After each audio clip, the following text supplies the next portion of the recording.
And hopefully everybody got their badges scanned.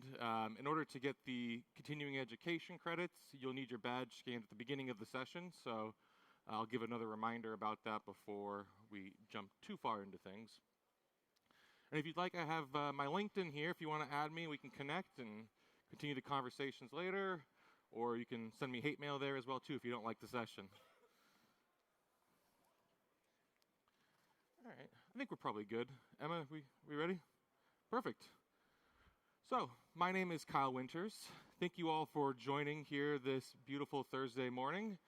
I'm a technical advocate here with the Learn with Cisco team. I take a focus on security, whether it is defensive security or offensive security. I've been with Cisco on and off for the last decade. I've come in through the acquisition of a tool that's now referred to as Secure Network Analytics. And I've had various roles over the years, whether it's in DevNet or my current role now here in the Learn with Cisco team. Did a little bit of time in application security startups as well, so have some familiarity not just with network security, but application security. Before we begin, I just want to start us off with a quote to set the stage here a little bit. And you're probably familiar with this quote or variations of this quote. If you know the enemy and know yourself, you need not fear the result of 100 battles. It's from The Art of War by Sun Tzu. And I'd like to start this session off with this quote to really set the stage here, because many of us work in network operations centers or security operations centers, and we're focused heavily on defending from the emerging threats that exist across the world. But to allow us to be more successful and stronger and more resilient in doing that, it helps to really understand the mindset of our attackers, the different types of tools and tactics that they use, so that way we can think like they do and be able to prevent their success. So, what we're going to cover here today, first is just an introduction and kind of set the stage a little bit with respect to the world of ethical hacking and red teaming and the industry as a whole. And then we're going to jump into a lot of different demos. So these demos today are going to cover 6 different technologies and 6 different types of things that ethical hackers typically do. We'll start with network reconnaissance, go into some man-in-the-middle or on-path attacks. We'll do a denial of service attack. We'll cover social engineering, password cracking, and lastly, remote code execution as well. So, a couple things before we begin. Again, as I mentioned before, Cisco U sessions are now 45 minutes in case you weren't aware. And because of that, we can offer continuing education credits. So make sure you get your badges scanned at the beginning of the session. This session's eligible for 1 continuing education credit that will count towards things like recertification for those who have certifications today. One other thing to note really quick as well is that there is a WebEx Teams room for this session. I will be monitoring it until the 27th of February, and I will post the slides from today's session in there as well for anybody who would like to access that. So let's go ahead and begin and just talk a little bit about the cybersecurity workforce as a whole. There's been tremendous growth across the globe. They're predicting for the next 10 years for that to grow roughly 29%.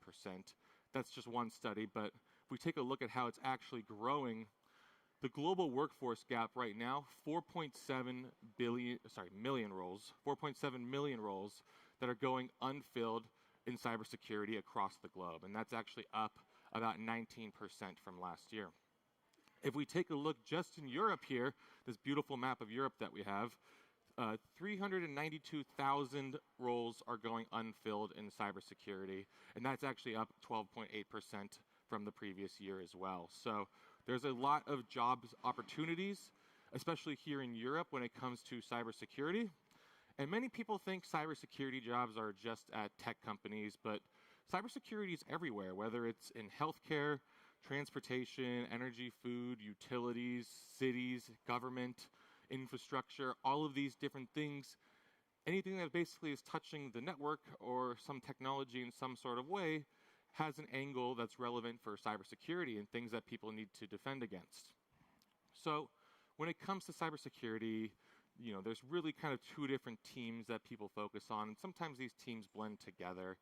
We're familiar with the blue teams probably, that are more the defenders of the network, the defenders of data and infrastructure.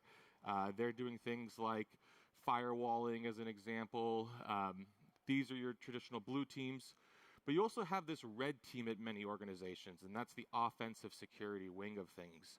They're really about testing the resiliency of an organization before the attackers do, so we can find the weak spots and be able to fill them and fix them before a malicious person comes in.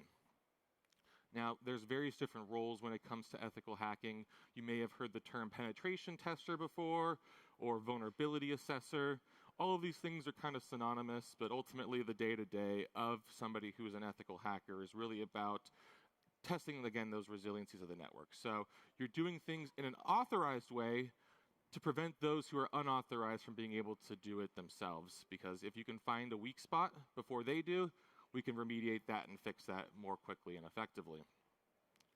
So here's the problem, though, when it comes to really the market space these days, is that 77% of companies are reporting difficulty finding skilled talent to fill those million roles that exist out there that are going unfilled. And about 71% of companies are upskilling or reskilling their current workforce to help fill those gaps. It's really all about skills. And that's what we're here to help with at Cisco U and with the Cisco Networking Academy. We've done that in an offensive security way with the Cisco Certificate in Ethical Hacking. So this is a certificate program that Cisco offers here through our Networking Academy and Cisco U. It's actually very fun, very cool. It's not very expensive at all. Some of it, a big portion of it is actually free. But the way that it works is you start by taking a 70-hour, free for everybody ethical hacking course on Cisco Networking Academy. It's got a ton of labs, and I'll show you some of those here soon. But once you complete that course, you can then go on to Cisco U, and all you have to do is complete one Capture the Flag challenge successfully. And once you have done that, you unlock the Cisco Certificate in Ethical Hacking that you can then take to your employer and show that you have some validated skills in ethical hacking. Like I mentioned, this is available. The course itself is through Networking Academy. You can go to netacad.com, and it's free. 70 hours of content. There's 34 labs in there. It's entirely self-paced, and you will learn a ton of ethical hacking stuff in a hands-on way. I'm going to show you some of that here today. And what we're going to do as part of this as well, part of this course, is a version of Kali Linux that has a ton of tools in there in a lab environment, so you don't need to actually spin up or test these different capabilities against your own infrastructure.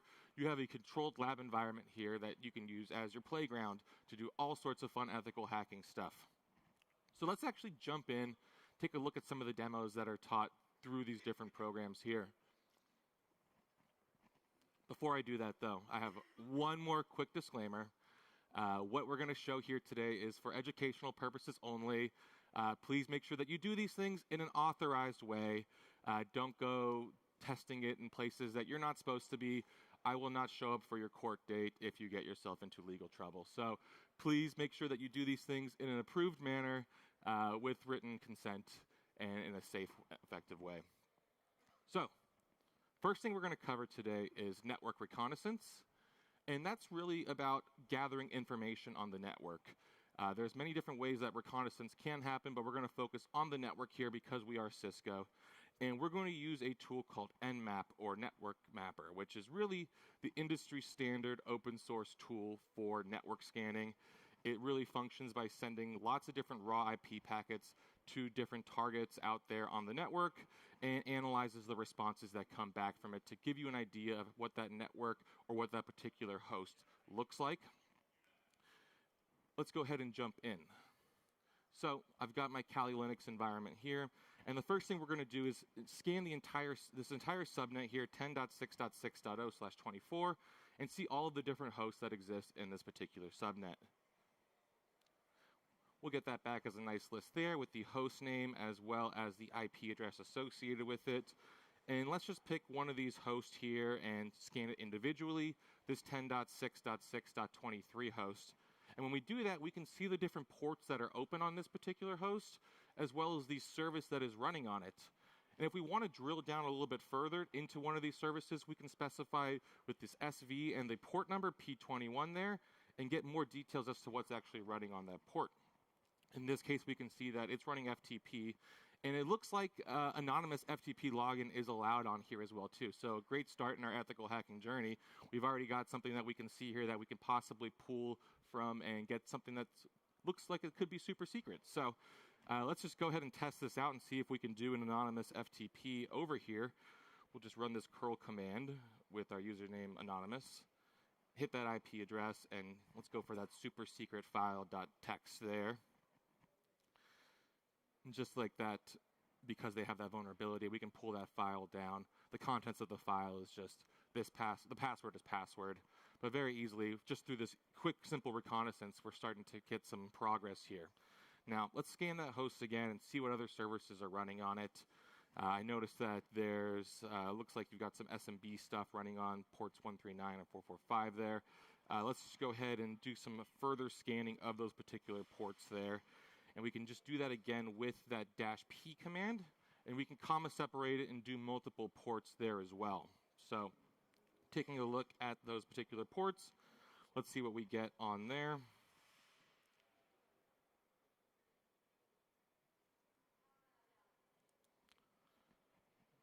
All right, and that comes back, and it looks like we do have Samba services running here. We can see some interesting information about it as well too. One of the nice things, by the way, as well, take note of the workgroup as well too, workgroup called workgroup. We can just pull that information very quickly and easily here just with this simple nmap command. Now, one of the cool things about nmap as well too is that it has a scripting engine built into it. So there's a lot of cool capabilities that you can do with this scripting engine to really kind of streamline, automate certain processes, and get some more information in a bit more of a programmatic way. So one of the first things we're going to do with the scripting engine here is we're going to enumerate through the SMB users on this particular host to see what user profiles are available for us. And we just do that with that -- script, and then the name of the script there, .nse, is one of the file paths for it. So we can see a couple things here, a couple of different users. Arbiter is one, Master Chief is the other one. Person must be a Halo fan. Let's go ahead and also scan and enumerate through the shares, these SMB shares as well too. And again, we're going to use that scripting language there to do that. And we see a few different shares here. One of them in particular is this print with the $, and that denotes that that is actually a network drive. And a couple things, one more thing to quickly note about that too, anonymous access is set to read-write for this SMB share. So that's really something very interesting to us as an ethical hacker, because that means anybody can anonymously come in there, read files as well as write files there. So let's go ahead and just test that out and see. Let's run our SMB client command here and see if we can get access to one of these particular shares, maybe that print share as an example.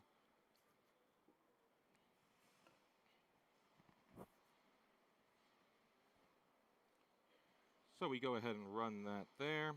And as you can see, we're now logged in successfully as an anonymous user. And we can go ahead and check our working directory. You'll see that we're on that particular share there, on that host. And if we want to just see what's in this particular directory, it looks like a bunch of stuff related to different printers. And if we want, we can move around there laterally a bit, see what else is going on. Very easy for us to do that. But just to continue kind of the demo and show some other examples, I'm going to run one more nmap script. And this one is going to be to ultimately scan for the services that are on there and give me a list of the different vulnerabilities that exist for the versions of software that are running. We can specify a minimum CVSS score as well. In this case, it's anything 9 or above. It's going to scan all the services, check the versions of those services, and determine if there's vulnerabilities that are associated with there. And with any one of these, we get a big list of it. And we can actually drill in further on any one of these as well too.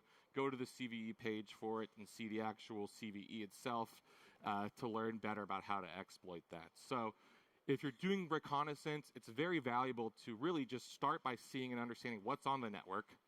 And of those devices, what are they running? What versions are they running? And are those versions vulnerable? Are there different types of exploits that we can run on those particular devices to get into there and compromise them? And just for one of these as an example, we can go in here, see a lot of quick, easy details. In this particular case, it looks like it's an OpenSSH vulnerability that exists here. All you got to do is send an unquoted search path, and you can exploit and compromise that system. So that's network reconnaissance. Fairly easy to do. You can do it in an active or a passive way, depending how aggressive you want to be. But it's a great way. Many people start their investigations there. The next type of attack I want to share with you is called a man-in-the-middle attack or an on-path attack. Now, this is ultimately when somebody is trying to secretly spy on the communications between two different hosts. And the way that they do that is really by confusing these two hosts into redirecting traffic in between the hosts themselves that they want to be spying through. So I might have my Kali Linux box here, and these two other hosts are trying to communicate with each other. I'm going to reroute their communications and trick them into rerouting them through me first, so that way I can intercept them and spy on them. Now, the specific type of man-in-the-middle attack that we're going to do here is called ARP spoofing, and we're going to use a tool called EtherCap. What this is going to do is send gratuitous ARP messages across the network to these different devices, telling them to update their ARP tables with the MAC address of my Kali Linux host for those respective IP addresses. So I will actually, on my Kali Linux host, be maintaining the correct ARP table, but the two hosts that I'm going to try to intercept communications through are going to think that my Kali Linux host ARP or MAC address is the one that they're actually trying to talk to. So that traffic will then be routed through me. I can intercept those communications very easily like that. So let's go ahead and take a look at how easy it is to actually do this. I'm going to start on the bottom here, and just to show you the IP address of this particular host that I'm on.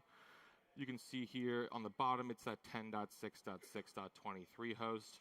I've got my Kali Linux host up here on the top as well. And just to really quickly show you what the ARP table looks like now on this host that we're going to be targeting down here, you can see that 6.1 host, that's my Kali Linux host. These are the two other hosts that are here. Take note of the IP address, though. I know it ends in 0B, just like that other one, but the Kali Linux host is B60B. The other one is 060B. I know it's a little confusing, but you can confirm that up here when we take a look at this interface. You can see B60B is the MAC address of my Kali Linux host there. So what we're going to do next, we're just going to go ahead and run this EtherCap command. It's very simple and straightforward to run here. You can do it from a command line, or there's a graphical user interface that you can do as well. We're going to specify to it that we want to do a man-in-the-middle attack. It's going to be an ARP type attack. Give it the IP addresses of the two hosts that we want to attack here. And that's extra slash at the end, by the way. That just says that it's any port that they communicate on. We're going to try to communicate and intercept that traffic from. So we've gone ahead and run EtherCap. And let's jump back down here to that .23 host, one of those victims that we're trying to spoof right now. And if we go there and we just ping to a different host, because remember, we're doing the attack between .23 and .13. If we ping .11, everything seems to be working fine. Nothing's happening on top here in Kali Linux. But if we switch it now to ping .13, the other host that we're trying to intercept from, you can see we have some activity coming in here up the top. We're actually intercepting those packets, those pings right there. If you're doing things like HTTP or HTTPS as well, you can intercept any of these types of different packets that are coming across the network. And if you take a look here at the MAC address in the ARP table as well, you can see now that these two hosts have the exact same, this host and this one down here, the top one and the bottom one, have the same exact MAC addresses now, according to this victim host. So we've gone ahead and spoofed the MAC address using that gratuitous ARP poisoning to allow us to reroute their traffic to our Kali Linux host so we can intercept it and spy on those communications. Now, a very common attack people probably all have heard of here is a denial of service attack.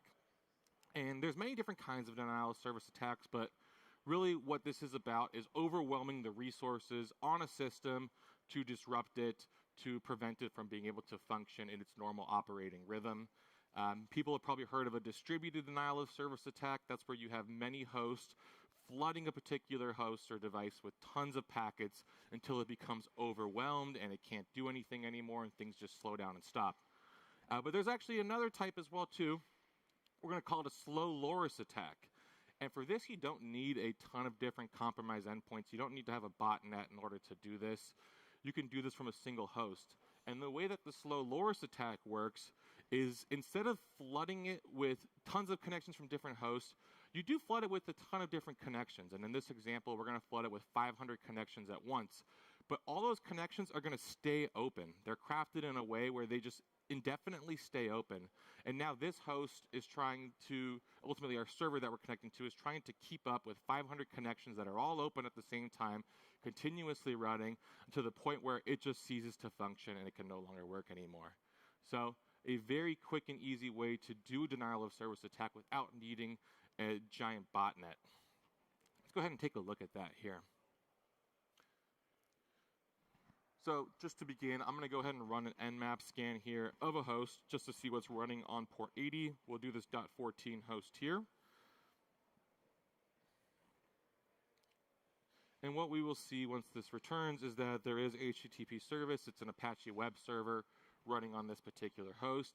And let's just jump over to a web browser here, just validate that there is a web service running on here that we can access. If we just go to HTTP 10.6.6.14, you'll see, yeah, there's a web service running here. Let's go ahead now. I'm going to open up a second terminal window here just to kind of show you a couple things. I'm going to get the slow lowers command ready to go here. And you're going to see this in the top. Just to show you here, it's really just a Python script. That's all that it is that's running here. You can pull this down from GitHub very quickly and easily and just run it with Python here. So I'm going to get this command running. I'm going to tell it to open up 500 different sessions at the same time with that command there. Target port 80 on our host 10.6.6.14.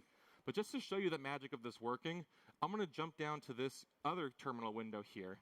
And I'm just going to run a continuous curl command that's going to run every single second just to show you when things cease to function. So I'm going to run this watch command. It's going to run every second to do this curl out to our 10.6.6.14 host. And as you can see when this runs, if you keep a look at the timestamp there, it's updating every second. It's successfully getting a 200, pulling that information back, updating about every second or so. So things are communicating. We can see on the right that we're not DDoSing ourselves either. But when we go ahead now and run this slow lowers command, you can see socket count 500, keeping those sessions alive, creating all those different sockets.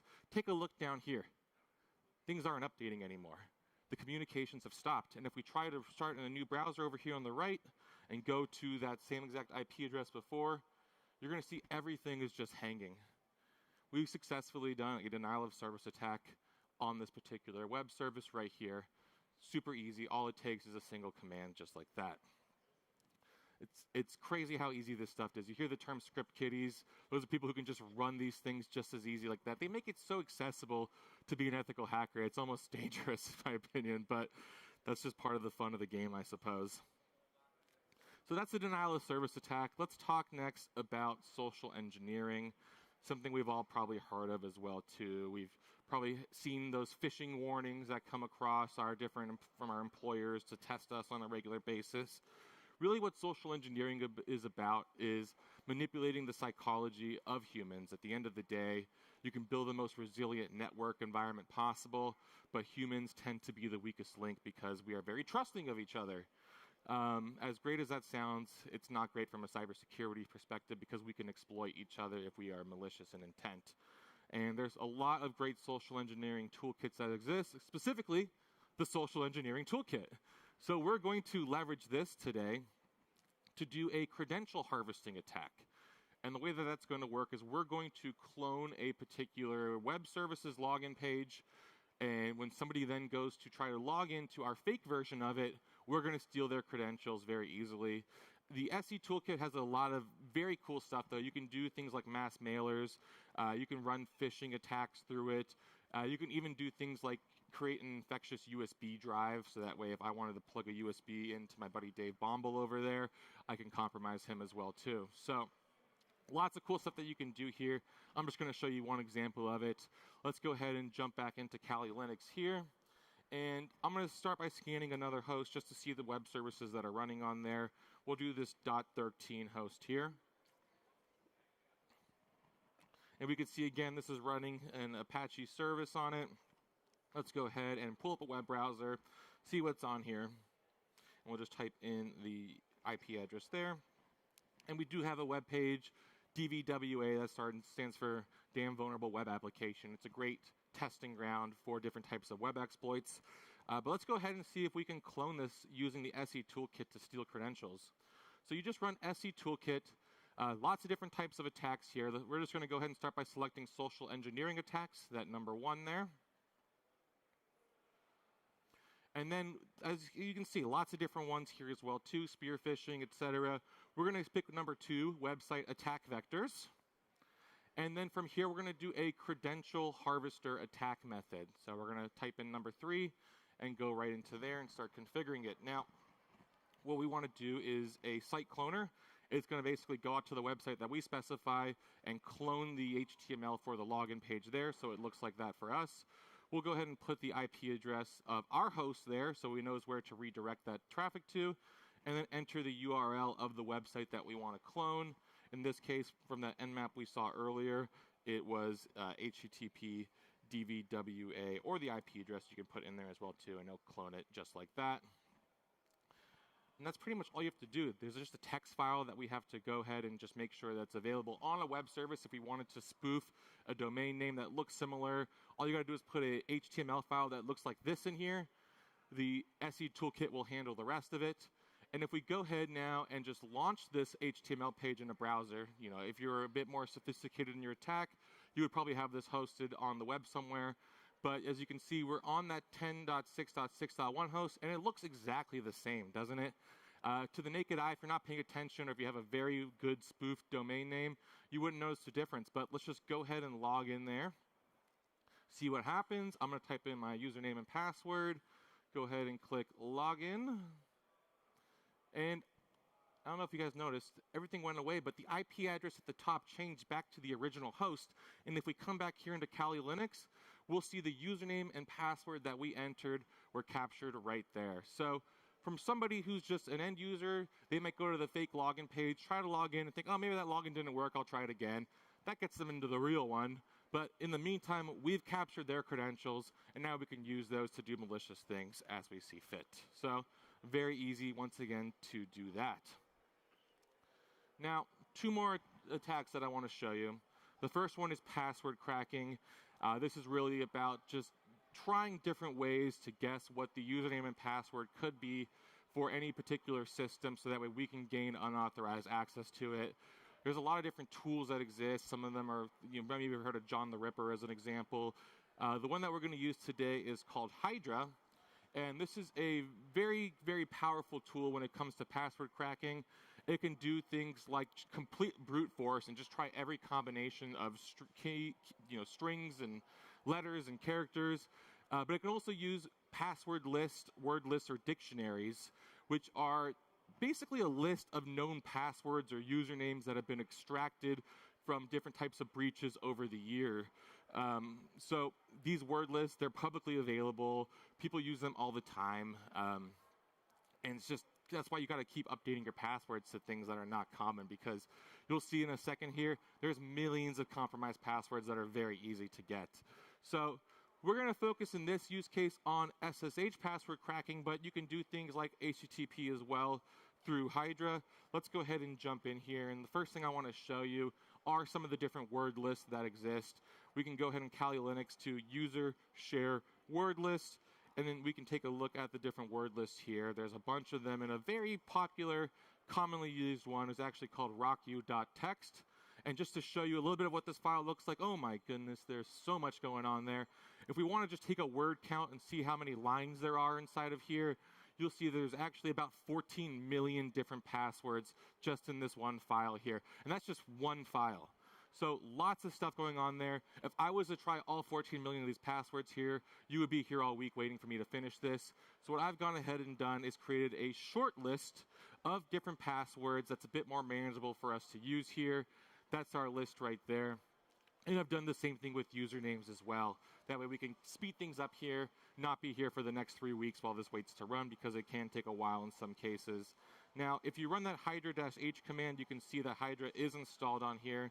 And let's just go ahead and run it. It's very straightforward and easy to do, just like all of these other commands.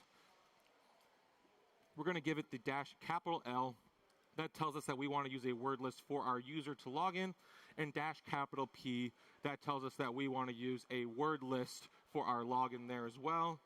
And all we have to then do is really just give it the number of threads that we want to run simultaneously. That's 4. The -F tells us that we're going to force quit when we find something successful, and that's our SSH protocol and our host there. So if we go ahead and run this, it's going to start trying and going through those lists of username and passwords and trying different combinations of them to see if anything actually works and gets us in. So because we have that short list, things go a little bit quicker, and we can see here we did have a successful hit. The login is lab user, and the password is Cisco123. And if we want to test that out at the bottom here, we'll go ahead and SSH with those credentials. And as you can see, voila, we are in as that particular host very quickly, very easily in this case because we have that short list. In some cases, this might take longer if you don't have a bit more, of a controlled environment. But if you got time to kill, you can certainly crack many passwords this way as well, too. Now, what if you don't know a password, you don't want to try to attempt to log in? There's other ways that you can do this as well, too. And one that I want to show you today is being able to get root access to a system through remote code execution attacks. And we're going to use a tool called Metasploit to do this. So really, remote code execution attacks is being able to run code, execute code remotely, as you expect to hear. But it's about really just exploiting some kind of vulnerability on a system to allow you to do that. In this particular case, we're using a tool called Metasploit. It's a very powerful tool that has a ton of different exploits built into it. We're going to focus on this one here today, this VSFTPD 2.3.4 backdoor exploit. And what this exploit was is with a particular version of FTP, it had a backdoor built into it by these engineers. They ultimately wanted a way for them to get in to do some malicious stuff later on. And the way that they did that is if you put a smiley face in the username, it will actually get you that backdoor access. So you can try to log in, the login can fail, but if you have that smiley face in there, it opens up a remote root connection to your client, and you can then do malicious stuff. Now, you don't actually even need to know that last detail, any of this stuff, because Metasploit makes it so easy. I'll just go ahead and show you this here. So let's just start again by doing an Nmap scan of our particular host. In this case, we're going to scan 172.17.0.3, and we're just going to see what different hosts exist on this network first of all. This is kind of where you would start typically, as an ethical hacker. Scan a network, find a particular host here like this one. We're going to see what services are running on it. As we can see here, once this returns, we'll have an FTP service running on port 21 there. If we scroll up a little bit, you can see that there. And it's actually running VSFTPD 2.3.4. Now, we know right now that that's a vulnerable version, but if you don't know that, you can come back in here and run those Nmap scripts again. Actually, let's go ahead and, we can run that script again, that vulner script, to scan for the vulnerabilities that exist on that port. We'll look for things that have a minimum CVSS of 9, and we're going to look to see, of that service, what vulnerabilities exist. And right away, we get some hits. And if we just take a look at one of these, we see some CVS scores of 10 there. That's a great thing to see as an ethical hacker. And if we jump back in over here, look at this particular one, we'll see VSFTPD 2.3.backdoor vulnerability is available here. So we know now, just through network scanning, that we can go ahead and do this particular type of attack. Let's jump into Metasploit, run that MSF console to launch a Metasploit. And inside of here, like I said, there's a ton of different exploits. You can specify by the operating system, the service. There's just 3 right here at least for FTP alone. And we picked the one that we want, which is that 2.3.4 backdoor. Now, a couple options for us really quick to populate. We need to put the IP address of our remote host that we're planning on attacking there. That's that our host option there. So all we have to do now is jump back in here and just set that host, that particular variable, to the IP address that we want to attack. So we just do set our host 172.17.0.2, and we're ready to go. Metasploit makes it super easy. All you got to do now is just say the word exploit. It's going to go ahead and try it the first time. And actually, what happens the first time, typically it doesn't work very well. It kind of just times out. But if you run it again, Now you got that root shell right there. And we can go ahead and just test that out here in a second. I think the first time it tries to give it the password, then it waits, and then that connection is then created, and you can jump into it. But if I run a who am I can see I'm now root. And if I do an if config to see my IP address, I'm on 172.17.0.2. And I can do anything really here now that I'm here. If I want, I can put malware on here, install a rootkit, create a backdoor of sorts. Very easy to do, all using tools that are readily available with just a few commands. So that's just 6 different types of attacks that are very easy to do. These attacks are all accessible to you and taught to you through the Cisco Networking Academy course on ethical hacking. And again, that's netacad.com. It's a free 70-hour course. And once you complete that course, you unlock the Capture the Flag challenges on Cisco U. All you have to do is complete one Capture the Flag challenge, and you gain access to that certificate in ethical hacking. If you want to know more information about NetAcad, you can feel free to stop by our NetAcad booth over here to my right, and we can talk to you more. And if you're interested in being a NetAcad instructor as well, we've got folks who would love to talk to you as well, too. Now, everything I showed you here is available either through that NetAcad course. We have some additional ethical hacking stuff available on Cisco U as well, too, whether it's security-focused stuff, collaboration stuff, ethical hacking stuff. We have that all available for you there as well. But I hope this was a very valuable and interesting session. I know starting the day with some hacking might be pretty exciting for some of you. So thank you all so much for joining me. If you get a chance to fill out your session surveys before the end of the week, you can get a free shirt if you fill out 4 of them. 5s are always appreciated. I'm sure my boss will be happy to see that, but honest feedback is also always appreciated as well, too. So enjoy the rest of your time here at Cisco Live. I know there's a big party tonight, so have a great time there and check out some of the fun stuff here in Cisco U and DevNet and all across as well, too. And if you want to add me on LinkedIn, feel free to scan that QR code and you can join me there as well, too. Thank you all so much. I really appreciate you joining this morning.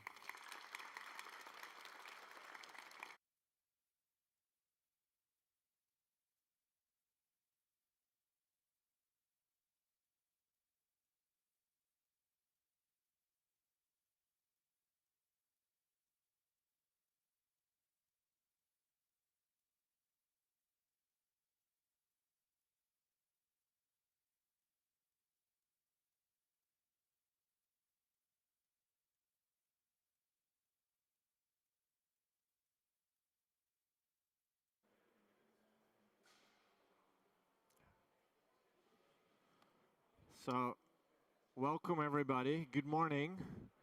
It's 10 o'clock sharp. So I always say you need to reward the people that are on time, right? So let's kick it off. Thanks for being here on a Thursday morning. Appreciate that. And today we're going to talk about open source AI security projects. So if that's the session you are expecting, you're in the right location. Otherwise, before we start, there's a WebEx app. After 5 days in the conference, you know this drill, right? So I'm Jan Heijdra. I'm a field CTO for security and AI here at Cisco in the Benelux. So I'm based here in Amsterdam. So welcome in my backyard. Hope you enjoy Amsterdam. I'm from 86, so this is not my IP address, so don't try to DDoS it. I'm from 86. I work at Cisco for 17 years. And there was just somebody saying this was his first Cisco Live experience. And after 17 years, I experienced a few. And I still remember my first Cisco Live event that I was allowed to go to Barcelona to build the infrastructure. And when you see what is needed to build such an event in a few days. And I still remember we built the infrastructure in 5 days. And we teared it down in 5 hours. So it was, I never forget that experience. But that was 17 years ago. 13 years married, and I have 2 kids. So that's me. The agenda. So there's a lot that we're going to touch on today. So we're going to talk about a lot of our open source initiatives, a lot of projects that we're running with regards to AI and security. This is not a deep dive, because you can imagine when I need to cover all of these, there's no technical demonstrations, because that's simply impossible. But I want to give you an understanding of all the projects that we're working on, and how we invest in this space, and also show you why open source AI projects actually matter. Because what we see is that we're together seeing a massive transformation in the industry, and that together we need to work on how to go into this transformation from a safety and security perspective. That's not something that one company can do alone. So that's why we see that there are a lot of projects donated to the open source family, and we're participating in a lot of these initiatives. So, and this is all about transparency and trust. How can we trust the software that we're using? It's about, from a customer perspective, how can I customize and control what I'm building, especially that control is extremely relevant today in this part of the world, where we talk about sovereign implementations. Often open source initiatives are also related to cost of projects. So where can I use open source developments? And it's the flexibility, right? If you pick certain models, for example, and you are able to fine-tune them for yourself, for your own benefits. Okay, let's dive in. Let's start with agency. Who heard about agency? 1, 2, 3. That's good that we're here and that we cover it. So agency was actually initially started at Cisco in our Outshift organization. That's our research department. And that research department, what they did is they came up with a coalition of organizations that's developing the Internet of Agents. So how is the future going to look like? Think about traditionally when we think about the traditional internet, we have TCP, how to talk to each other. We have DNS, how to find each other. And in the Internet of Agents, we need to define all these new standards. How these agents talk to each other, how they find each other. And what we did is we created that ecosystem of organizations. And back in August, we donated this ecosystem to the Linux Foundation. So it's now an official Linux Foundation project, and you see there are a lot of members that joined us afterwards. And there are now more than 80 organizations in there. So as I said, this agency is focusing specifically on that Internet of Agents. You have multiple agents, they talk to each other, and you need protocols for that. A2A, the agent-to-agent protocol, is being used over there. Then agents, by itself, they need context, they need information, they need access to tools, they need access to data. So these agents talk with another new protocol, Model Context Protocol, or MCP. Probably you heard MCP a dozen times already this week, to ingest that useful information into the agentic flow. But that's not where it stops, because then on top of that, we need capabilities to build trusted directories of trusted agents and trusted MCP servers that you within an organization are exposing to your developers, to your employees. So that's where directories pop up. And then another important step that we need to take is think about how do we handle identity and how do we authorize agents to access certain tools or capabilities within the organization. Because traditionally we've been talking about role-based access control. Based on your role within the Active Directory, you have access to certain resources. After that, you get role-based access control, and then you get attribute-based access control. But if the attribute is still the role, it's still the same as role-based access control, but you can use other attributes to access certain things. But in an Agentic's world, we want to narrow down that capability of granting access and do it as and what we know from the zero trust principle, least privilege access. We need to apply that to that agentic framework as well. And then we talk about TBAC, tool, transaction, and task-based access control. So the agent wants to perform a certain task, and we only grant access for that certain task instead of you have a role and you're supporting Jan Heijdra, so you get all the capabilities that Jan has in this organization. That's probably not a good idea.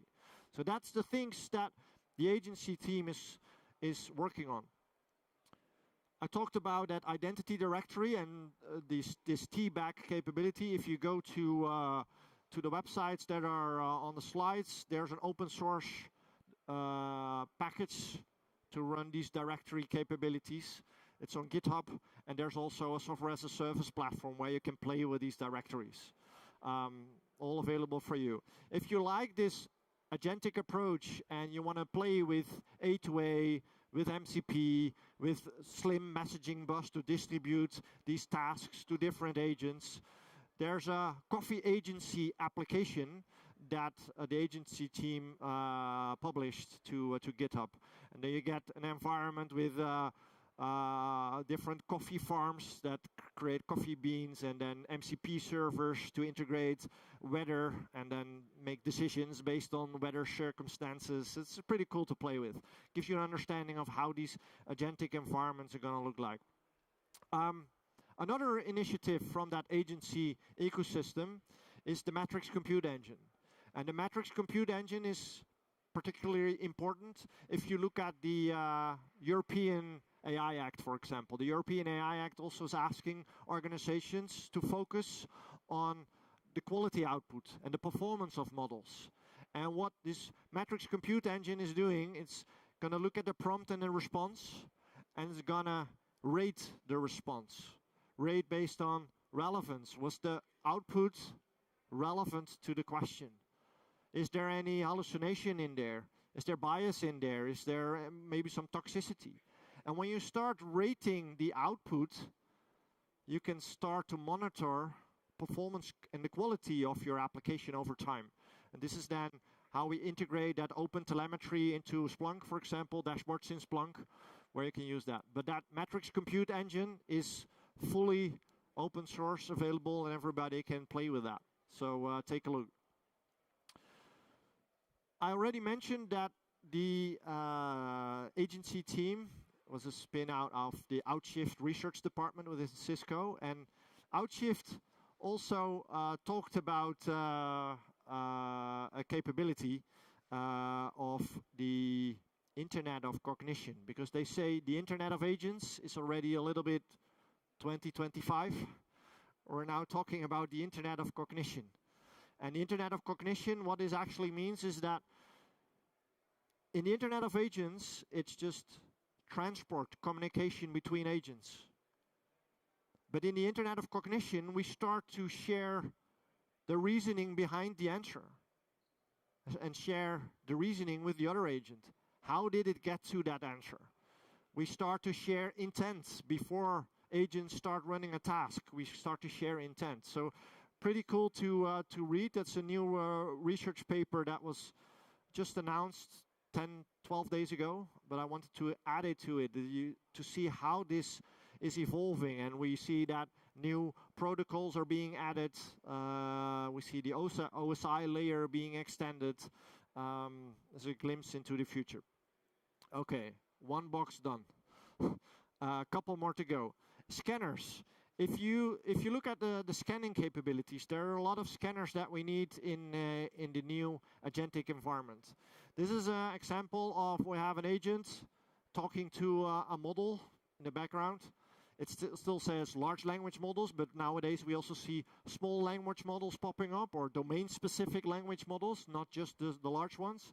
And then this agent is an MCP client, and it can talk to an MCP server. And these MCP servers could be resources, tools, data. And we have these agents talk to other agents.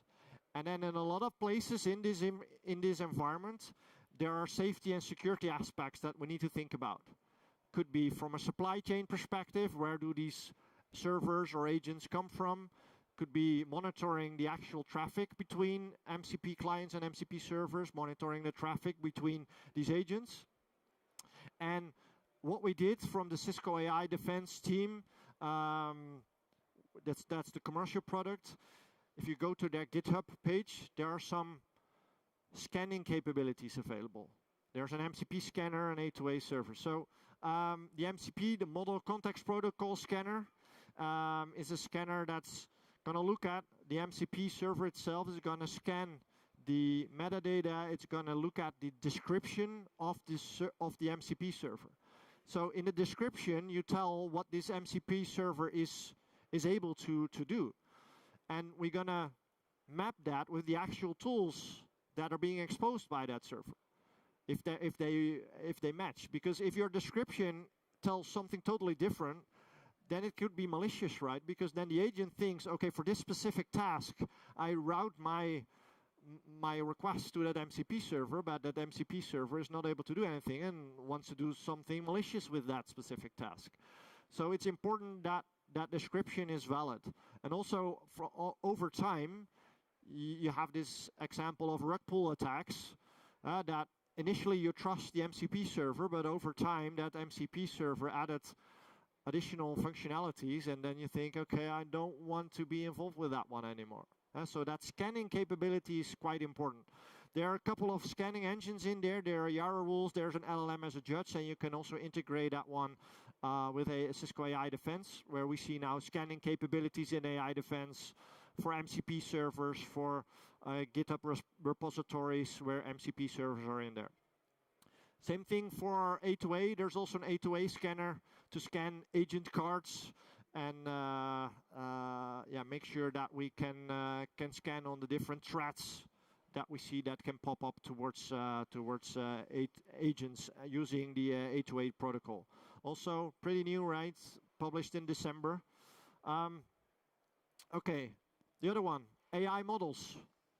There are a lot of different models that are being developed these days, and within Cisco we have a team called FoundationAI, and FoundationAI is a team of security researchers, AI researchers that are looking at how AI is going to improve the work of cybersecurity professionals.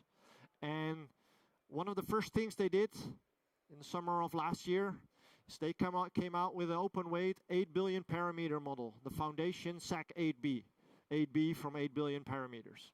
And this is a pre-trained Llama model, and this is trained on a lot of data that we have in-house. We have our Talos threat intel organization, we have a lot of threat intelligence, we have vulnerability information from CVE, CWEs, and we also ingest data from the cybersecurity frameworks. And MITRE Atlas, OWASP Top 10, all these familiar frameworks that are out there.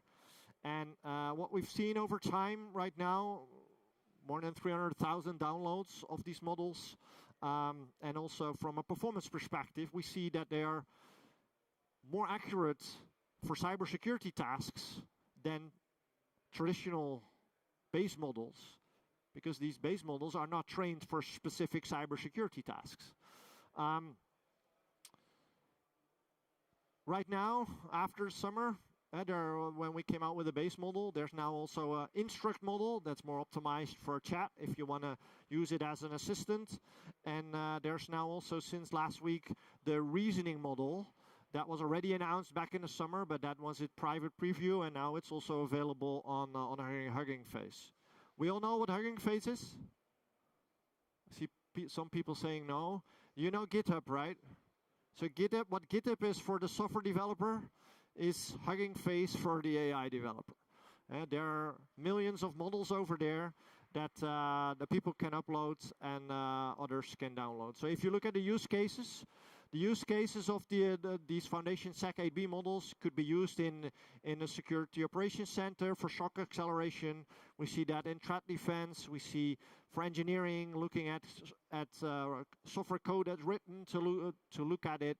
A lot of different use cases. In this simple example of, okay, tell me this is the description, what's the CWE behind it, or vice versa. This is a CWE, explain me what this actually means.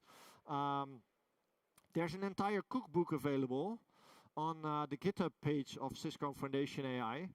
And in that cookbook, under examples, we share a lot of use cases on how to use these models.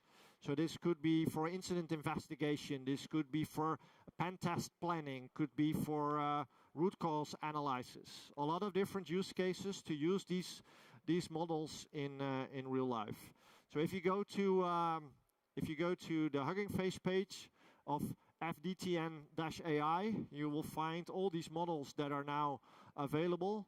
And in the reasoning model, you also see some benchmark testing on how this specifically trained cybersecurity model is performing compared to other non-domain specific trained models. As I said, I don't have a lot of time for demos, but there is a cool demo about incident investigation on YouTube. Just take a look if you don't want to start downloading and play it with for yourself. There's also a Foundation AI test hub available, and that test hub is for benchmarking the different models. So we also use that for benchmarking in the cybersecurity domain. So how is it performing compared to other models? If you want to play with it, there's also a workshop environment where you can go to and play with this this tool. There are some models running behind in the background, and you can play with some incident investigation capabilities. And don't ask too many questions because we pay for the tokens in the background. Another model, it's not on the Foundation.ai, but at the Cisco.ai page on Hugging Face. It's Secure Bird. Maybe you heard about Secure Bird 1.0 because that was there already since 2022. It was already downloaded in the download top 100 on Hugging Face. But now there's a new version, 2.0. It's trained on 13 times more data than the initial version, and also useful for a lot of different use cases in the cybersecurity space. And I think the cool thing is also that specifically for this long document processing, you see that in the cybersecurity realm, you see that there are a lot of times these incident reports that are 100 pages talking about the tactics and the IOCs, and this model is very good in extracting all that data and representing it to you. Okay, another model. The Cisco time series model. It's more from the Splunk team, but what we did is we open sourced a model that's specifically trained on machine data. Machine data, time series, that's logging a certain number every couple of seconds, every couple of minutes, every hour, every week, every month. And when we train the model on the trajectory of these time series. And when we train a model on these time series, what we're able to do is we can do predictions. So this model is very good in understanding time series and predict future values of that time series. And that could be extremely relevant to predict incidents before they are happening. So this could be useful in the cybersecurity space for SREs working on platforms. It's available as an open source platform, and it will also be in the product as a deep time series model in the Splunk environment itself. Okay, we talked about the models. Another one, Project Codeguard. Who heard about Project Codeguard? One person. Good. So let's talk about Project Codeguard.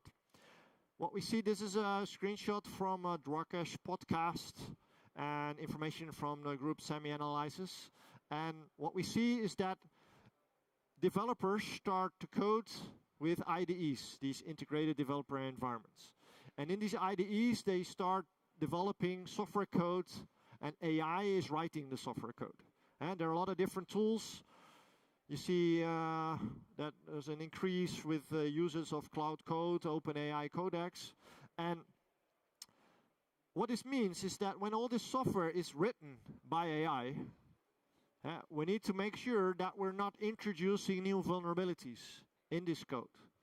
And that's where Project Codeguard is focusing on. So for all these different steps in these IDEs, we need to make sure that there are no additional vulnerabilities introduced. So what's Project Codeguard doing?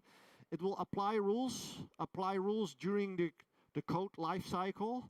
These can be security rules defined in the Yara rules database that we ship with this open source project, or rules that you write yourself about where does your software need to comply with within your organization. So we can apply the rules, we can scan the code, we can review the pull requests, and have that as a fully automated process. This is something developed by Cisco IT, because we see in Cisco almost every developer is now using these kind of platforms. Last week at the Cisco AI Summit, G2 Patel also mentioned that we have our first product that's now fully coded by these IDE AI software platforms. And last but not least, what's also recently added is that we can also now add rules for MCP server generation. So if you use these platforms to create your own MCP servers, also put security rules around that code for the specific MCP server itself. So if you benchmark it, we see that 36% fewer security findings when you use Project Codeguard compared to without. You see, it's still not 100%, but much better than when you let developers code without something like Project Codeguard. And to stay up to date with my slides, February 9th, Project Codeguard was donated to the COSI project. That's the Coalition for Secure AI. And right now we see that it's not just Cisco working on this project, but there are now multiple organizations that are together developing this and bringing this to the market. Because in the end, we need to collectively work on secure software, and this is probably going to help a little bit on that journey. Are we good so far? Yeah, drinking from the water hose. Let's go to the next one. Integrated AI safety and security framework. So if you look at security and safety frameworks, there are a lot, right? MITRE Atlas. We know MITRE from the EDR from attack framework. We have OWASP. OWASP top 10 for large language models. MITRE is now MITRE Atlas. There's this Cloud Security Alliance with different models for frameworks for security around AI. There is NIST with the AI risk management framework. So there are a lot of these frameworks. And what we did at Cisco, we created a AI taxonomy navigator. So where we integrate all these different frameworks together to have a single source of truth, to bring all the different taxonomy together. And for example, if you want to know more about direct prompt injection, that we show the mapping. So okay, prompt injection is in OWASP large language models top 10, vulnerability top 10 for 2025, it's called prompt injection. In the Agentic, it's called this. It's very important because this taxonomy is not always the same, and we bring that information all together. We describe around 19 objectives and 150 techniques in this framework. It's publicly available for everybody. You can use it. Share it with your CISO, who's probably looking at all the risks and threats that are around the adoption of AI at the moment. Pretty cool project. Okay, the next one is apply AI supply chain scanner. So what we did is, I already mentioned Hugging Face. And the challenge with Hugging Face today is that everybody can upload models to Hugging Face. So that means there are also models uploaded with malicious code in there, with malware in there. So from a supply chain perspective, we need to make sure what models do I bring into my organization. And the CTO of Hugging Face is already saying that they were using the ClamAV scanner that we had to scan on traditional malware. But what we did with the announcement back in August, that with the ClamAV 1.5, we can now detect model-specific files and look at malicious intent and malicious codes around these model files, these PT or pickle files. Maybe you heard about these pickle files. Pretty proud to see this kind of partnership.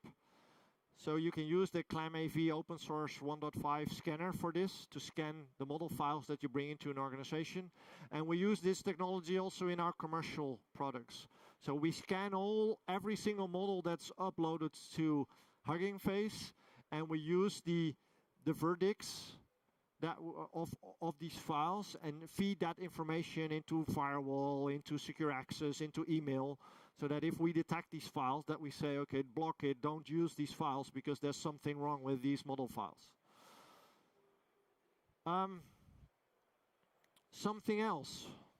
I already mentioned MCP, but who heard about skills? Nobody. One. Good, two. Who heard about Moldbot? That's more, right? OpenClaw. This forum that all these agents start to talk with each other. Yeah, everybody heard about that, right?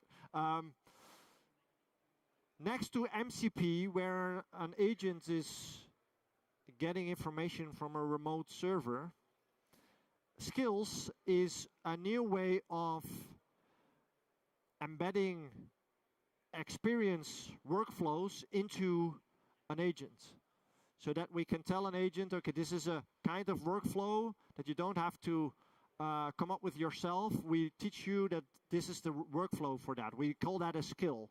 And these skills are described in skills.md file.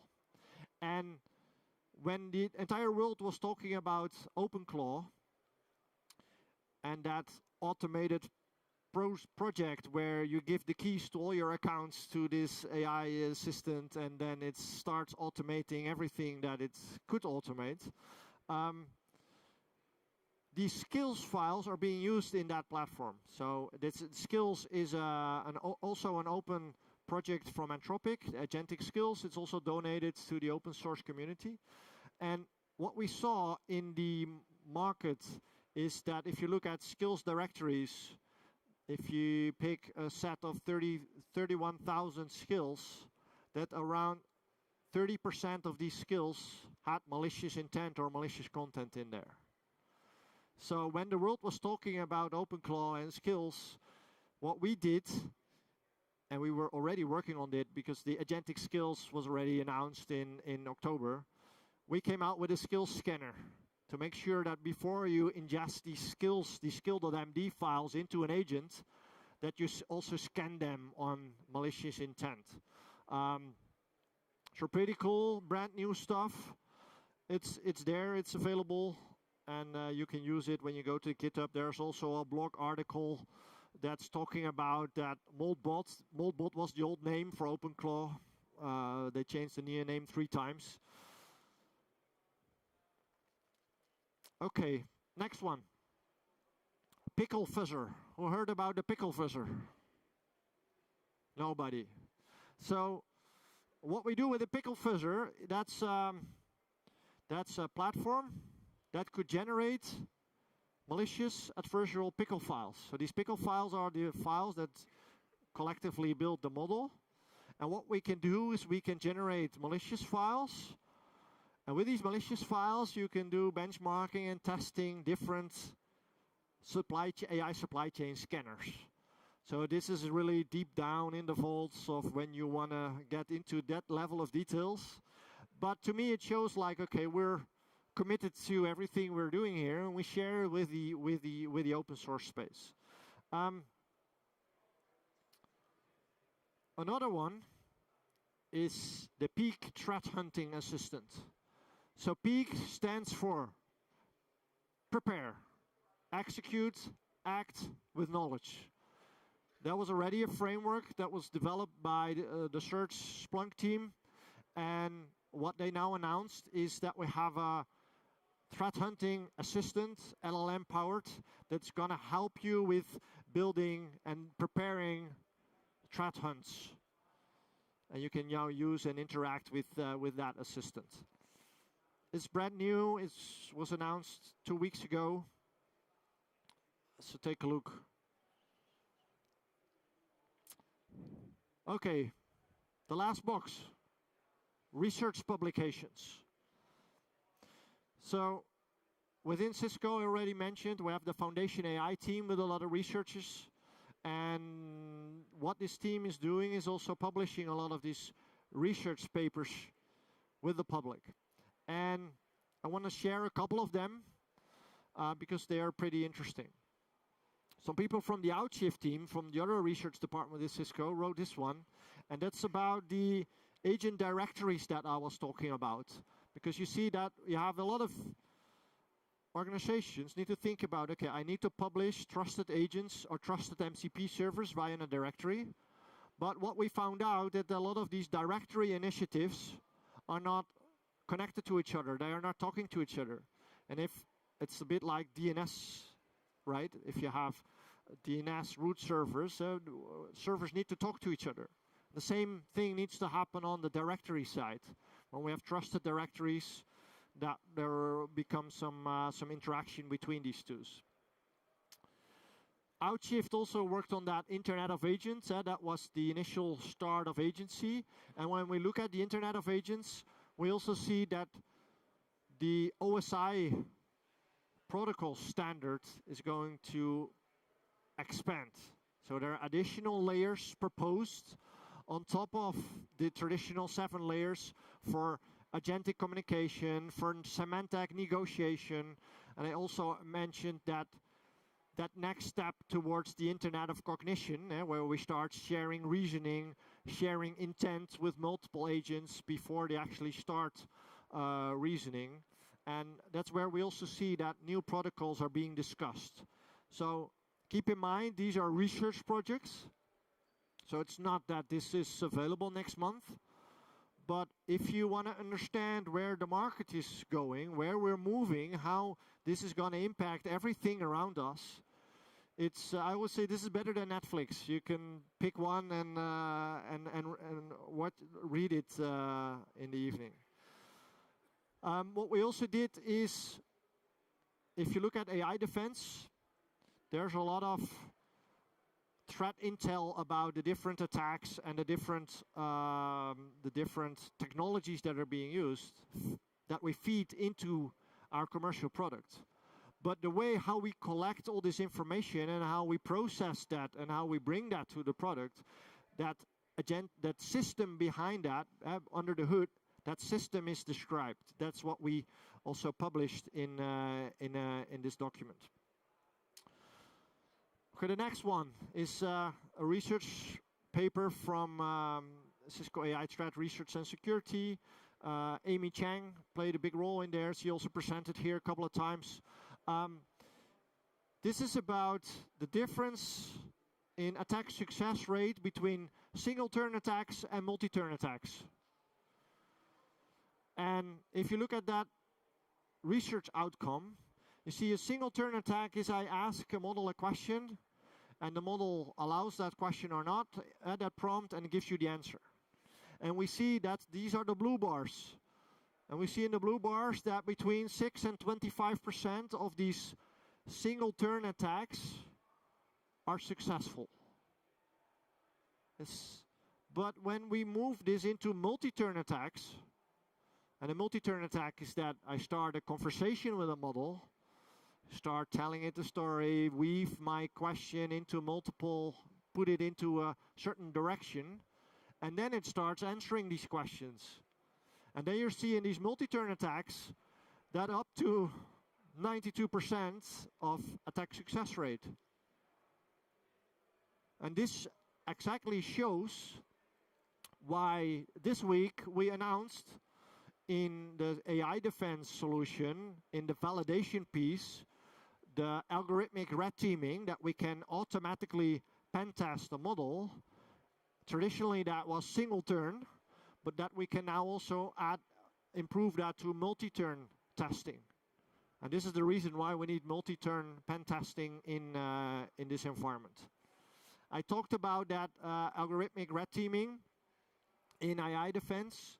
The technology behind it, under the hood, is described by ex-professor of Harvard, Jaron Senior, and some of his colleagues from Robust Intelligence. They're now part of Cisco, and also some people from Yale University.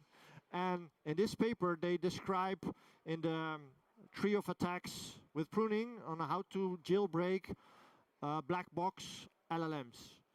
And that's just by sending thousands and thousands of prompts to a model and find where it starts to answer questions that it's not supposed to answer.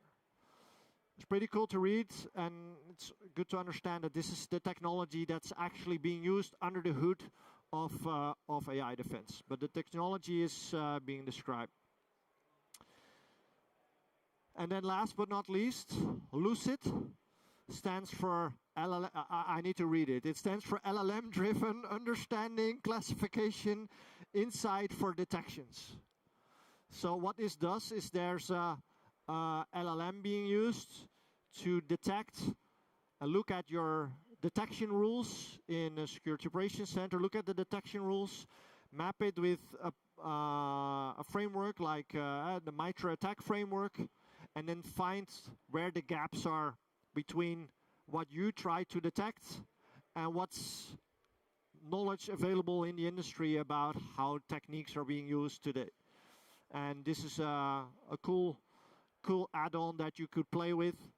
There's an article about it. The code itself is available, and there's also a demonstration available. So hopefully you're going to try all of the things that I presented.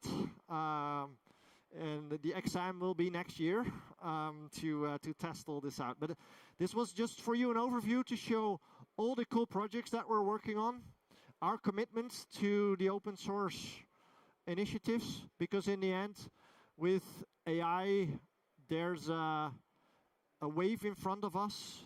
We see the threat landscape expanding dramatically, and I strongly believe that the only thing to do this right is to do it in a responsible way, and we need to do it together. It's not just that one company can solve everything.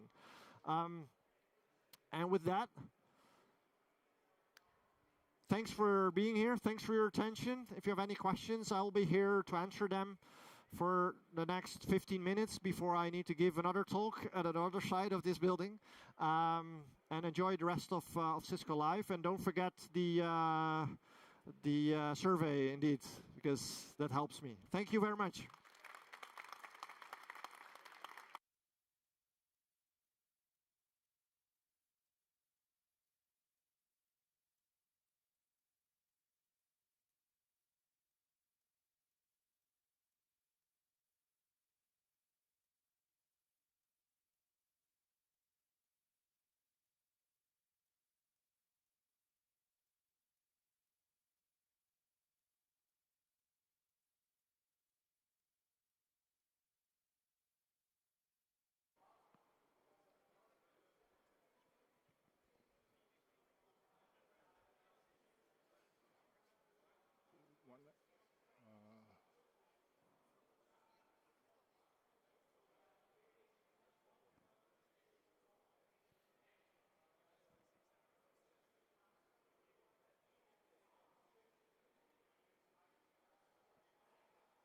Good morning, folks. Oh. Are you good? Okay. Good morning, folks. My name is Rob Brown, and I'm an AI solutions engineer in the cloud and AI infrastructure group at Cisco. And welcome to my session on Inside the Inference Engine. A few housekeeping notes. One, obviously, if you want to connect with me, use WebEx. And two, this is part of the continued education credit, so therefore, I think as long as you sign in, you can get credit for this. So a little bit about myself before we start this agenda. I've been at Cisco for over 20 years, so and like most of you guys, I came up through the networking field, so I spent a fair amount of time on infrastructure. I spent the last maybe 6 or 7 years doing machine learning, deep learning, AI. I've spent a lot of time in that. So one of the reasons why I looked at this particular aspect of AI is we all hear about agents, we all hear about chatbots, but there's an infrastructure that supports all of that. And there's a software and there's a hardware layer. One of the things that I try to do is to map how this actually works on the infrastructure. That way you can get a better idea how to scale the challenges that may occur, whether it's on the networking side or on the compute side. So I have a pretty aggressive agenda here today. Obviously, this is a 200-level course, so this assumes that folks have some knowledge on AI. At least if everyone at least uses ChatGPT, you're good to start. If you don't, then we could start walking through. For this, I'm going to walk through a little bit about some inferencing foundations. I'm going to talk a lot about the transformer architecture, which is like the baseline first principle of how almost every model today is actually built.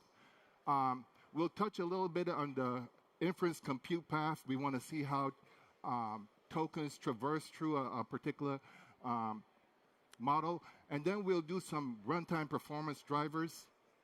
We'll look at scaling, because once you start to understand a model, now you have to figure out how it actually works on an infrastructure and the challenges that are associated with it. And lastly, I'll try to move that towards platforms. One thing, a lot of us have heard about training models, right? Which is analogous to creating models. With inferencing, we're actually using the model. So as I made that assumption about ChatGPT, that's a form of inferencing. So I put down a definition of what inferencing is, right?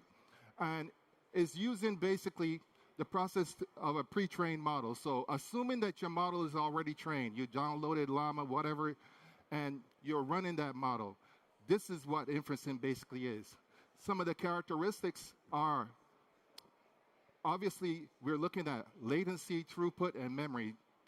However, for those out there who have some machine learning background, they'll know, I put one emphasis on model forward pass only, meaning that the model uses forward and pass.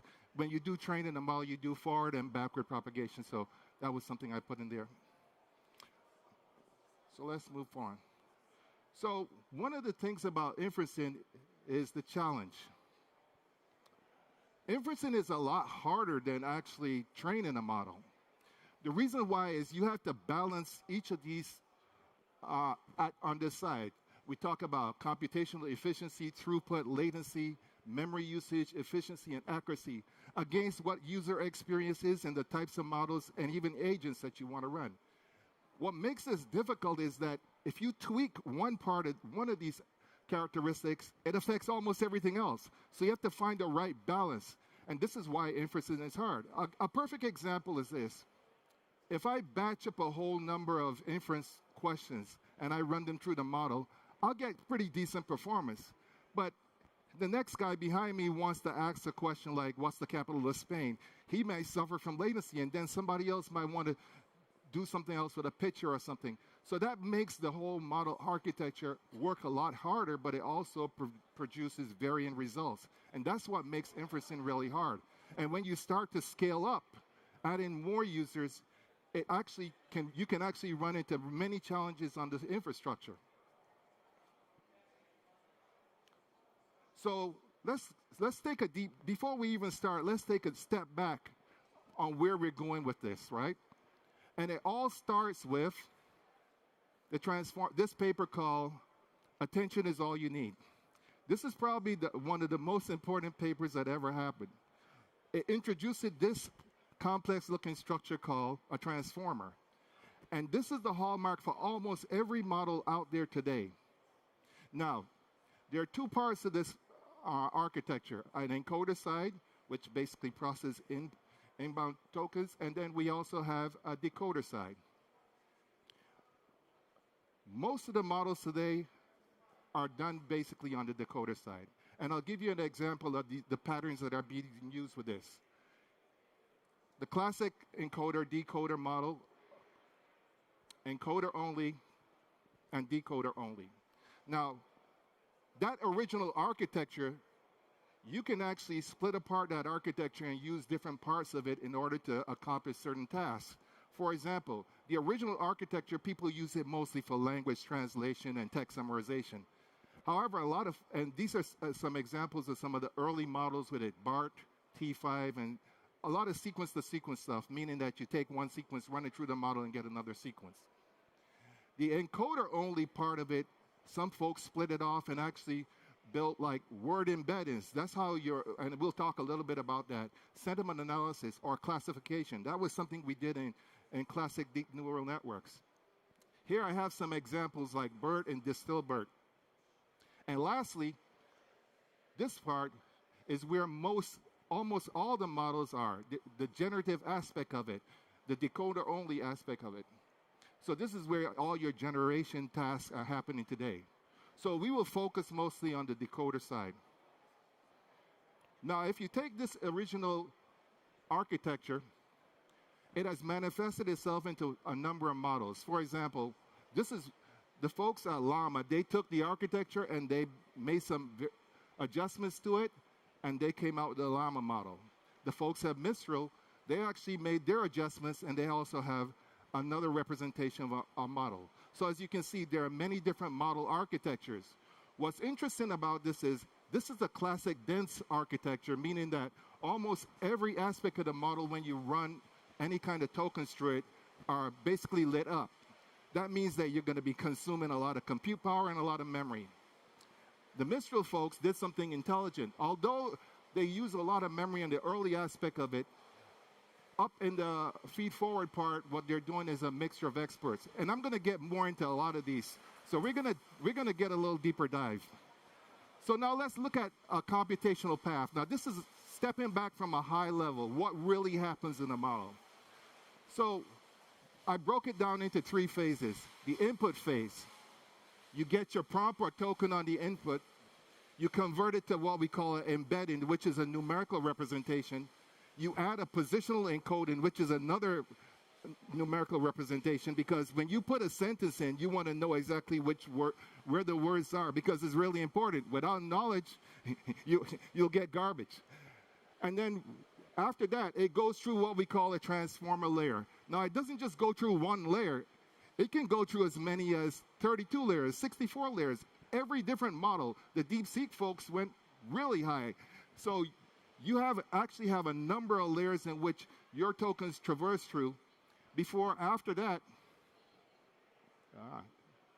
we're stuck here. You go to output layer. You're running out of, okay. You go to output layer, and we do things to condition the output, meaning a layer normalization, which what happens is when you traverse a lot of these layers, the numerical representations could get out of whack, meaning that you may get large numbers, small numbers. So what you want to do is normalize them and make them into the same range.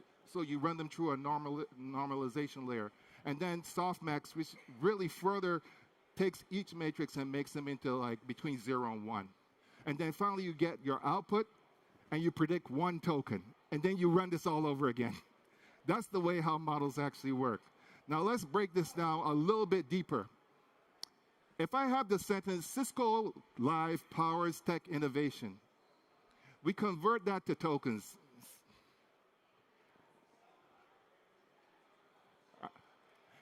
Now we take those tokens, whoa, running really fast.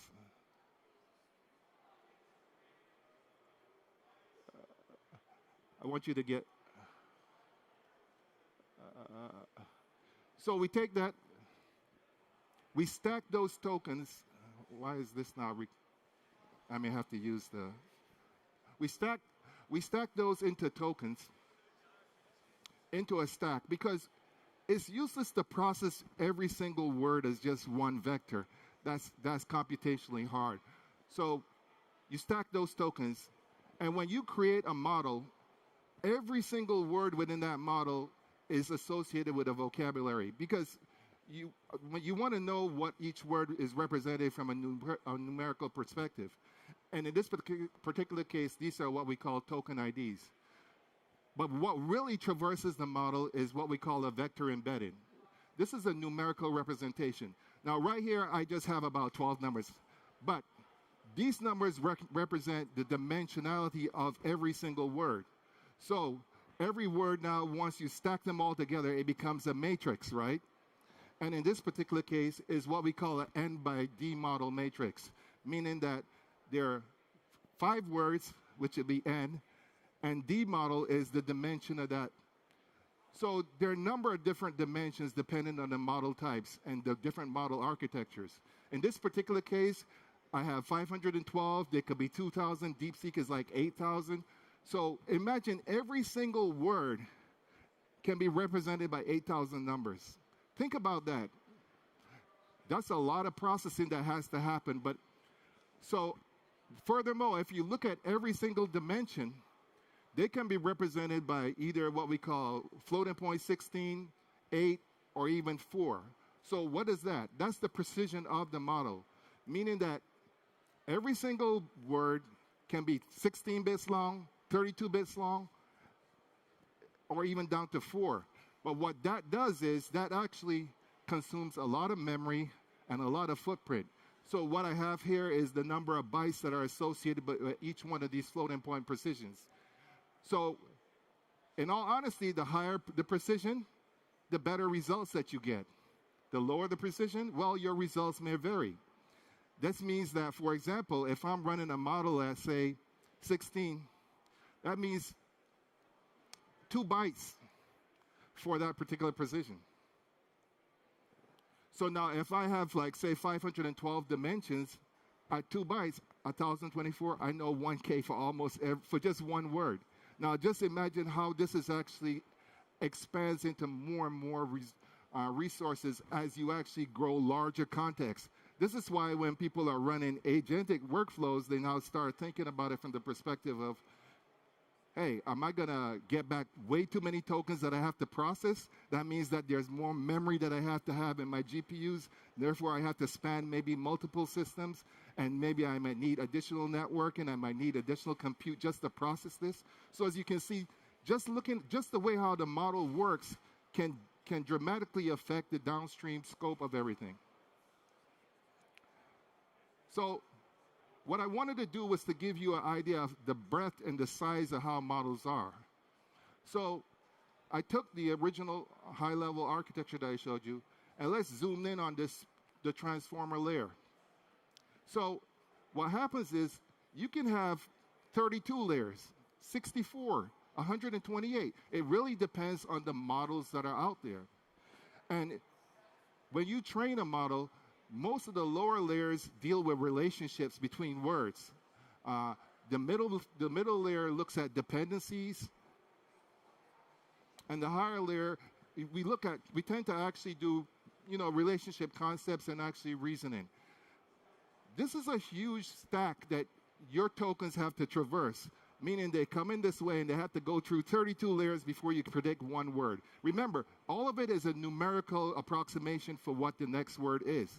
So think of all the processing and all the memory and all the matrices that have to go through all these stacks before it determines what's my next word is that I could actually rerun this through. This is called autoregressive nature of models.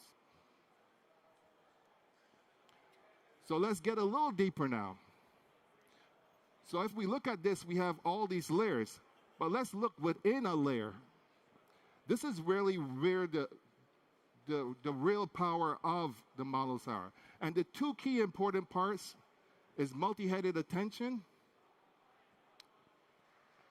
and the feed-forward network. Think of multi-headed attention as when you put any prompt inside, what it's trying to understand is the relationship between the words. So it's sort of like the understanding. Think of the MLP or the feed-forward network as the brains, where it actually processes the information. Once you understand, let me look through my model and see how I could relate to this. So we're going to get a little deeper into each of these.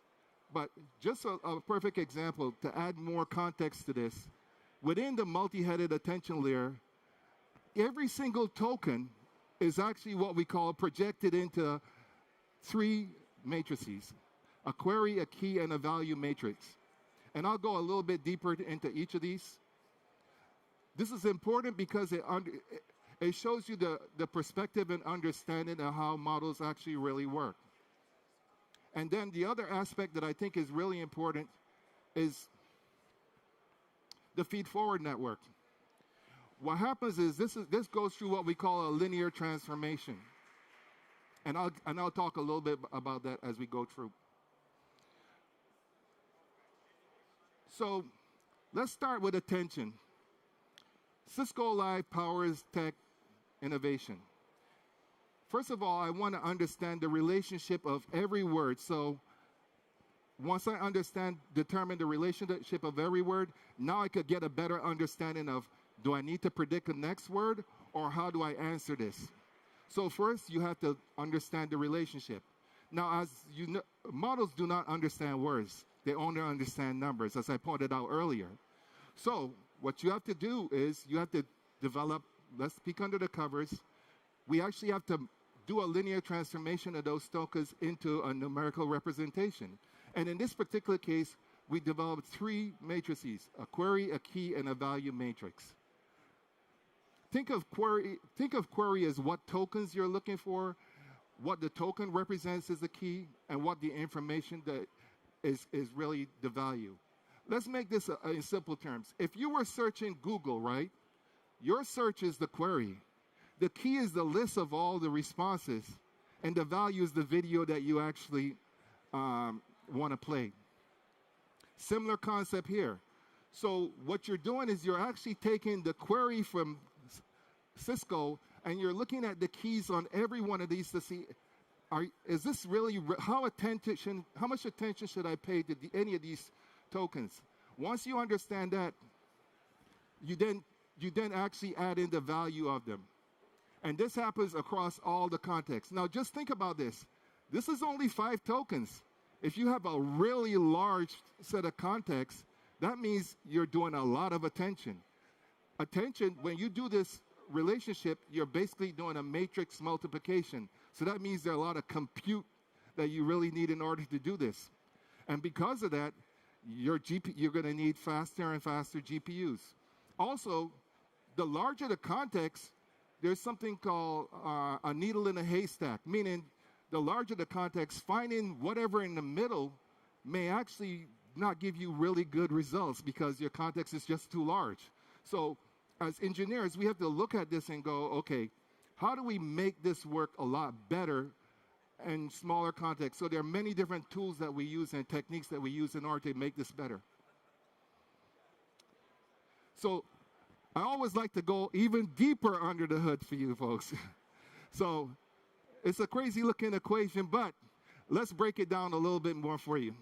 So I start out with Cisco Live powers the innovation. The input embedded. Now this is just a representation of the matrix. I just couldn't draw a large matrix of 500 or 1,000 dimensions. But what this is the weight matrices of the pre-trained model. So if I'm running this on, say, Llama or Mistral or whatever, I take those matrices from that model and I load them in, and they're loaded onto my system when I run an inference engine. So these are, and across all those layers, all 32, there are different weight matrices that represent different things. Remember, I indicated that the layers do different things at different layers. So just imagine you're loading weight matrices across all those layers. So when your token goes through, the first thing it does is it creates now keys based on those weight matrices. Once you get those keys based on those weight matrices, then you do a matrix multiplication and you get an attention score. What that attention score tells me, okay, this is my lookup. This is where I'm trying to find the information. It's divided by the dimension of the keys. That's the reason we do that is it's called a scale dot product. What it does is these numbers can really start varying all over the place. So you want to actually stabilize it, so therefore you can divide it by that so you don't have numbers that are really out of whack. And then we softmax them. Softmaxing means that every single row I want it to add up to 1. So there's a function you could run across it to actually make all the numbers between 0 and 1. So you may have numbers that are 0, 0, 0.7 or whatever in any of the dimensions, but what that does is that actually indicates the aspect of that. And then you get a contextual aware embedded. This embedding is the same embedding as that, but is actually a lot more aware. One of the things about this is it's not done in one dimension. There is done across multiple heads. So think of, and each one of these heads looks at different parts of it. So think about it. You have Everyone in this room is looking at this board, and everyone has a different understanding of what they're seeing. How do you capture that within a model? This is how you capture it. You give every one of them a different head, and they actually attend to that. And then you re-aggregate them all together, and now you have a really powerful, aware model. Let's look at the feed-forward part. So this is what we do is we want to actually change the dimensional space of the existing tokens into a higher dimensional space and then recompress it. Think of it this way. If you have a suitcase, which is analogous to your token, and you want to find out a lot more about what's going on with the suitcase, you may go to your room and take out everything and spread it on the bed or something. What that does is that's moving it into a higher dimensional space. You can understand all the curvatures, all the information about it, and then you recompress it back into the suitcase. That's exactly what this is happening. So that gives you a higher contextual relationship, understanding of what's happening within a model. A lot of today's newer models don't really use these dense networks because they fire up all the neurons. So they have this thing called a mixture of experts. You've probably heard about this. The idea is to take smaller feed-forward networks and call them experts, and then you don't have to necessarily fire all the neurons. You just fire the neurons that are needed. So in this particular case, you may see just these two new neurons.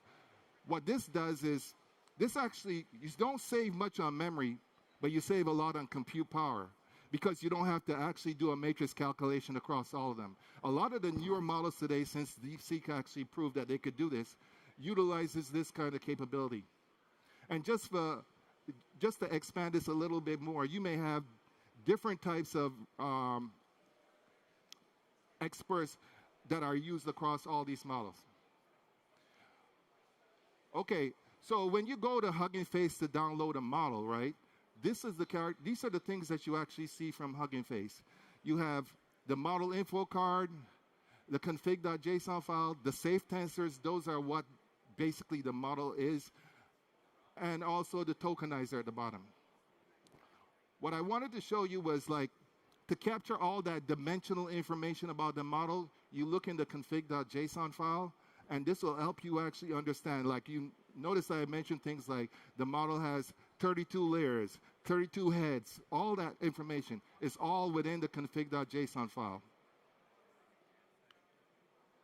So one of the things I wanted to do is to give you a feel for how a model really, when you hear 70 billion parameter model, 7 billion parameter model, what does that mean?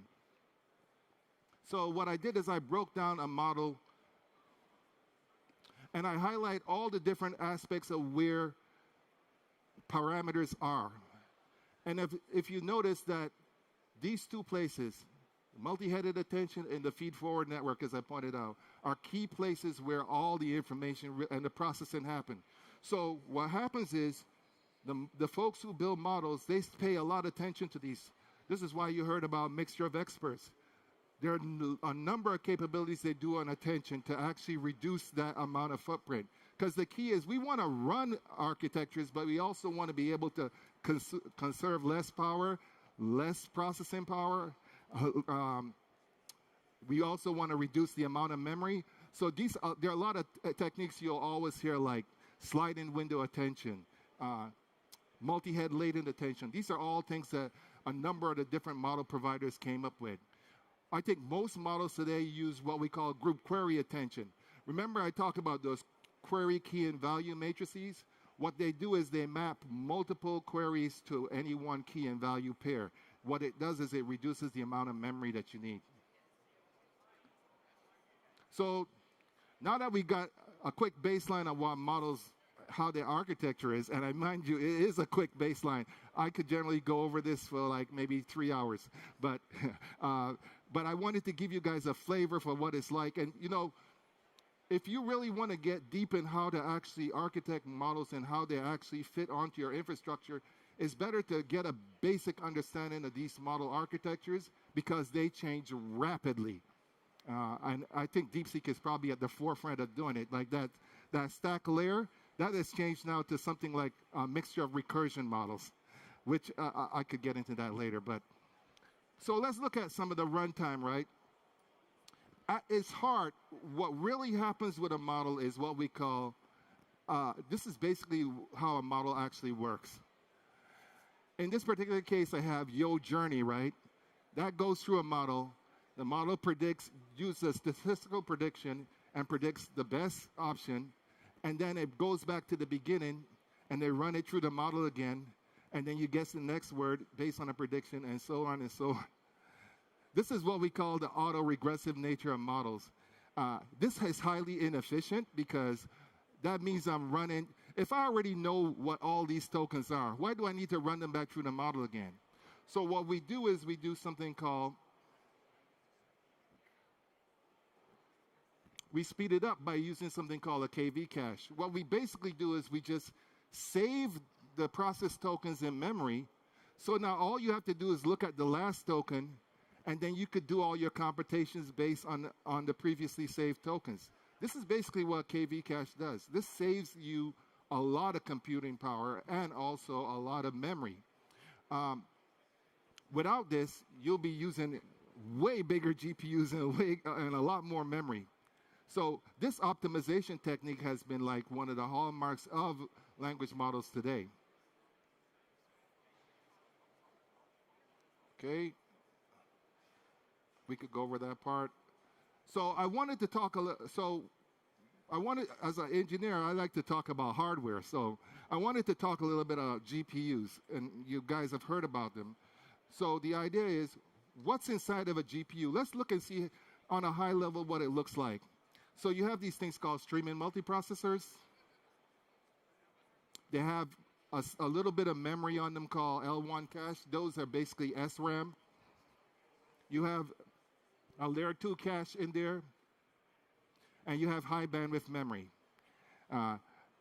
Good luck trying to get memory today, because I think NVIDIA bought memory across the entire world, and they basically are hogging it. But this is the model architecture that they use. When you load a model, you load them into this high bandwidth memory, meaning all those model parameters, that intermediate KV cache. Remember when you do those multiplications, you get intermediate results. Those are called activations. Those are stored in there. And then the framework buffers, you know, CUDA, all the different things that run your model, they're also stored in memory. So memory's a precious item when it comes to a GPU. One of the things about it is, here's what happens. It loads the parameters up to the streaming multiprocessors. They do the matmulls or the matrix multiplications and write those results back into KV cache. Pretty simple, straightforward, if you ask me. But remember, context can get large, so they can't just load this just once. This has to be done multiple times in different pages. So you may see a fair amount of data being moved between all the GPUs. And the reason why is because you're moving data back and forth. This means that this is the bottleneck. So when you're buying a GPU, you always look at the bandwidth, high bandwidth memory bandwidth, because if that's small, you're going to get really bad performance moving data through it. Another way to look at this, to show you how, if you have the high bandwidth memory, your keys and queries, they go into the streaming multiprocessors, they're loaded, they're calculated, they're written back to memory, they're loaded again back into, they do a softmax, then they load it back again into high bandwidth memory, then they load it back into the streaming multiprocessor process, then they actually written back. That's what happens. Very inefficient, but it does it relatively fast, but you could think that there's a better way to do this. Well, there's some folks came up with flash attention. What they did is they said, what if we just load what's needed into high bandwidth memory and fuse all of those processes together, and then you're able to write back to your high bandwidth memory. This saves a lot of effort and processing. In fact, it's used on almost every model today. So this was the standard way. Then now everyone uses flash attention.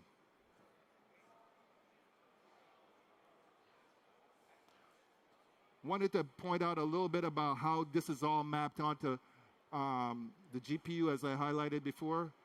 These are the ways how it's all mapped. Now let's talk a little bit about model architectures. I still got about 15 minutes left. So what if your model is too large and it can't fit on one GPU? Remember, as I pointed out, the architecture gets to be quite large, so you have to figure out something. This is when we start looking at parallelism techniques, all right? And a number of different parallelism techniques that I'm going to go over. Some of them are basic, some of them can get more and more complex.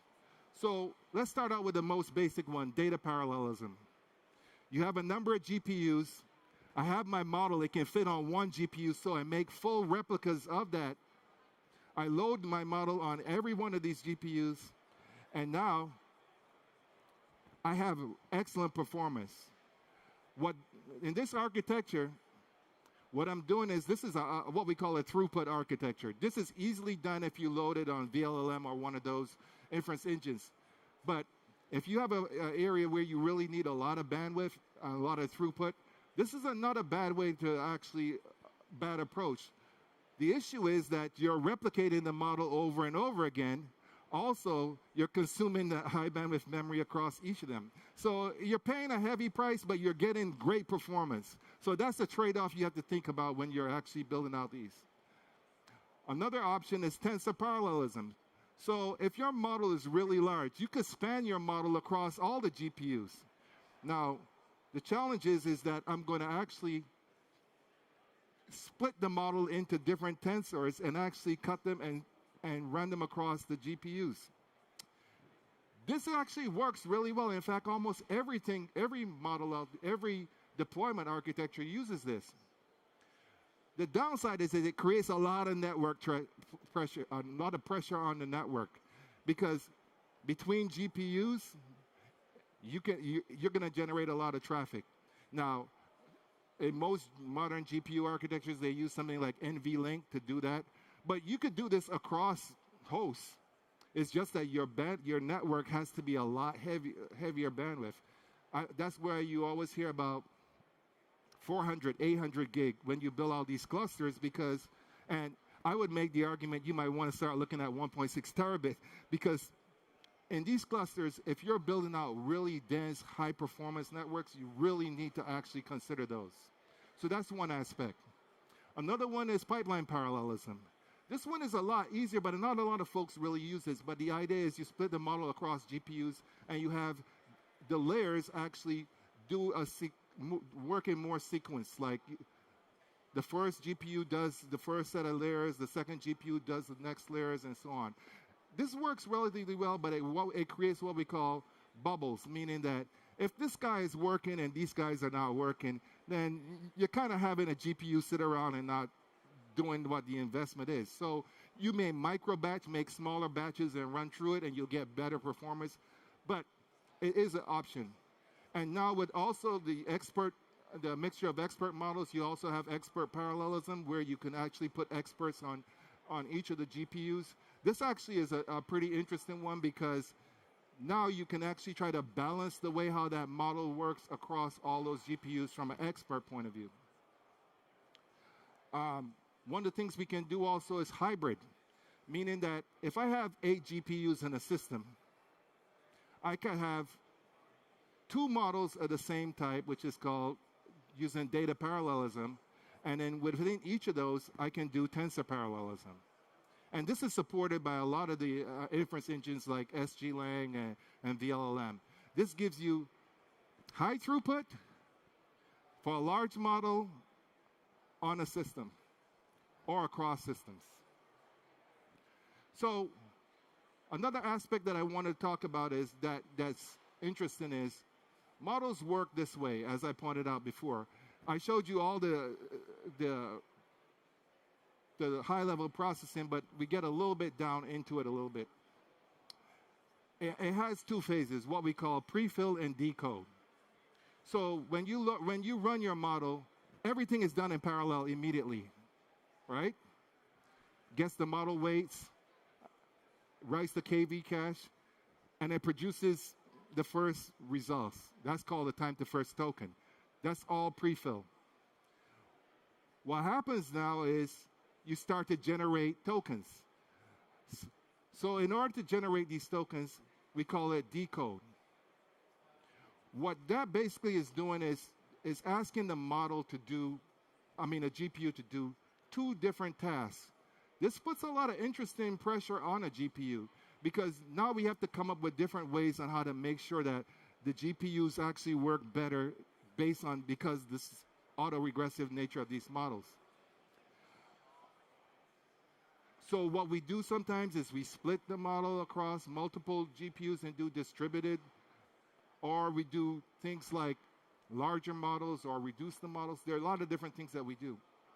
One of the more emerging things that happens is called disaggregation. So if you split the prefill and decode, and remember the KB caches the information that you pre-process, it has to be shared across them. One of the things that you can do is you can assign GPUs, separate GPUs to each of these. So this is disaggregating the processes within the model. And you may have multiple prefills because you can run them as containers, and you could have multiple decodes. You could also augment this by adding more GPUs on both sides. Or you can split this across hosts. This is for when you really want to do really high performance processing. And the high-speed network has to be really fast because you're moving information from model information across these. This is probably the direction that most folks are going for long term. So I pointed out a few of the frameworks here. DeepSpeed, VLLM, Ollama, TensorRT. A lot of these are good inference engines to start with. My preference is always DeepSeek. SGLang is made, but they do perform really well, and they do all the parallelism capabilities that I talked about. When it comes to deploying models, most models, if you have a single GPU, you put a front-end network. That's pretty straightforward. You may put multiple GPUs in a system and have a front-end network. But when you start getting into situations where you have multiple hosts with multiple GPUs, you may want to consider doing a back-end network. And most systems have interconnects at the back, and you may, depending on the size of your cluster, you may want to even build out, scale this out. This is where you could use, like, you've heard of Rocky or any high performance characteristics of the model or the network between these. So it's something to consider. And on the front end, you'll use things like storage and all that. All right, so where are we at? So let's look at how we looked at the overall architecture. Now let's spend a little bit of time on platforms. So as I pointed out before, we started out with basic LLMs, right? And you notice that the demand kind of varied between what's needed and what's not needed. But now we are in the world of agentic flows. And what we see now is that agents tend to actually generate a lot of tokens. So what does that mean to an architecture? Well, that means that you actually have to put some guardrails on your agents. If your agent, like I did a search with an agent that went out just to do something simple, like what's the funniest thing happened today? It searched like about 6 different sites and pulled back 6,000 tokens that I ran through our model. Now, if I keep doing that, I will blow my token budget in a heartbeat. So what that means is that agentic workflows, not only there's a concern about GPUs, there's also a concern about the network and also memory, storage. Agents require, in order to make a more intelligent agent, you may want to have short-term memory or long-term memory. And then you start seeing things manifest themselves like classic RAG, where you do retrieval augmented generation. That may become like a way how you could retrieve information from long-term memory to short-term memory, because you're doing a similarity search on the long-term memory to retrieve it to short-term memory. So now what basically I'm saying is it becomes a system challenge. And as a system challenge, we have to actually start looking at what we can actually do to address this. What Cisco has done is we came up with, you've heard about them in here, AI pods, right? We wanted to pull together all the necessary components that are needed to run this and put it within one stack. By doing that, it makes things a lot easier for a person to deploy this on-prem. So that means you have things like the compute, the networking, the observability, and also, most importantly, the security. You've heard about our secure AI factory. This is basically, I mean, it's a marketing name, but this is basically with our working with NVIDIA. We're the only ones that actually does take security really serious. So not only is all the networking aspect great, but also the security features that are necessary. So I'm coming to the final part. So we covered things like the transformer architecture, the compute path. We look at performance drivers, scaling, and lastly, platform decisions. First of all, guys, I really want to thank you for running this drive with me. I think it was really quite a journey to just do this in such a short span of time. Maybe next time I'll probably see if I could find time to do it much longer. But hopefully you guys got something out of this and have a better understanding of how models can actually impact infrastructure. And with that, I think I'm finished. Most importantly, in order to keep making content, please fill out these surveys. I really like to come back and actually make newer content to highlight these. Maybe I might do one on training. So thanks a lot for your efforts, guys. So any questions, feel free to reach out and let me know.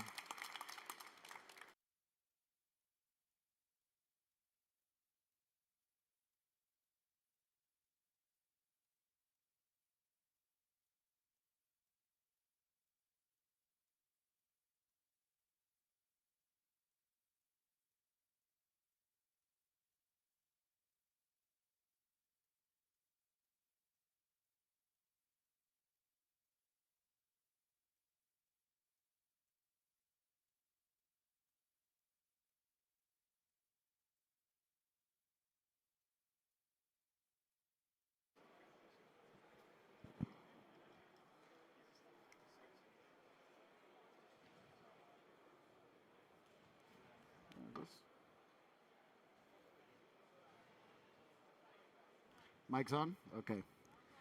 Hi, everyone. I know it's Thursday. It's lunchtime, so I'm going to try to keep this vibrant. I'm going to try to keep this upbeat. So this session is about walking you through what the Cisco Networking Academy can do for employees, for small and medium-sized business, for anybody looking to actually begin their journey of upskilling. For those of you who were in our session yesterday, obviously, and for those of you who know this section of the convention, obviously the Learn with Cisco is where we have our most complex, intricate expertise level certifications. But often, if you talk about the 83 million small and medium-sized businesses in Europe alone, we don't need expertise level. We just need a beginning of level, right? Especially when we talk about cybersecurity, when we talk about artificial intelligence. So I'm going to walk you through what the Cisco Networking Academy proposes. I'm going to give you a little bit of a demo just for you to see how easy it is when you're a Cisco Networking Academy instructor to open a class, to go through a class.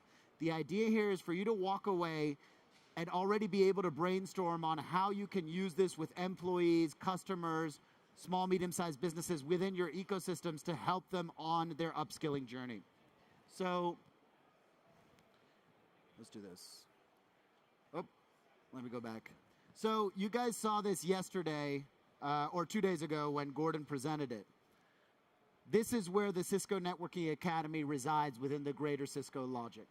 Why? Because in particular, when it comes to our cybersecurity offering, our objective is to be able to reach as many learners as possible and offer them that opportunity, whether they work for the public sector, private sector, small, medium-sized business, or whether they're simply teaching in a school or an NGO, to give people the skills that they need to be resilient in an ever-changing world.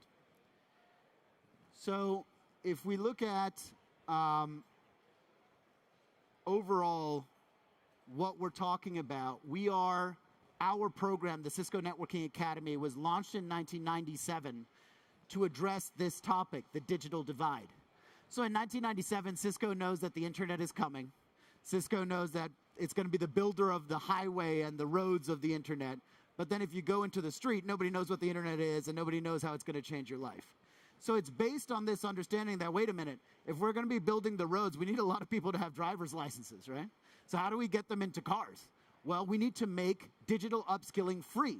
We need to make it accessible. We need to ensure that it's agnostic. And this is one of the things that you're going to hear me hark on about, so I'm sorry, you're going to hear that word a lot. But one of the things that makes the Cisco Networking Academy different from any other program in the world, it is that we are agnostic. At no point with our content do you learn, are you locked into learning about Cisco technology. We do not care. We don't care. Our number one priority is to ensure that the learners that use our content get to the learning outcome that they are looking for. So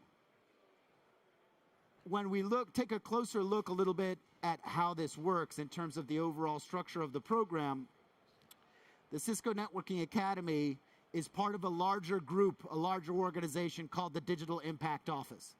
The Digital Impact Office, I want you to think of us as a bit of a kind of a guerrilla marine group that we get thrown into a country to propose a comprehensive digitization solution. So within that organization, you have the Country Digital Acceleration Program, whose job it is to finance proofs of concept on how Cisco technology can answer a specific question or a challenge, whether it be health, agriculture, or any other sector you can think of. And then you have Learn with Cisco, and this is where we reside. But what's important, and what's really important for you to take away today, is that Learn with Cisco is a continuum. So if we talk about basic all the way up to associate skilling within Cisco Networking Academy, it's because we want to get as many people to the level where they can then come right over here and pass expert level certifications at Cisco, right? The idea is to be able to provide any learner with a comprehensive journey going from zero all the way through to the top level certification in cybersecurity, programming, artificial intelligence, and the rest. So always bear in mind that what I'm showing you is part of a wider continuum. And so the idea is all the learners that come through our program should be able to get to any level of expertise, irrespective of their background. Just a quick picture. This is from our annual conference just for Europe in Thessaloniki this year. What's really, we have some people who were there, who partied with us in Greece. Thank you for being here today. But let's just take a quick look at some numbers, because obviously, I have to have my own rah-rah moment as well. So within EMEA, we are training millions of students every year. Our top countries you see here on the bottom: Nigeria, Pakistan. In Europe, United Kingdom, France, Italy, Germany. Now, what's really important is that all of these students, all of these academies that you see, and all of these instructors, they are in the top level universities in different countries. They are working for NGOs that are specialized in helping migrants settle in a new country. They're working for military organizations. They're working in hospitals. There is no prototype to Cisco Networking Academy. So if today you are trying to discover how the Cisco Networking Academy can work with you and for you, bear in mind that any organization, be it a small and medium-sized business, be it a utilities company, can be a Cisco Networking Academy, can use our program free of charge, right, and can be part of this overall family. The last thing I'll say is, while we're very proud of our almost 30% female representation in the region, if I take just my European numbers, in France I'm at 11% women. In Germany I'm at 9%. In Nigeria I'm at 60%. In Saudi Arabia I'm at 55%. In fact, Europe is saved by Romania that pushes us to 35%. If it wasn't for the Romanians, we would be in a catastrophic average. And these are for structural reasons, right? Women in tech has been a big topic for, let's say, 10, 15 years, but the tech industry began training 25 years ago, right? So we have a significant delay on how we're promoting women through the ranks, and this is something that, of course, we're always interested in partnering with organizations to address. If we just look at the European Union, one of the things that I'm particularly proud of is that you will find us in almost every major ministry of education within the EU 27. And that is because we are agnostic. So when I go to France, when I go to Greece, when I go to Germany or Spain, I have teachers who have been teaching me at a secondary or university level in the public sector for over 20 years. And that's because I have promised them to stay agnostic and flexible. Flexible in the sense of they use what they want, they leave what they don't. You think Cisco isn't the best in cyber? Well, I disagree, but you are free to use what you think is good, right? So also, I want you to bear in mind this flexibility of what you can use us for. We don't care if you want to use all of our cert or 4 chapters and use your own stuff. And I'll go into how far we've gone into that kind of philosophy in a little bit. The way the program works, we have a world-class platform that I'll show you in a minute called that you can visit at netacad.com, okay? And that's where all the content resides. Our objective is to be able to reach learners where they are. So obviously everything can be instructor-led, but everything can also be given in self-paced form, all the way up to our associate level certifications, which are always instructor-led. We have hands-on practice labs with Packet Tracer. For those of you who don't know what Packet Tracer is, it is a world-class simulator that is used by hundreds and thousands of students. And there are not too many Cisco people here listening, so I'm just going to say it. Even many who aren't Cisco Networking Academy students, they still use Packet Tracer because it's free, it can be downloaded on any computer, and there isn't a better simulator out there, okay? Then we have our credentials. So of course, we always encourage people to go to certifications, but sometimes, especially if we're talking about upskilling workers in SMEs, the objective isn't to go for a full CCNA, but to be able to establish a baseline knowledge of cybersecurity. So we want them to still have a recognizable demonstration of acquisition. So what we do is we give them a digital badge, right? A digital badge that is theirs for life, can be shared on LinkedIn via email, and once it's clicked upon, it redirects them to a page at credly.com, who's our certifier partner in this, and it says this person has acquired XYZ level of competence, right? And especially for those of you who are working with students who are in 5-year, 4-year master's degree, or are working with employees who are looking to just demonstrate that they have a base level of knowledge, this is an unbelievably practical tool to help them do so. And then, of course, we have our certifications, and the idea is obviously to then lead to job insertion. When we talk about the different verticals that we have, we go from digital literacy, and when I say digital literacy, in Greece I run programs with the elderly so that grandmother and grandfather can connect safely when they're talking with their phone to their grandchildren, right? When we talk about digital literacy, it's about allowing anybody, irrespective of their age or socioeconomic background, to have the basic understanding to be able to claim their destiny in the digital world, right? It should not matter that you were born in 1930, and it should not matter that you were born in a country where connectivity is a problem. We should be able to reach you and empower you with these skills. And then, of course, we go across all the major verticals that you know and love with Cisco, and of course, if you're all here, you think we're the best at them. But what's really important to bear in mind is that each and every one of these verticals is deliberately designed to accompany learners to whatever point they wish to pursue. So we do create checkpoints and digital badges that allow you to stop at whatever level you believe is the right one for you. So when we look at our digital badges, we have these are the digital badges, this is what they look like. Of course, our certifications go from CCST to CCNA. CCST, Cisco Certified Support Technician. Now, if we look at the learning offering, and this is why I was hammering the badges to you just a minute ago, is that when we first started on our journey, we were replicating a little bit what exists over here, which is to say we had a CCNA course of 210 hours. You teach CCNA, you do the 210 hours, you come out with a certification. But the reality is if you look inside of CCNA, you obviously have these 3 modules. And today, if you are a small, medium-sized enterprise, you can get away with hiring entry level that is at the CCNA 1 level because they understand network architecture. They have the basics, and the rest they can begin to learn on the job, right? Because what's the problem here? In particular, when we talk about small, medium-sized business in Europe, is getting operational talent right now, right? And if you wait till they've certified, They don't want to work for a small, medium-sized business. They want to be paid more than an SMB can afford. So this is why we've kind of zeroed in on this modular approach to our courses, is give you the opportunity to also leverage this module to do specific learning outcomes. As mentioned before, we do both self-paced and instructor-led.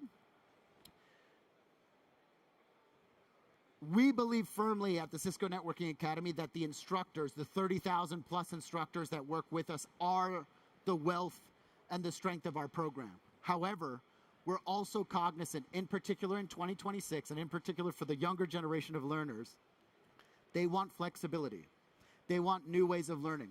They want to be able to learn at home and mix it with YouTube videos that they find more engaging. The traditional classroom is a solution, but it's not the solution. It's now part of a learning experience that they're looking to make more vibrant, to make more differentiated. So this is why we also provide a lot of our content in self-paced to allow learners to be able to consume them at their leisure. Now, I apologize in advance. You're never going to read all this, so don't worry about it. You can access this. I'll make sure this presentation is available. This is the breadth of our portfolio. As you can see, it goes from introductory content all the way through to intermediate and to associate level, CCNA. What's really important, and we're going to look at this in particular with AI, is that our content is also translated into over 38 languages. All right? Here in Europe, as my commitment as the regional manager, there will not be a single module of AI that will come out that will not be translated into 10 European languages within the 6 months. Any European country over 12 million people will have our AI content in its language. For the pure reason that if we want to talk about real AI adoption and empowering Europeans, we have to actually start speaking European languages, right? So this is really, again, to kind of hammer to you that our obsession is to be a solution both globally, of course, but especially locally, and to be able to partner with any type of organization that sees in this program an opportunity. Now, I talked to you about Packet Tracer. I just want to show you a couple of screenshots of what it looks like today. So Packet Tracer, this is something that with about 2.5 hours, 3 hours worth of training, you can design as a teacher, as a trainer, as a mentor, as a student. Okay, it's downloadable on any CPU today. And all of these are developed to be able to match the intricacy and the complication of our different courses. So this one in particular comes from was developed so that we could match a new offering I'll be going into in just a moment, which is Industrial IoT. Industrial IoT was developed at the request of partners in Norway, in the United States, and in Germany. Why? Because manufacturing and utilities in particular is digitizing at a rate that a lot of employees in these companies do not understand.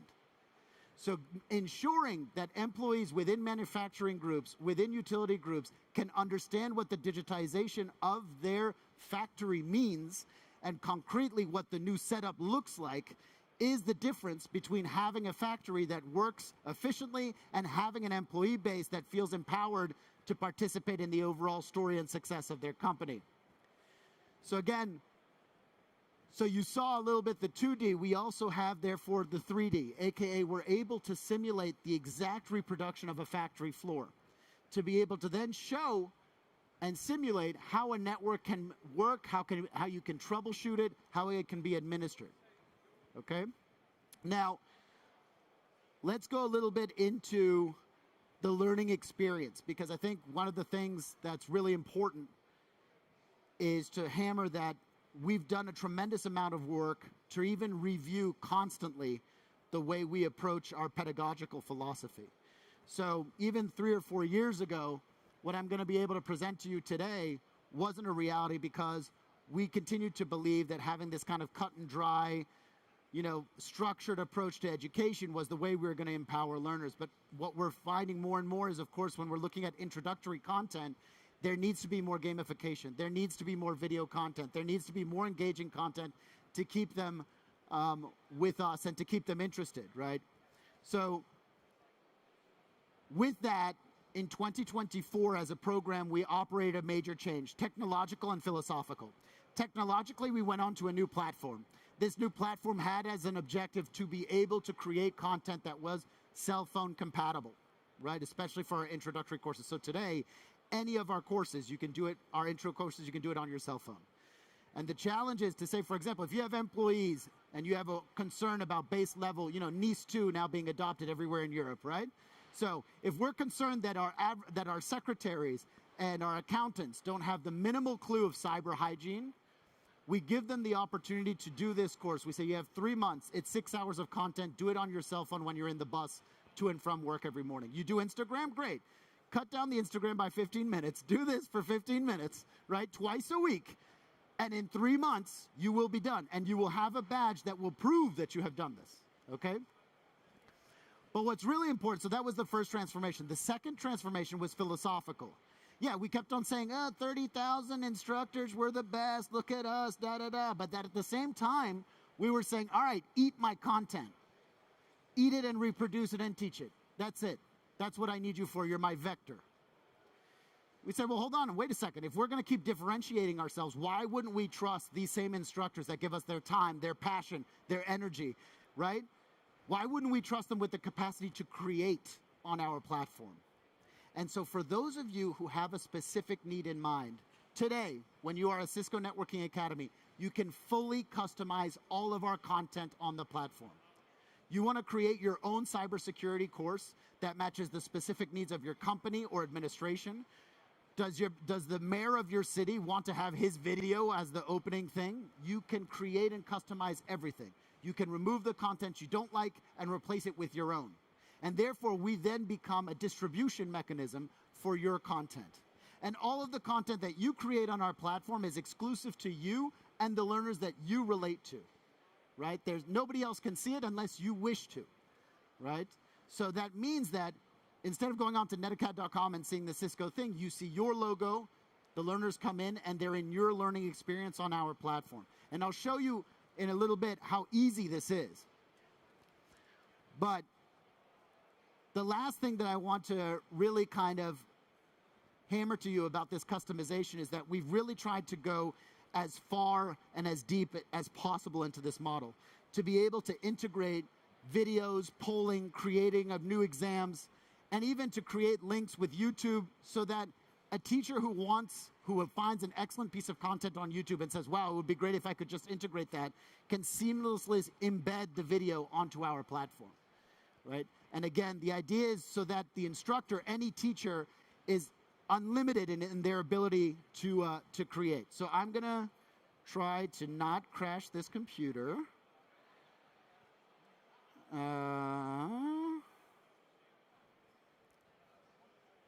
Let me see. Oh, 1 second. Okay, so we are on netacad.com. My name is Armand, and I am an instructor in the Skills to Jobs Paris 2024 Academy. Okay? I just want you guys to see, like, honestly, I'm an idiot, and I can manage this, right? A trained monkey can manage this. Let me show you the simplicity of it, because what I want you guys to see with this is that anybody, for any reason, within 30 minutes can create their own course on our platform and then share it with thousands of users worldwide, okay? So I've got my list of courses here, but I'm like, okay, you know, we want to talk about a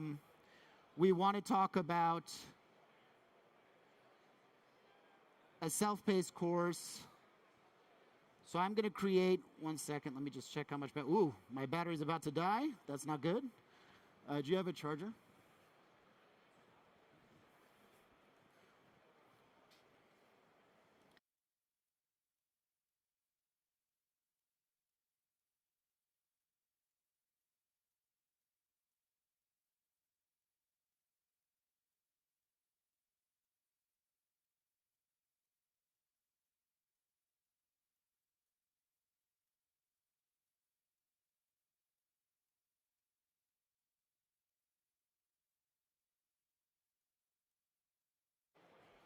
I'm going to create my course. I'm going to go for instructor-led. I'm going to choose Apply AI. I'm going to open it up. I'm going to choose it in English. My start date, my end date. Here's the text. All of this I can customize. The video, the picture, everything. The whole entry point, I can change the language and the title. I continue, and I publish. This course now exists, and I can invite the learners that I want by CSV, by bulk invitation, by self-enroll link. And I can share this with thousands of learners throughout the world. There is no limit, okay? So when I say, all right, but Armand, you tell me thousands of learners, that sounds like it's pretty complicated. It's not. What I can do is come down here, and I'm going to go to Introduction to Cybersecurity, right? So here I have my course. I can customize and remove the modules that I didn't want, right? I can replace them. But crucially, now that I'm looking at my course,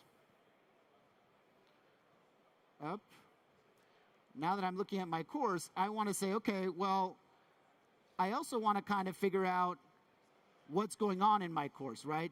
Can I take a look at what my learners are doing?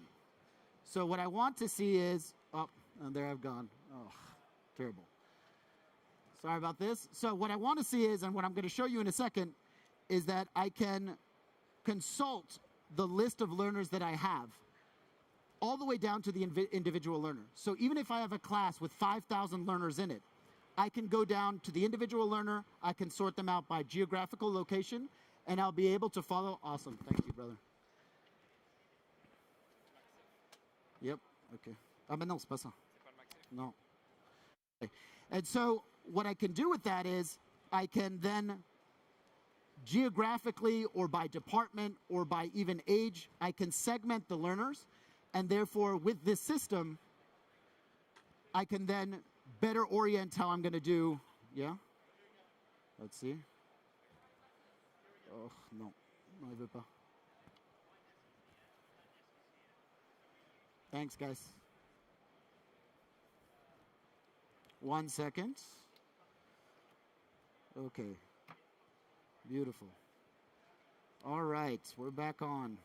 Thank you. Should be good. Let's see. Yes. Okay, we're back on. Up. Okay, so. Oh, come on.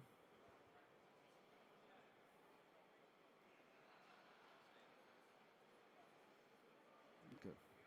So, as I was telling you, I now want to manage my learners. I want to check what they're doing.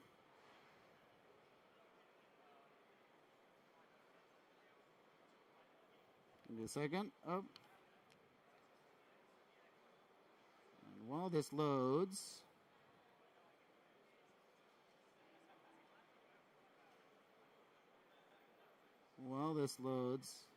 okay. Keep things running. I'll come back to the presentation, and then we'll come back to the demo in just a second. Because I think what's even more important than giving you the demo is also being able to run through the content that I think is important here. Yeah, here we go. Okay, so let's take a look at the AI content that we want to propose you at the Cisco Networking Academy. So obviously, when the AI kind of explosion happened, when ChatGPT arrived, we got a huge amount of requests from our ecosystem saying, listen, when is Cisco going to come out with courses? When are you going to come out with Cisco's answer? We've heard you about networking. We've heard you about cybersecurity.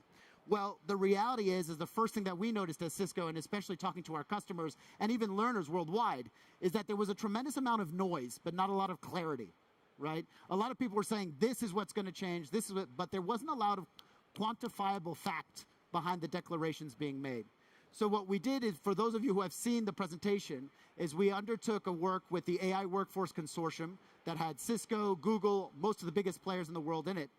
And we proceeded to an in-depth analysis of what is happening with AI, what jobs are being impacted within IT specifically, and what kind of impact can we see. And therefore, once we've established those truths, what are the specific skills that you're going to need if you're in cybersecurity, if you're in networking administration? And so all of the content that we are producing today, that we're releasing in 2026, is the fruit of 2 years' worth of study, of observation, and crucially of consultation with our ecosystem, our partners, and our customers. So when we talk about going into the key AI skills for an AI engineer, in our portfolio today, we already address the top level with existing content that we've had for many years, right? So if you look at the top here, we address the top through our programming pathway, our data pathway, and our professional skills portfolio, right? These are things that we've already been addressing for at least 3 or 4 years. However, we did not have a comprehensive or coherent response for this bottom section. And so this, in 2026, is what we've been releasing. This is what we've been building to. And that basically leads to our first course, Introduction to Modern AI, which exists today in 10 European languages, okay? It is self-paced, 5 hours of content, cell phone compatible. Comes with its own digital badge. What is the objective of this course? It's to allow anybody, irrespective of their background, to understand the AI moment that their everyday life is being propelled into. This is not about coding. This is not about technical skills. This is about understanding fundamental things about AI, including what happens when you do interact with a chatbot, what a hallucination is. Because the reality is, anybody working in a major company or a major organization, there is somewhere an accountant or a secretary that at some point is going to want to use AI for a shortcut. And if they don't know what they're doing, they're putting your company's information at risk.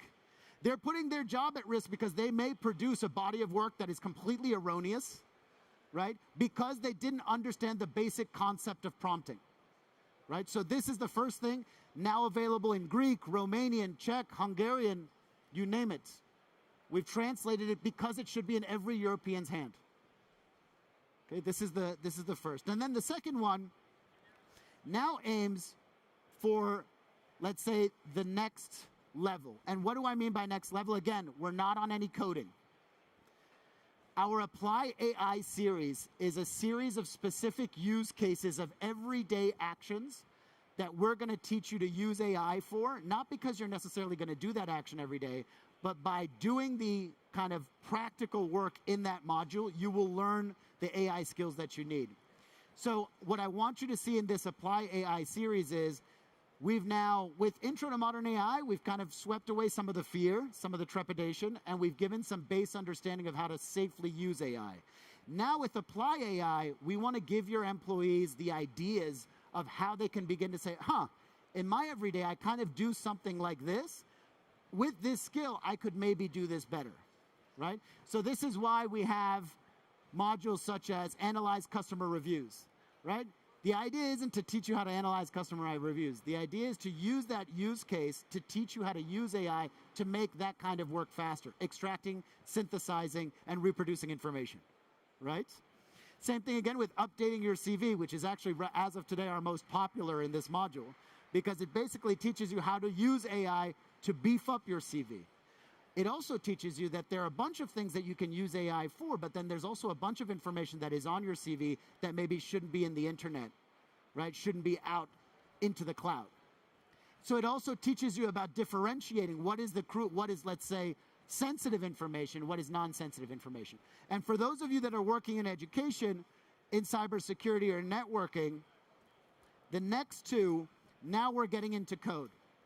Now we're getting into working on solutions that are meant to be able to help the future SOC analyst, the future pen tester, and the future networking administrator that is entry level, that's trying to get into the game. We want to equip them with the key skills. I'm French. I live in Paris. Last year they said, we need 30,000, cybersecurity professionals. If we don't have 30,000, France is going to collapse.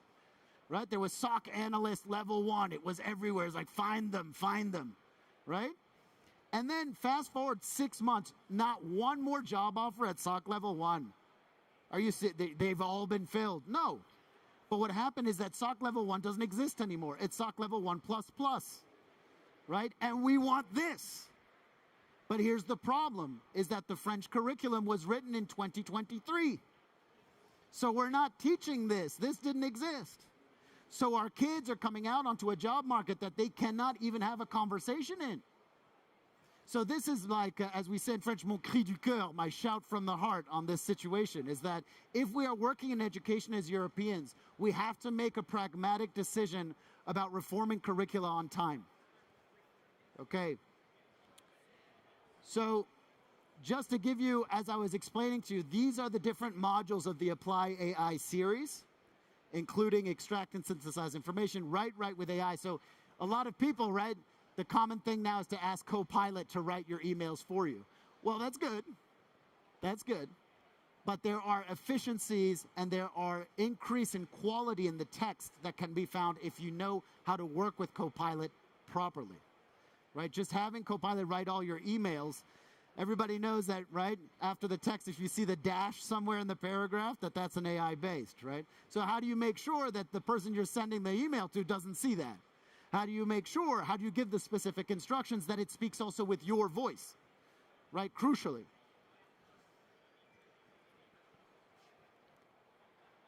So when we walk through analyze customer reviews, we have all these different specific tasks, right, that are identified, and where the learner is pushed to make these decisions, to look for the human in the loop, to look for how to better extract the information that is there.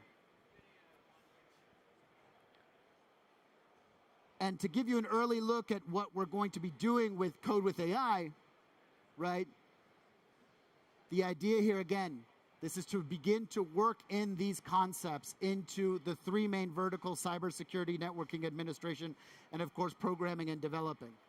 Same thing again with build with AI. You know, today in this conference in Cisco Live this year, we've been talking about how agents are now going to be the new helpers. Okay, so we need to begin explaining to people what that actually means. We need to begin to explain to people how to begin to build an agent, demystify it. It's not difficult. It takes precision, it takes a methodical approach, right? But it can be done and it can be learned by anybody. And this is what we're trying to prove. So I want to switch gears for a second and I want to talk about OT for IT for Industry 4.0. As you guys know, in Europe, we have a major reindustrialization battle on our hands, right? And in some countries, like I personally supervise Greece, we have a major issue in terms of the existing industry and its lack of digitization, right? There is a problem in terms of energy efficiency. There's a problem in terms of output and productivity. And there's a problem overall in competitiveness, right? We can't, as Europeans, keep saying that we're going to stand up and we're going to be able to be counted on if half of the European Union is producing using machines from the 1970s. It just can't be done. So, whilst we can pitch digitization, we can pitch selling new machines, we also have to be training the future workers of the factory floor to understand these machines and understand why the connectivity that exists around them now has completely and fundamentally changed the game. So these are 4 separate courses that treat this. 1 baseline course in cybersecurity, 1 baseline course in networking, and 2 specified courses on manufacturing and utilities. The objective here is to provide specific content to these segments so that we can begin accelerating the requalification of the workforce, right? Today in Germany, we're actually working with several big players in the utility sector to be able to ensure that all of their existing employees are retrained on this content right now.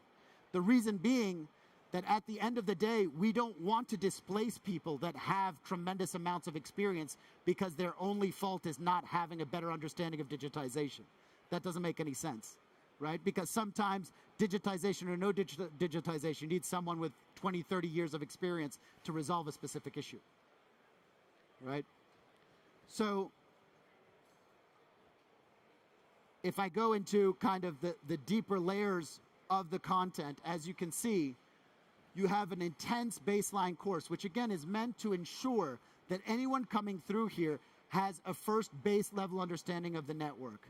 And this is something that you're going to find in our cybersecurity. You're going to find it, again, mentioned almost everywhere, because as Cisco, obviously, we're convinced that a fundamental basic understanding of the network is key to being able to progress in any vertical, right? You can then specialize in either of these and then finish with a cybersecurity course meant at better understanding how you protect your infrastructure. Let me just see if I can now pull up for you the demo, which should be okay now. Okay. All right, so as you can see here, if I go back to my management of my students, I have all of my different students. I have when they enrolled, what they've been doing. But then I can also, on this course, go to the grade book. And I'm going to show you what that grade book looks like.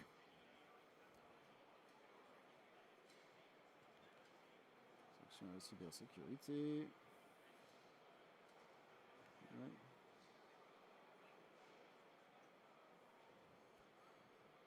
Okay, so here, as you can see, I've customized the entry point for all of my students. I have a specific logo linked to the specific campaign that I'm running with them, right? And if I go now to my grade book,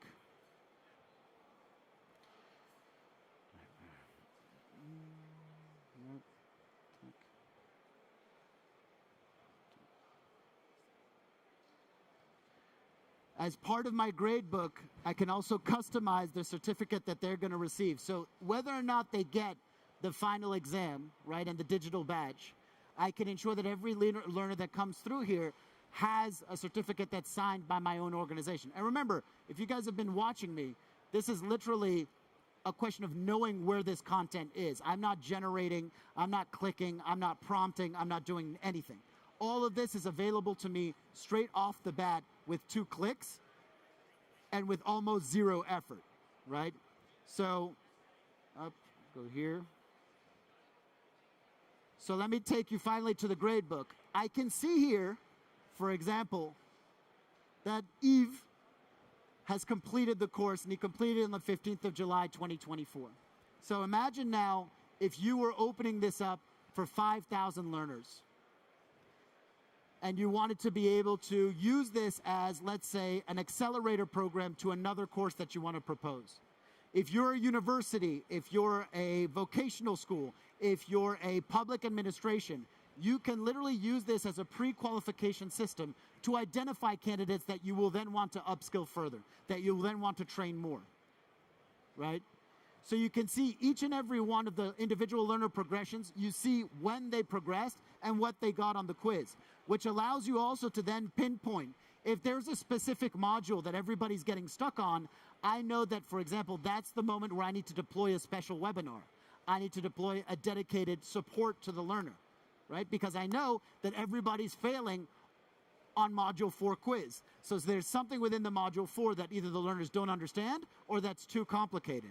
So instead of me saying, okay, I've structured a class, I've got to do 20 webinars of 1 hour, I wait and I see the learner behavior and I deploy the webinar when it counts for that impactful moment of learning, right? So as of today, by the way, was mentioned by the CTO of Real Madrid. We have a competition in EMEA that's going on right now, sponsored by our friends at Real Madrid. Because of this flexibility and this system, in less than 2 weeks, we've had 50,000 learners from 70 different countries consuming the content simultaneously. And we're able to track them down to the learner in Kinshasa, all the way to the learner in Sweden, right? The localization doesn't matter. We can follow them, we can follow their progress, we can follow all of the badges that they're getting. And this is also in your hands if you become a Cisco Networking Academy and you use our program. This also becomes your tool. So, I know I'm coming up on time, So I want to be cognizant and give you guys some time to go to lunch and answer questions. If there is one thing that you can leave here with today, is that as you saw from the slides and the numbers that I produced, if you today are looking for entry-level talent, we have it. I know where they are. I showed you. I know where they are. Today, I have in Europe alone, 220,000 learners that are CCNA level or above, right? If I extend that to CCST, I go to 800,000 learners every year in my program in Europe alone. Okay, so if you're looking for entry-level talent, there is no excuse to saying we don't know where they are, because we do know where they are. Come and see us. Let us work with you to connect you to the universities, the vocational schools you're looking for. The content that we have is aimed at upskilling anyone, anywhere, irrespective of their socioeconomic condition, even of their connectivity. Our courses can be consumed offline on your cell phone. The whole point is to make sure that any learner can be able to access our content. And finally, for those of you who want to be able to leverage us to upskill employees, to upskill people in your community, again, you have the power of Cisco in any classroom, anywhere. Anyone can do all of the things that I've just shown you. So any organization can leverage our world-class platform, our world-class simulators, free of charge, right? For any use that you see fit. So that's me, that's my spiel. Thank you for taking time away from your lunch. If you have any questions, I'd love to answer them. And I wish you a successful end of Cisco Live. Thank you, everybody.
What? Does it?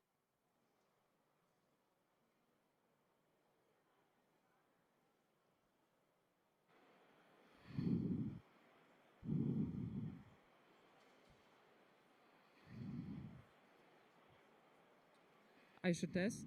Okay. I don't think I need it. Hello. Yeah. Hello. Hello. That's, Hello. yeah. Yeah, that's okay.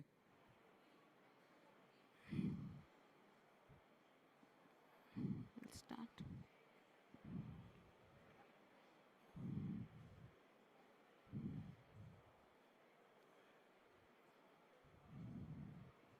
Start.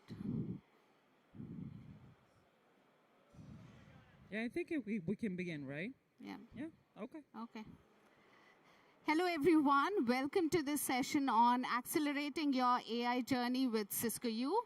I am Nikita. I'm Elias.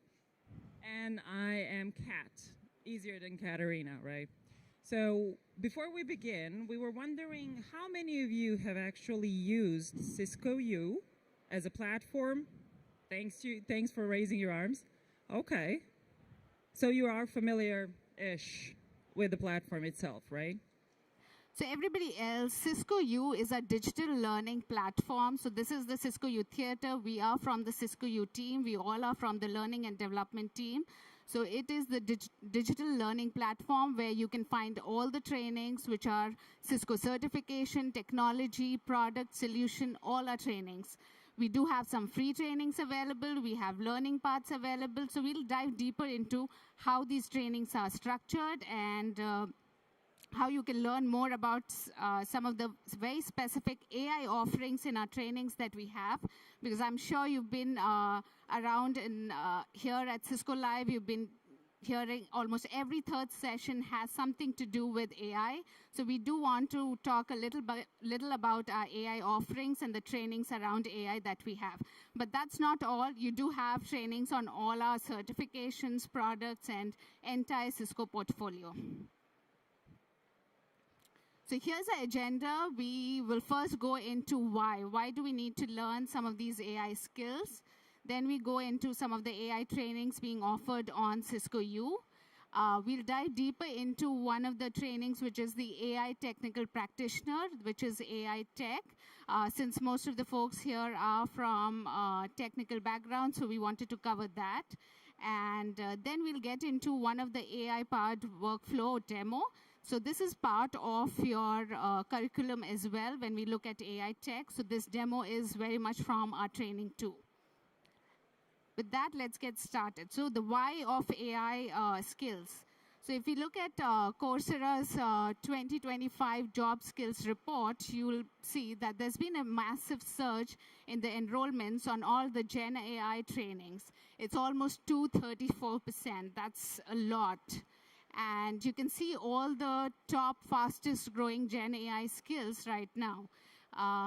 So Nikita, if you don't mind me interrupting, how many of these skills that are shown on the slide, how many do we cover in our Cisco U offerings? That's a great question, Kat. We cover almost all of these skills which are listed, and that was one of the reasons for putting this here. When you look at our AI Biz and our AI Tech training offerings, you will see all of these are covered, but we're covering it from two different personas. One is the business leadership, and the other one is from a technical perspective. This is the Gartner's 2025 job skills report. So here again, if you see, it's not about the job crisis, but it's more around the transition crisis. As business leaders, how do you want to think about AI strategy? How do you think about workforce transformation?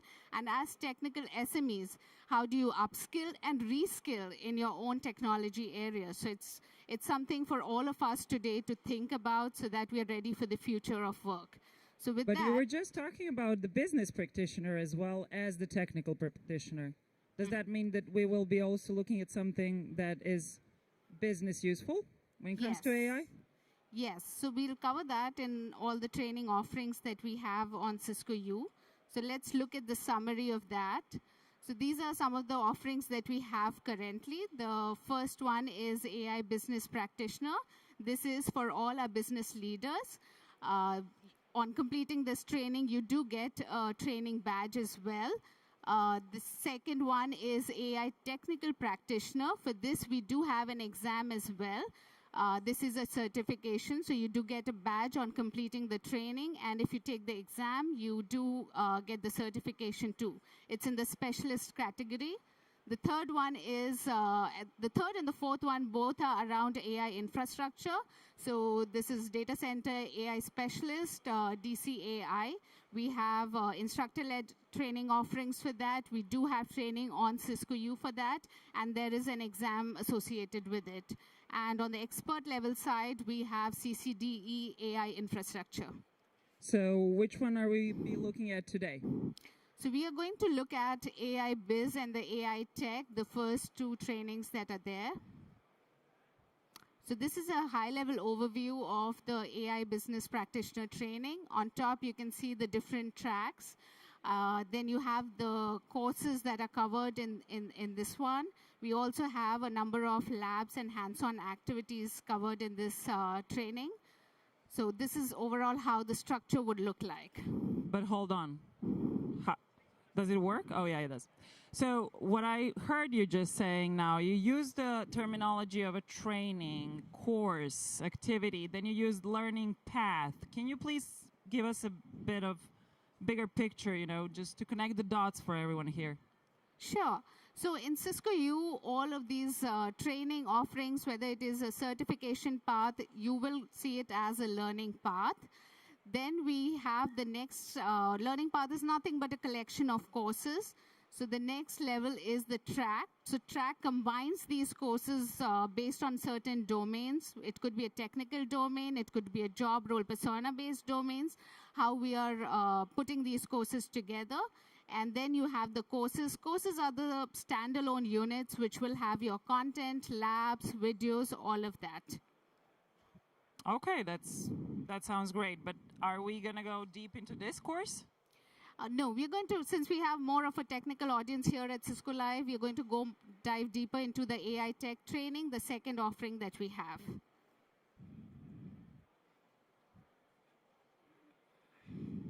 So looking at this page, we are on a Cisco U homepage. Is that correct? That is correct. So this is the Cisco U homepage. This is where you can navigate and search for your trainings. So you can find any of the trainings that you're looking for here. But how do you locate the trainings you need on Cisco U? So let's say we say AI. Oh, so you only type in AI. You don't need to know the exact acronym of the course or the learning path. Yes, you can use different keywords, and based on those keywords as well, search for your training. So here we have the three that we just talked about, the data center infrastructure essentials. We have the AI technical practitioner, and then the AI business practitioner. So we are going to go into AI tech, yes. Right? So this is what? The homepage of a learning path for Cisco AI technical practitioner. Correct. So this is the learning path. In the home page, what you'll see is first the skill level. It's an intermediate level, the duration of the course, the number of courses. So this is a learning path, so you have courses there. Then the number of labs, assessments, the version number, and the CE credits. CE credits is the one that helps you recertify. So if you're trying to recertify your CCNA or a professional level certification, you can use CE credits to do that. As you complete the courses, you do get the credits for it. What else can you tell us about this particular, the homepage? You also see the description, the skills you learn, and if you scroll down, you see the different subscription models that you have on Cisco U. But I was wondering actually about this part. So we were looking at the homepage, and then we said that this is a learning path, correct? On this side, we see the three portions of a learning path. However, you just brought up that there are 11 courses. Can you explain on the difference? Yes. So here what you see are the three tracks we just talked about. So learning path, the next level is the track.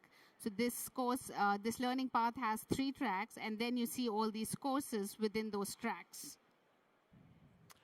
Okay, so looking at, you just said that there's courses, but we can also see the pre-assessment and a post-assessment here. So I propose we go into a pre-assessment of, perfect, track 2. Excellent. Would you mind going back to the beginning? Yes. Just in case. So Kat, can you explain us from an instruction design perspective, why do we have pre-assessments within learning path? Yeah, sure. So the whole point of a pre-assessment is the understanding of where you're at with your knowledge and your skill. So if you want to just, check your own knowledge and understand how many gaps there are, or if there are any, due to the lack of time we all experience today, we don't want to spend time, learning stuff we already know. We simply decide on going into a pre-assessment, go through the questions, and once we get to a score report, we can actually see, the valid information for us, for our own achievements. When you look at the assessment complete, that's weird.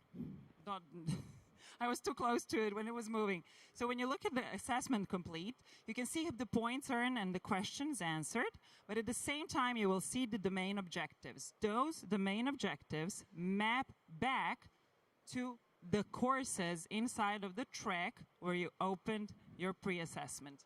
So in this case, you can see that Nikita didn't score any percentage on the second course, and she has some knowledge on the first and the third course. So let's go into the second course, and take a look at it from the instructional design perspective.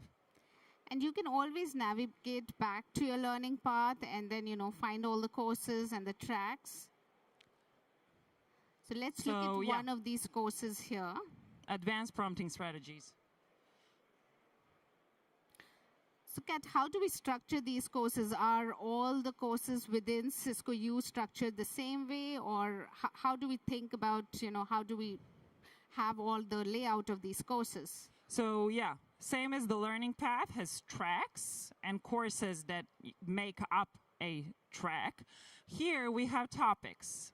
While developing, while first designing and then developing this particular course, we wanted to make it engaging. We wanted to make it dynamic.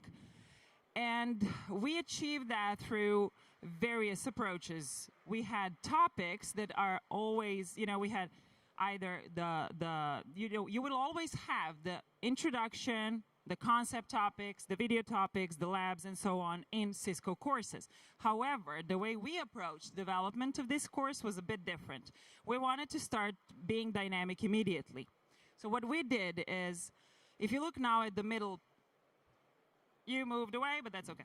So if you look at the middle of the page, because I only saw a few hands, so let me explain a little bit about the layout. So the main page is the content itself. The right page is the navigation pane. You will see the titles, and you will see various icons. We'll get to that in a minute. But before that, what I wanted to say was regarding the content itself. We introduce you to the story, what we will be covering, but we also present the visual approach. We tell you what to expect. Then we decide to tell you a story. The story itself is presented in the very next topic, and that's the real-world scenario. The real-world scenario is there for any and all of us, right? We are employees. We get an instruction from our directors, and they pose a challenge. They give us what they want, and we need to accomplish that. That's what we do here. We tell you the entire story, and we weave the whole story through the entire course. In this particular example, we deliberately used a little bit different image that talks about the market entry plan in a technical course for the sake of the analogy. And we'd connect the dots by telling that story in the video. Mm-hmm. So how do you locate the videos within the courses, and do most of our courses have videos, and are videos just repeating the content, or it's a value add? How do we think of videos within the courses? That's a great question, because the videos in general should not, right? They should never, repeat the content. They should be definitely telling you a part of the story. They could tell you a concept, theoretical concept, or they could tell you an analogy, which we did in this particular case. In this particular case, we decided to tell you that if you want to use prompting as a market entry strategy for planning, you need to do iterative prompting. When you do iterative prompting, you behave like it's assembly line. You constantly produce new prompt, but you use the output from the old one, and that's how it goes. That's why we use this particular analogy to explain a concept that will later on obviously be covered throughout the rest of the frameworks and techniques. That's great. Now, when we come to the topics, how are we making the topics more engaging for a digital learner? Because you don't have an instructor there, but we do want that engagement because there's a lot of technical content being explained here.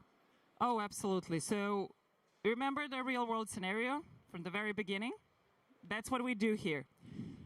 In the new courses, you will definitely see you will see the icons representing the real-world scenarios, or an image of a person that was, introducing the real-world scenario, like a director, right?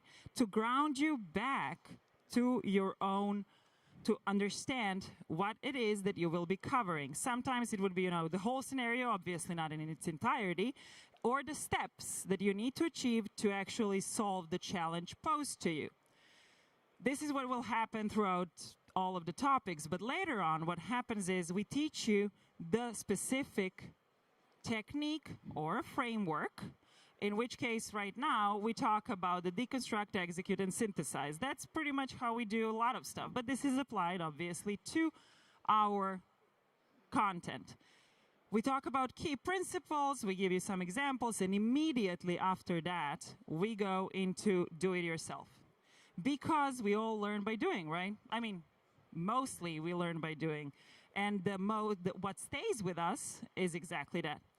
So what we try to achieve, can you hold on for a second there, please? Thank you. What we tried to achieve here was the following. You get some content, you get a concept, you get to try it yourself, but we constantly use as many interactive elements as we could, which gives you the tabs. We tried to give you the steps through the tabs, we tried to give you some prompts, some examples, and always, always keep you informed of what you could do comparatively to what, you know, is actually here. But you can always use this in your own work as well. Now, if we do scroll down, one of the ways we tried to point out certain moments where, you know, we wanted to make sure that certain things stay with you when you know, leave the course, we used focal points or some reflective questions that would always, you know, make you wonder. I don't know, many of us have, you know, taken trainings where you would be in a classroom with an instructor who asks you, hey, you know, what did you think about that? Or have you ever done this in your work life? And so on. So this is what it's supposed to do. The reflective question simply asks, you know, ask yourself to think about what you've just learned and how you can apply it. And maybe one of the most important of all are the pitfalls. When you learn, and you learn wrong, it's very hard to correct it. So it's always best to learn from the perspective of the correct path. Well, that's why we have the pitfalls, because if you think of them before they actually happen, they might not happen. So most of our topics inside of all of the courses of these two learning paths have the pitfalls, just in case you may have forgotten or haven't thought of it, that it would happen to you. Then we would conclude the story, and yeah, that would be all about the topic.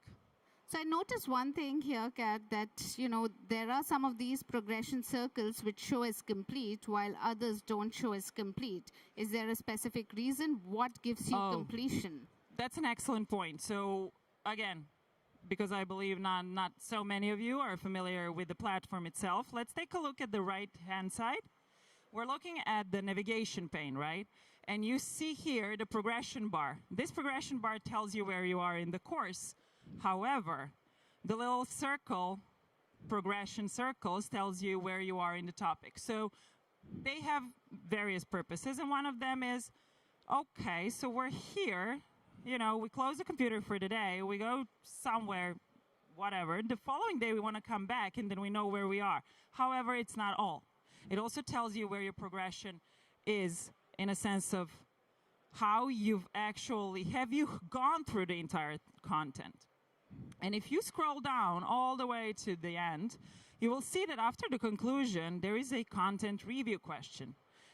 Only after you've answered a content review question will you be able to get a progression circle with a check mark.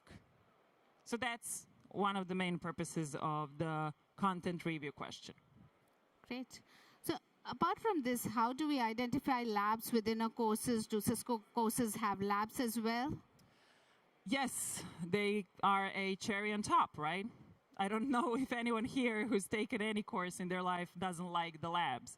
So yes, on the right-hand side, in the navigation pane, you will always see the little tiny chemical flask icon that points to a lab. What differentiates our labs in, you know, these courses is the fact that we ground you back to the scenario. We constantly bring you back at the beginning of each of the topics, even sometimes in between the story. We bring you back to the scenario, to the expectation, and everything you need to achieve with it. And then, what also separates our courses, our labs, is the fact that you get to use them in your own environment. So here's the note. It tells you, okay, You can use your own LLM. Why? I mean, we all have subscriptions somewhere right now, don't we? So why not use your own LLM environment to complete the entire lab? I do believe that maybe, Nikita, would you like to take over here? Yes. So I also wanted to show you an integrated lab interface as well. So in the AI tech, you do have where you can use your own LLM, but we do have a lot of courses, the certification courses, product courses, where we have these integrated labs. So as you initialize the labs, you can directly go into these devices and then perform each of these lab steps. You also have access to scenario, topology, job aids. So it's much more easier and a very integrated experience that you have with all of these labs. So this is one of the labs from our CCNA course. Most of our courses will have such labs. So it does give you a lot of hands-on with the labs as well. Okay, that's great. So yes, perfect. Let's come back to our content. After actually going through the scenario, after we have told you the story, the expectations from you, we tell you go into your own LLM and perform these steps. This particular lab actually tells you twice, because we are going through the phases of deconstruct, execute, and synthesize that we taught at the very beginning, and certain techniques that we taught throughout the course, so you can weave all of your knowledge through the actual scenario, through the actual lab. However, there is one more thing. Whenever we design our courses, we decide, okay, if you're an average, technical learner, technical person, an experienced engineer, even, you want to do it yourself, right? You want to go in and you want to test it, and you just don't want to see the solution right away. And this is what we did here. In the step itself, you get all of the instructions to perform the step itself. However, you will always have the option to click Show Me and then see the prompt we used when developing and the expected output. Don't forget, if you're using your own LLM, it may differ, which is perfectly fine, of course. And that is why this is not a screenshot, obviously, but it is an example output that will show you what you should have received if approached correctly. Great. And then we have the last topic, which is the summary. Correct, yes. Let's go back to the learning path, as we want to show you one more very important thing, which is part of the tracks. Yeah. So we have seen the pre-assessments, right? But we also have the post-assessments. After you have completed your learning inside of a specific track, you say, okay, let's see if I've upgraded my knowledge or if I have, had any gaps still. So you go through all of these questions and you come to the score report. If you don't mind going out of it, it's the easiest way to show you guys. So we failed everything. For us, but still. We received the failing score, and we received, which domain objectives we need to come back to. The thing is that this is a similar purpose as it was in the pre-assessments. However, the post-assessments do have another purpose, and I will leave that to Nikita to tell you. Yes, so in post-assessment, you do get the CE credit. So it is extremely important for you to get a passing score in the post-assessment. You can retake this pre-assessment, post-assessment any number of times, but you do need to get the passing score. Once you get the passing score for all the track assessments, so let's say this one had 3 tracks, so you need to pass all the 3 post-assessments, and that is when you would get the CE credits as well as the completion for the learning path. But wait, you have actually tried a few times, haven't you? Mm-hmm. Does that affect any scoring, any later on CE credits, anything? How many times can you retake the assessment? You can retake it any number of times, and these scores do not impact your final score. Thank you. I think everyone's delighted to hear that. Then we have our last track, which is more around the AI agents and the AI-powered workflow. So I will now have Elias, who is going to now demo this. Yeah, track 3 was a little bit complicated to present to everyone here because it's more about what you will see right now. So if you have any questions until he sets up his computer, we're here. We also have two offers right now going on for AI Biz and AI Tech. It is currently free till March 26th.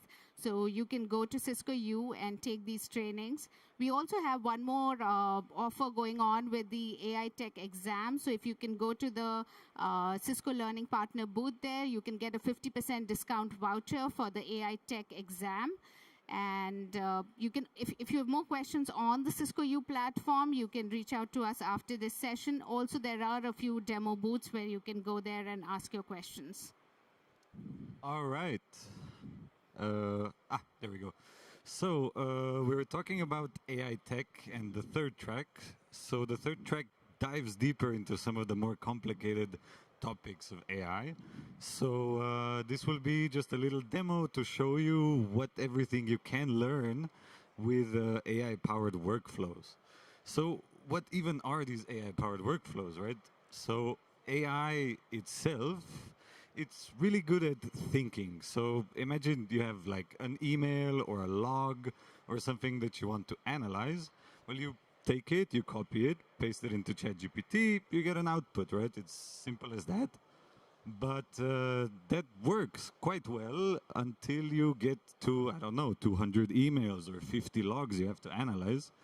So that's when it gets a bit tricky to do like a large analysis, put something from one system into ChatGPT and into another system. So this is where workflows really help you out. So we're going to look at a workflow built in n8n. So this is just a platform to build these AI workflows.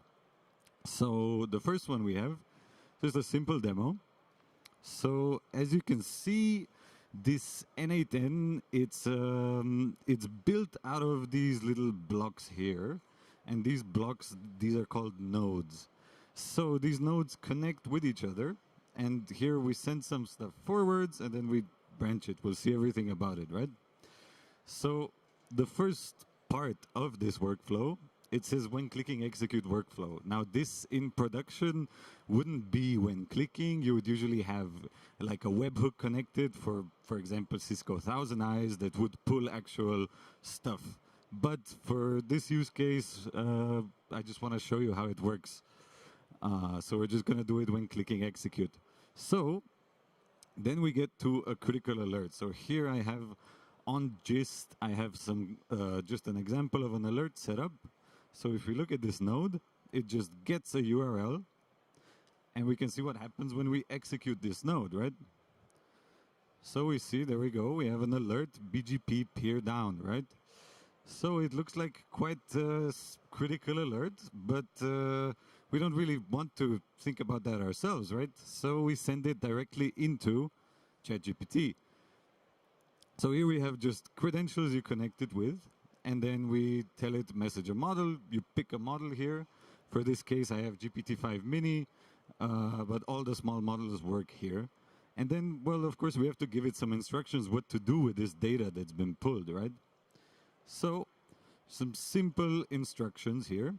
I just tell it first the persona, because it's going to be a lot easier. It's going to perform a lot better if we set a persona.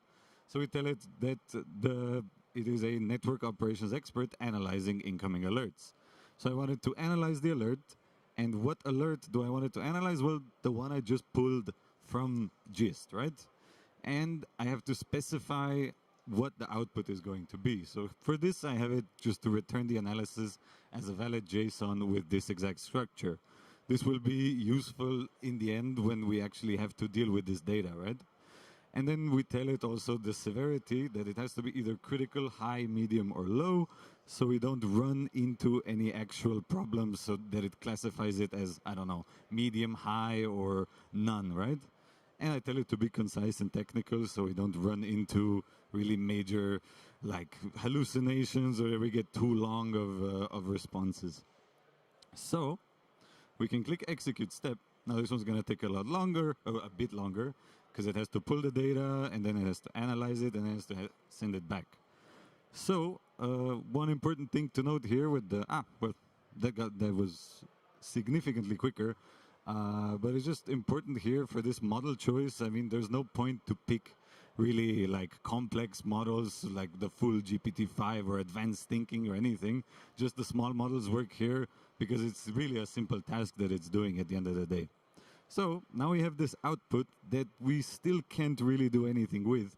It's a bit messy. We have these markdowns still in here.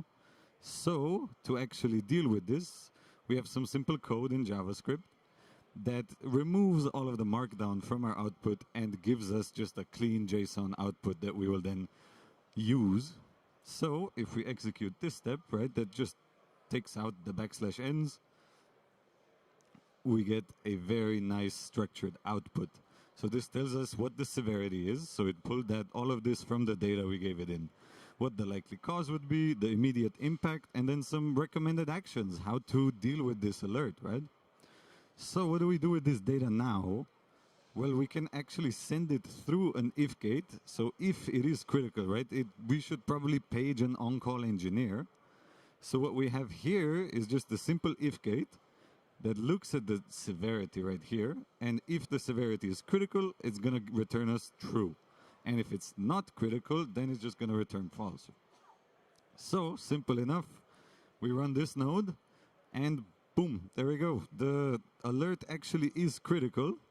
So now we can see here, if we click on this node, we get all of the fields that we've had from before. So from the nicely structured JSON, we can actually plug them in here. So we can say critical immediate action required, and then we give the whole summary, the impact, and what the recommended steps are, and the escalation, which would be to page an on-call engineer immediately.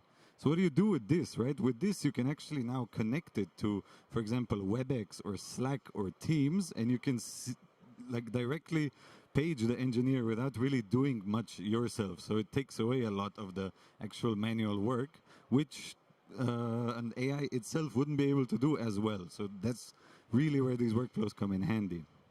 So this was a simple one, explained basically step by step. So now we can actually see what happens if we get a medium alert, right? So I'm going to just disconnect these two, and I'm going to connect our medium alert right here. I have it also just set up simply on gist, and we're going to see what happens when this workflow executes, right? So that happens really quickly. Now, again, the AI is analyzing it, seeing what kind of alert it is. Is it really medium? Is it maybe critical? Well, we're going to see that in a second. There we go. So this one was not so critical. So here we can just simply connect it directly to Jira and create a ticket for it, right? We don't need to page an on-call engineer for a medium alert. So that's a really simple one. This has just, a bunch of little steps. But we can also look at a way more interesting demo. I mean, way more. Everyone is talking about it nowadays, which is agentic ones, right? So how do agents really plug into here? Could we do this with an agent and everything, right? So I have an example here, which is a Gmail labeling agent, right? That is connected directly to Gmail. So instead of, in the first workflow that we were looking at that you execute manually, here this one executes, if we look at this node, it executes every 5 minutes. So every 5 minutes, it will look at my email and it will send it forwards, right? All of the emails with however many I get, hopefully not too many. And then it just waits a little second and then it sends it directly to our agent. So if we compare the amount of nodes that are actually connected to each other to the previous workflow, this is a lot less, right? So the agent does a large part of the actual deciding and thinking. But how does it actually do that?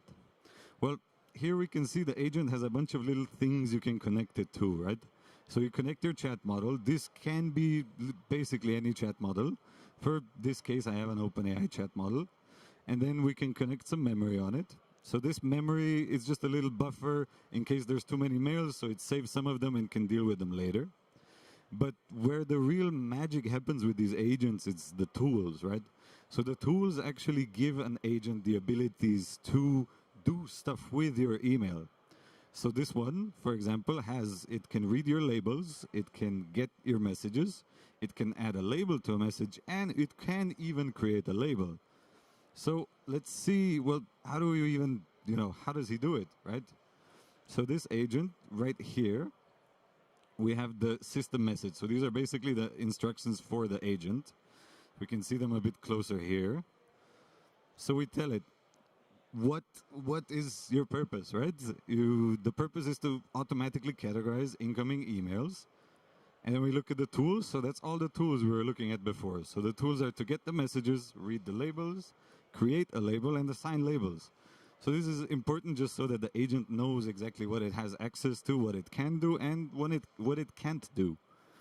And then these are the actual instructions for it, right? So I want my agent to analyze the email subject, and then I want it to assign a label. So assign it the most appropriate of the existing labels. But if there is no suitable label, we also give the agent the ability to create its own label that if it feels like it's more suitable. And this is just some examples so the agent knows how to work better with everything, right? And this whole flow, as we can see, if we, again, compare it to our previous workflow, all of the actual thinking, the agent does itself. So we rely quite heavily that it won't really mess up, right?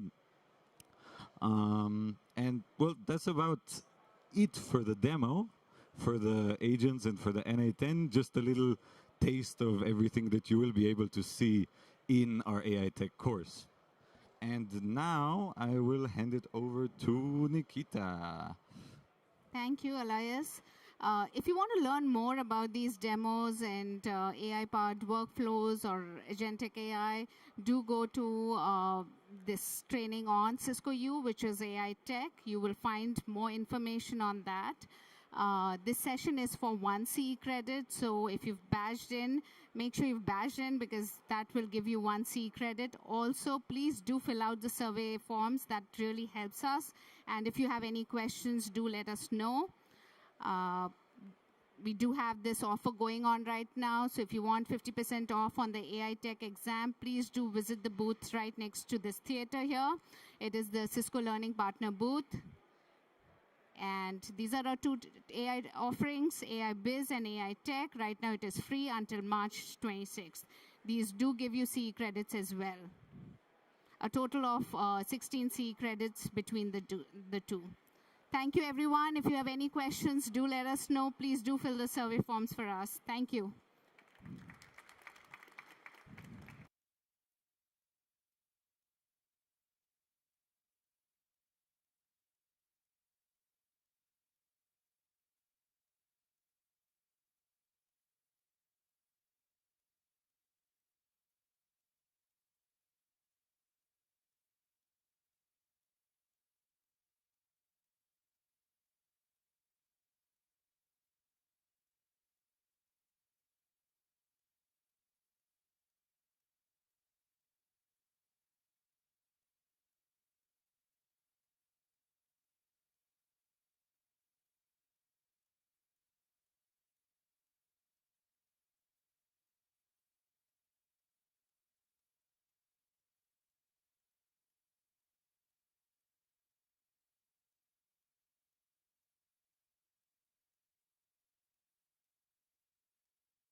All right, everyone. Welcome to my session on UCS congestion and recent enhancements that we put into the product to help troubleshooting this particular kind of problem. My name is Ed Mazurik. I'm a principal engineer in CX and ATTACK in the data center area, and I was involved and actually was the impetus behind all of these enhancements. So you've seen this 100 times, WebEx app, yada, yada, you know it. So we're going to talk about all this stuff, and we have 45 minutes. So this is going to be a shortened presentation. I won't cover every bullet on every slide, but we're going to talk about what the UCS looks like. We're going to talk about the different flow control mechanisms briefly, something called TX weight and RX weight, the different kind of congestion types, which are it's somewhat hard to understand if you're first getting into it. Then I'll talk about how to work, how to troubleshoot it, and the new commands that were added and how they're in a tech support if you have a tech support. So let's talk about the UCS congestion problem, at least to start out with. So this is the way I've been told the UCS appears to the outside world, right? It looks like a black box. If you have some, you might have MDSs up here, and the MDSs are telling you got a problem, and the problem's in here. And once you get to here, it's a black box. You can't really figure it out. So my goal is really to demystify what's in here to help you get down into a deeper layer and identify exactly what's wrong inside of your UCS. Okay. So look, this is what a UCS, if you guys are here at your UCS, you know all this stuff, but there's all different speeds on the uplinks and the VICs and the fiber channel ports and the IOMs and the IFMs and the FEXs. They can't pick one name, they got to have 3 names for the same thing. So this is what it looks like in here, but since all of these different link types and speeds and stuff all come into play when you're dealing with congestion. So if you look at the flow control mechanisms inside of the UCS, you'll see all of the Ethernet are something called priority flow control, which is a way of generating lossless Ethernet traffic inside, on an Ethernet link, which is what exclusively UCS uses inside of itself. Now, there's also on the fiber channel uplinks, there's buffer-to-buffer credit mechanism. It's a completely different flow control mechanism, but the goals of the two flow control mechanisms are identical. It's to control the rate of ingress so that it doesn't exceed the rate of egress. They just go about it 2 completely different ways, as you'll see in a minute here. So if you look at Ethernet priority flow control here, it can be used by FCOE, and it can be used by RoCE, which is RDMA over Converged Ethernet as well. So anything you learn here is generally applicable to other lossless protocols. The important thing here is that there are 2 kinds of pauses. There's a pause and an unpause. Now, the unpause isn't really the name, it's a pause, but inside of it, it has a 0 that says unpause. So the pause stops the receiver of that pause from transmitting on that class, and then the unpause resumes it. Now, if he doesn't get an unpause, there is a value inside the pause called a quanta that will automatically cause that to expire. And that's some of the trickiness of here. So this is a lot of detail. I'm not going to really go into it all, but that quanta value is a 2-byte value. It goes up to 65,535 or FFFF, and that represents 3.3 milliseconds on a 10 gig link. On a 100 gig link, it represents 0.33 milliseconds. But that doesn't mean that's how long you're paused. You'll see that in a second. You only pause until you get an unpause or until that pause expires, and most pauses do not expire. They get unpaused. So you can see here in a sample from a trace that you can see the pause comes in, and then I have it called here a resume. That's sort of a competing terminology here, but pause, unpause, and you can see here they're 57 microseconds apart. And you can see if you add it all up, 8 priority flow control pauses is less than half a millisecond, 456 microseconds. So not very much at all, okay? Now, if you compare that to this scenario here, where we had a pause, and then we had another pause after it, which is basically continuing that pause, and then another one after it, and another one after it, this is not expiring. These are not expiring, they're being continued. And if you add up the time from the first pause to the unpause here, 9 of them, we get 19 milliseconds. Compare that to the previous one, which was half of a millisecond. So you can see there's much more to understanding how much your link has been slowed down than just the counting the pauses, okay? Now, here's where I tell you, all we can do right now is count pauses, okay? But, more or better is coming, but right now this is definitely going to give us a big help anyway, because we could never do that before.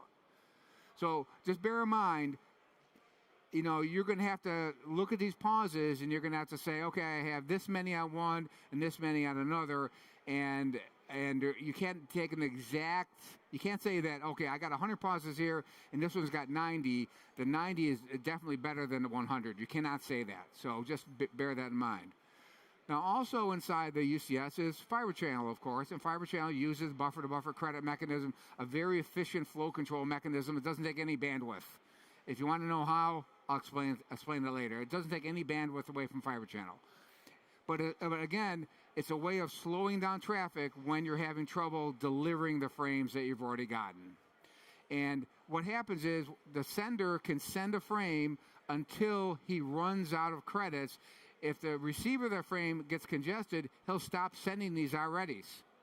And once he stops sending them, the sender can only send a few more packets, and then he has to wait. So that's how the mechanism works.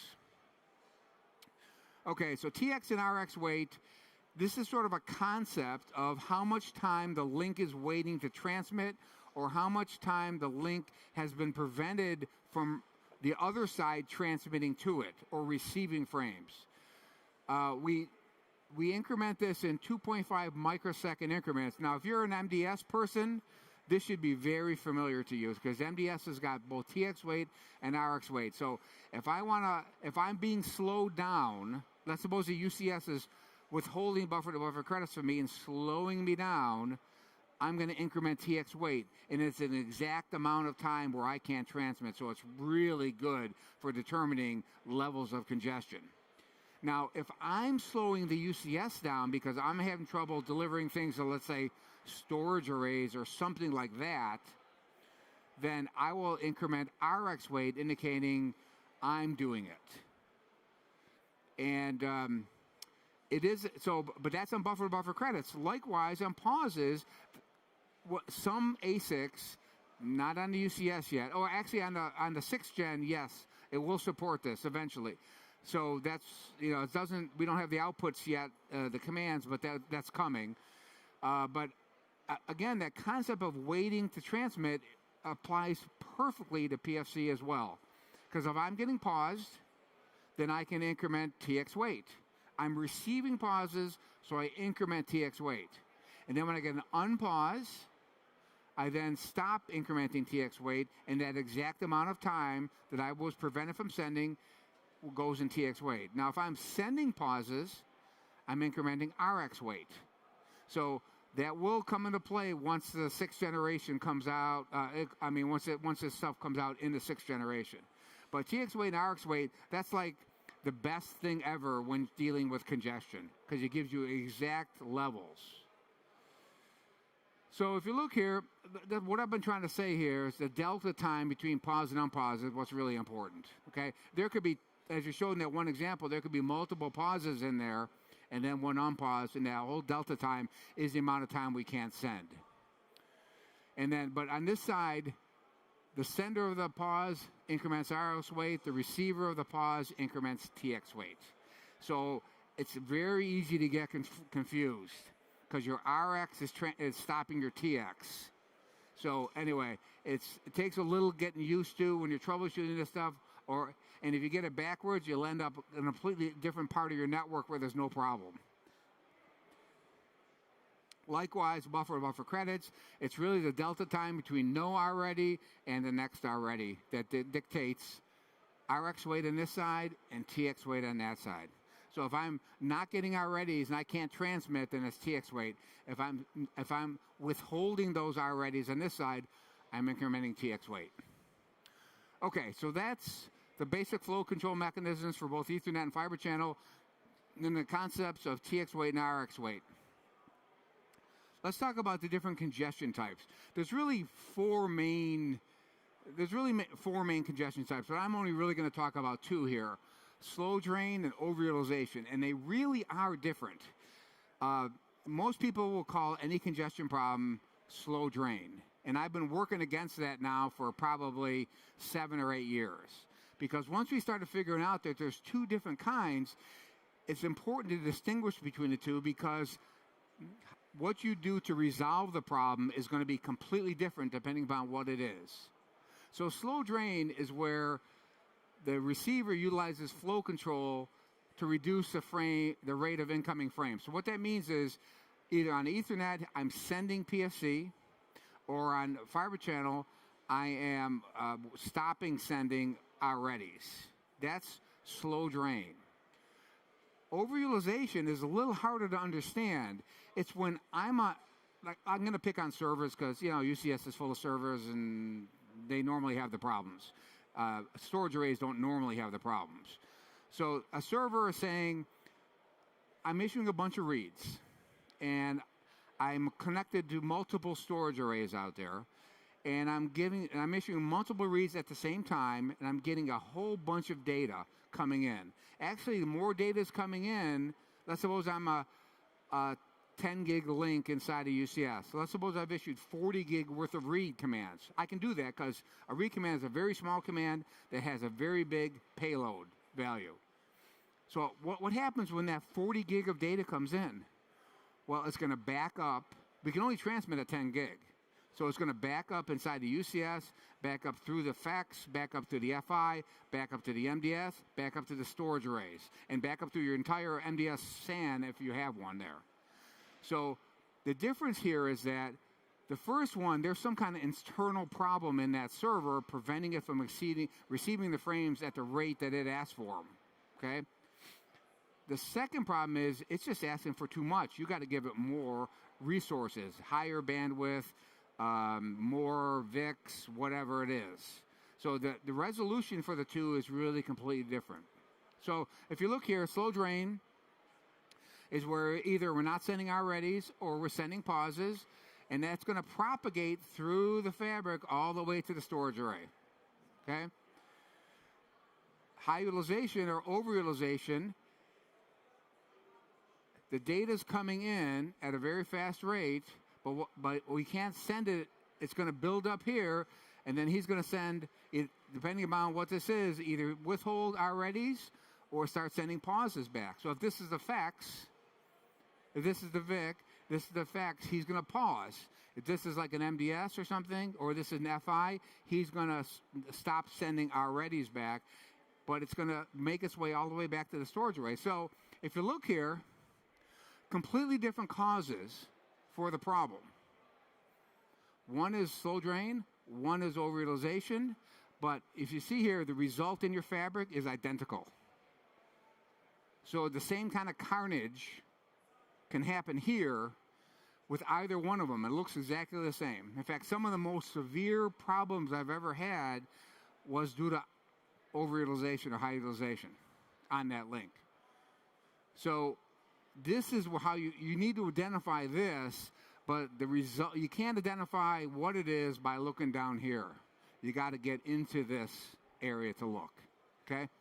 Hoping that's clear. I know it's kind of fast here, but okay.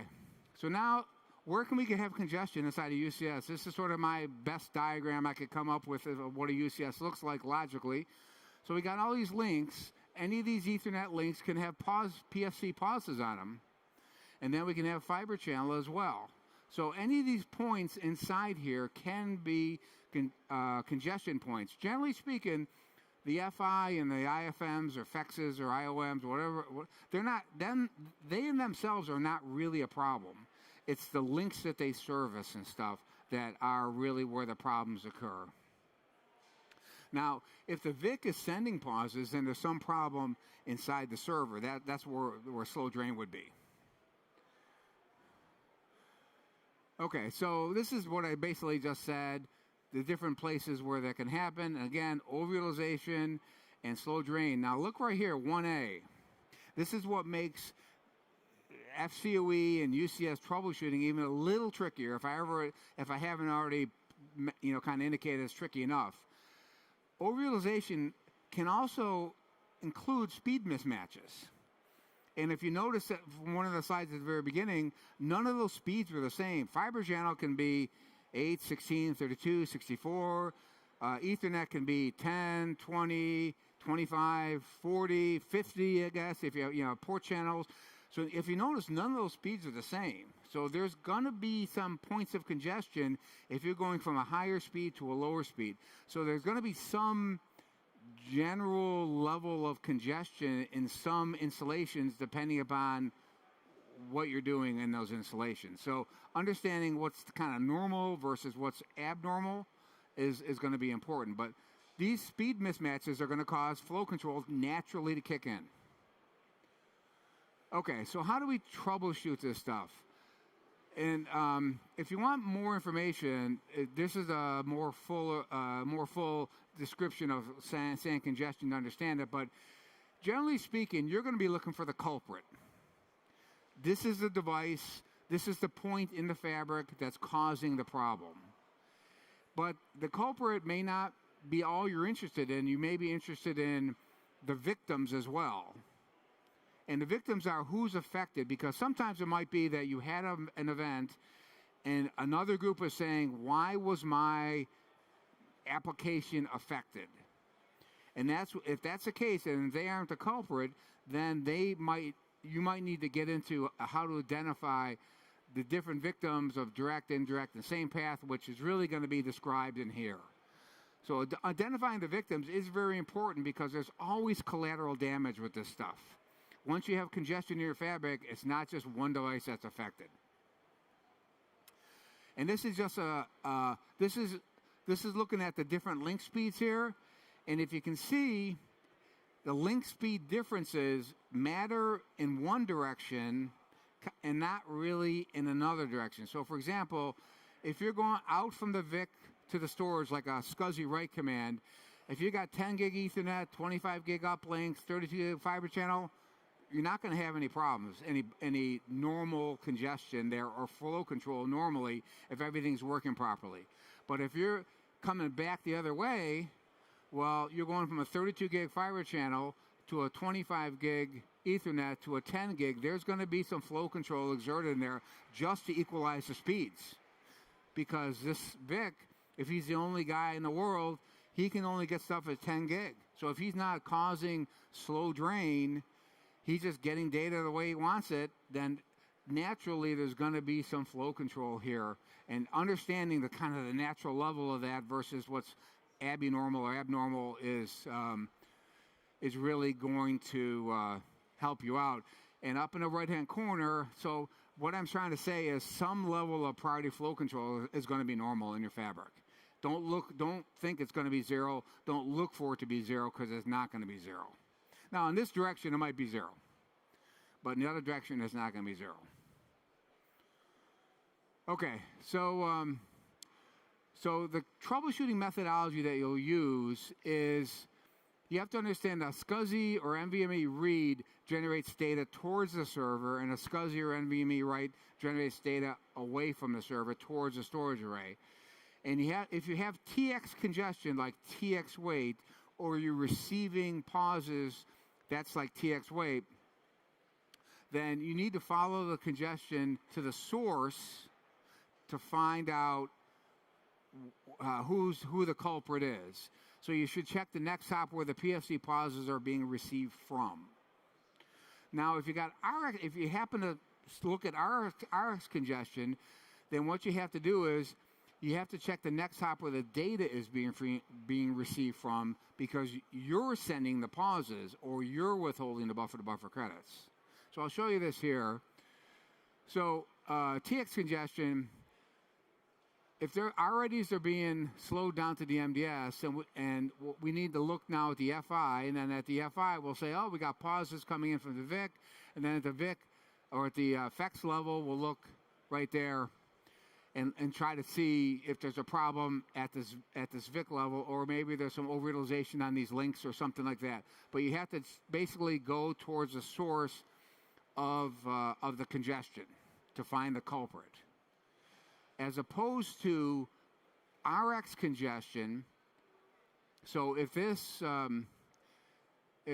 FI here is sending pauses, then we have to go back and look at the MDS and try to figure out if there's TX wait here, because the MDS is slowing down the FI, which is slowing down the FX, which is slowing down the VIC, because, let's say, a storage array is slowing down the MDS.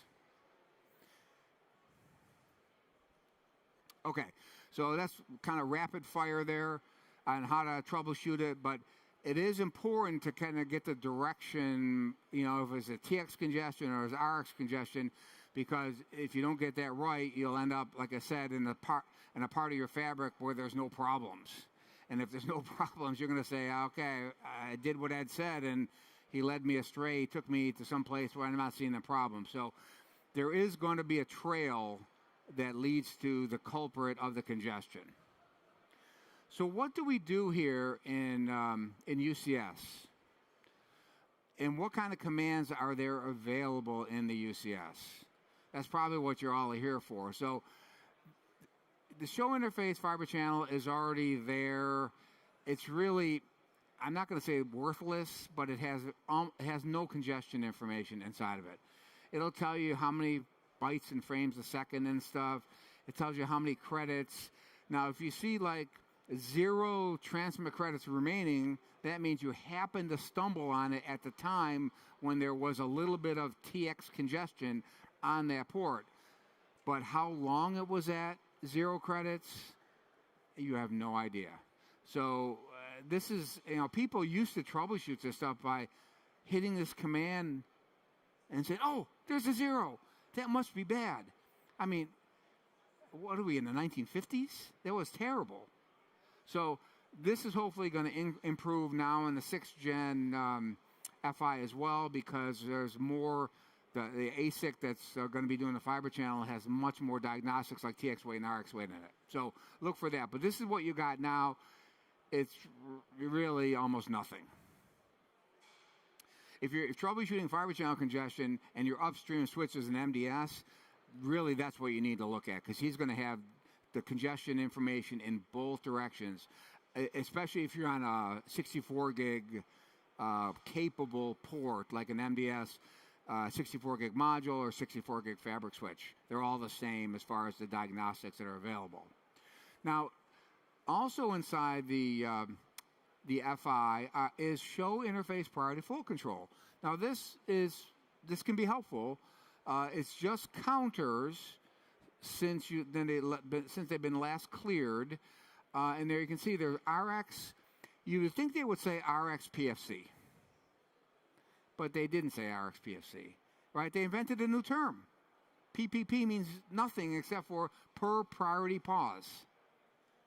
Why would they do such a thing? But anyway, they've done it, and it's been this way since the dawn of time, so it's not changing. But this is basically RX PFC, and this is TX PFC. So you can see here that these links here are the ones with just the 2 qualifiers. So those are going to what? Either FEXs, IOM, IFMs, or they're going to individual servers, right?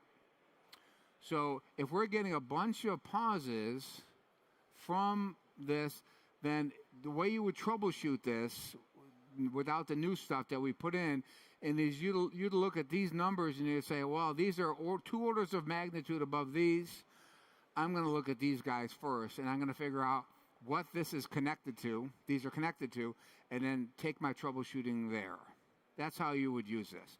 And you can also use clear QoS statistics to zero them out, because if you've never zeroed them out there since the dawn of time, right? So that's not going to be that helpful. But that's how you would use this command. So these are the links to the IFM, IOMs, or individual servers that are connected to the FI, and these are pauses that are being sent to the IOM, IFMs.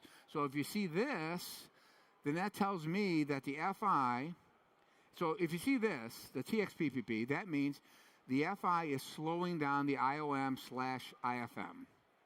So that means that goes back to looking at the upstream MDS fabric and figure out why the MDS isn't accepting that data at the rate it should.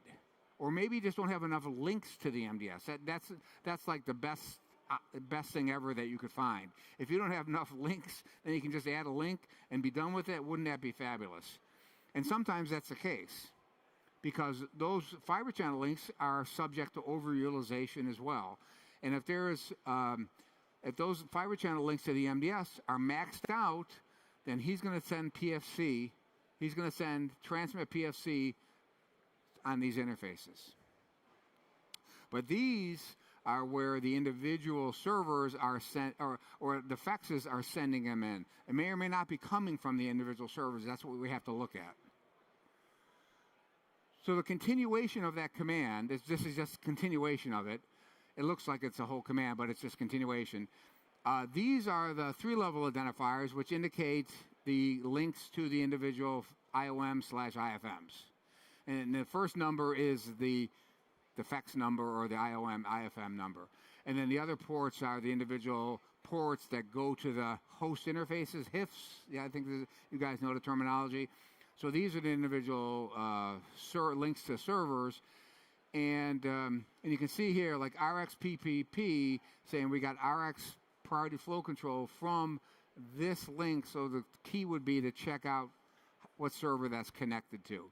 And you can see here, not every one of these links has to have priority flow control on, but in general, all the ones that do FCOE have to have it on. FCOE requires priority flow control. And this 8 here is basically class 3. If you look at it, take an 8, make it a bitmap, 0001, that's class 3. That's the 3rd bit starting from the right. So that's what that means here. Typically, this is what you're going to see. You could see 28 maybe, because Rocky likes to do a different class of 20, which is class 5. So you could see that as well. You can have a couple of classes doing PFC here, because when those pauses are being sent, they're per class. They're not. You're not slowing down the entire link. You're just slowing down the class of traffic on that link. That's why it's a priority flow control and not just a normal link level pause. So this is what you had before, and this again would be cleared out with clear QoS statistics. So, you know, again, you could clear this out and look at it 24 hours from now and kind of see what you can see and stuff, but in general, this wasn't the greatest way to troubleshoot congestion inside of the UCS. So this is how you figure out who what the links are going to and stuff. And you can see the port channel 1025 is the uplink to from the FEX to the FI.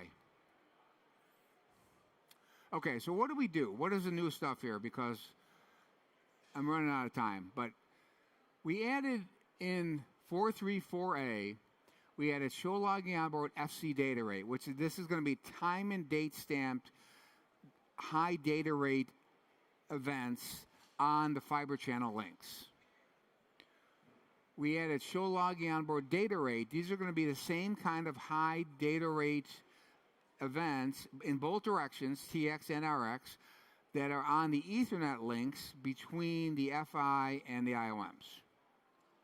Then we added show logging onboard priority flow control, PFC. That's going to be high levels of priority flow control on the links between the FI and the IOM IFMs. And this applies to 6400s and 6500s and now the 6600 as well, which I guess I should have updated that now that it's out. 436A introduced those same concepts, high data rate and high PFC rate on the FEX, host interfaces. So now we can look at both high PFC rate and high data rate on all the Ethernet links inside of the UCS. And this applies to 2408s and 9108s on the X series. Now, how do we log these things? We don't give you any configuration capability, so you don't have to configure anything here. You just get this, okay? For data rate, we say if the link, at whatever its speed is running at 80% or more for a 10-second average, we're going to record an event. And then when the link speed falls below 70% or below, technically, we're going to record another event. So basically the time between those, it's called a rising threshold event and a falling threshold event, is the time when the link was running at high utilization, okay? Likewise for priority flow control, and this gets a little trickier here, so I'll spend a little bit more time on this. Again, we have some thresholds built in, but these thresholds are speed dependent. The speed is handled automatically up here because 80% of whatever the link speed is handles the link speed. Now, these are automatically handled here, but these are the thresholds. So for 10 gig, if we get 300 priority flow controls per second, that is what I'm calling 100%. That is what we're going to use as our top threshold. 25 gig, and these are proportionate. 25 gig, we're going to go to 750. 40 gig, we're going to go to 1200, right? It's just 4 times 10. And then for 100 gig, we're going to go to 3000. Now, that's what's known as 100% threshold. What we're going to do now is we're going to record events as a rising threshold when it hits 30% of that. So 90 priority flow controls a second on a 10 gig link, we're going to record it. And we're going to record a falling threshold when it hits just 30. And these are going to be proportionally increased depending upon what your link speed is. Now, why do we pick these numbers? There's no science here, really. And these numbers aren't necessarily the best numbers ever. We all kind of got together and decided what's the best thing to do. And if you remember from that one slide way at the beginning, the maximum quanta for a 10 gig link was 3.3 milliseconds. Now, remember, that has no bearing in reality as far as how long the pause has happened. But we said, okay, if we take that quanta, 3.3 milliseconds, and multiply it by 300, we get a second. So what we're saying is, we're basically calculating these thresholds based upon a second's worth of time if the pause lasted the complete duration, which we all know it never does. But this is kind of the best we could do for thresholds. Maybe we'll make these adjustable later or something, but eventually we're going to get the TX weight, which is going to be even better, TX weight and RX weight, but we don't have that yet. So we got to look at these thresholds. Now, what that means is that if you get 900 priority flow controls in either direction on a 10 gig link, that means you got 300%. Okay? So the 100, this here can't get above 100%, right? You can't run a link more than 100%. But these are sort of not arbitrary, but semi-arbitrary thresholds, which means I've seen these in thousands of percentages on customers. And what you're going to have to do is look at them like, okay, I got 50% here on one link, but I got 4,000 on this one. I think I'm going to focus on the 4,000 one first. So that's what you kind of have to do. So bear in mind that these PFCs are not exact science here, but these data rate ones are closer to reality. But these are still going to lead you exactly in the right direction. So here's what they look like. Here's show logging onboard FC data rate. This looks fairly simple. We got a time stamp here. You got an interface. You got the speed of the interface. Got the direction. You got the kilobytes per second, which you don't have to look at that so much. Just look at the link utilization here, and we tell you what the thresholds are. So during this time, if there was high TX threshold, if you're hitting any of these limits, then that tells me that the number of links you have between your UCS and your MDS need to be increased. You should never be hitting these. So this would be, if you got this and you had a congestion problem and you found this kind of information, that would be a good problem to have because that's fairly easy to solve. You can just add a few more links into the port channel typically that you have, okay? Now, if we look at Ethernet data rate, it's basically the same information. And again, it's the same kind of result where you have the Ethernet. This is the link to the IOM IFMs. This is speed, TX, RX, and whether it's a rising or falling, and again, the link utilization, which is really what you want to look at. Again, if you have this kind of problem, then this would be good to say, hey, I need more links or faster links between my FI and my IOM or IFM. Again, good problem really to have as far as a congestion problem. The next command is show logging onboard data rate FEX. So this is the same information, but now this is for the links between the FEX or the IOM, IFMs, and the VIX themselves. And this, so you can see here, I got one entry, just a rising and falling. It went to 87%, and it went 19%, and it was, in this case, it was only 10 seconds. So it's just an example. But anyway, again, if this is high data rate, this again, you need more capacity to that server. Now, you could probably try to throttle that server down or something like that, but still, you need more capacity. If this is RX, this is TX here, but if it was RX, that means the IOM or IFM is getting, basically reaching 100% utilization on that link at times. Well, that's not going to cause any problem in your SAN. SAN doesn't care, the UCS really doesn't care, but that means that server has probably got more to send and he's not able to do it, so you'd still need more links, even though it may not be causing you an actual problem. Okay, so now the same kind of commands are available except for the FC data rate, because FC doesn't have PFC. So we got the show logging onboard priority flow control command, and now it's going to give you time and date stamped information, so you don't have to sit there and do this and look at your show interface priority flow control. So this is going to tell you the rates of RX. Remember, if I'm receiving priority flow control from an IOM or IFM, that's what this one is, right? Because you look, these are the two-stage interfaces. Then that means this is going to generate TX congestion. In other words, congestion going toward the server. And you can see here, here's my percent, it's 96%. But be forewarned, this can go into the thousands, that percentage. And in this case, you've heard the term less is more. Less is more here, but when you're troubleshooting, more is more. Because the more severe the problem, generally speaking, the easier it is to figure it out, right? If your tire's low by a couple of PSI and you're driving down the road and it feels a little funny, that might be a little hard to figure out. But if you have a blowout and it goes flat, well, all of a sudden you're aware of what the problem is. It's the same in troubleshooting here.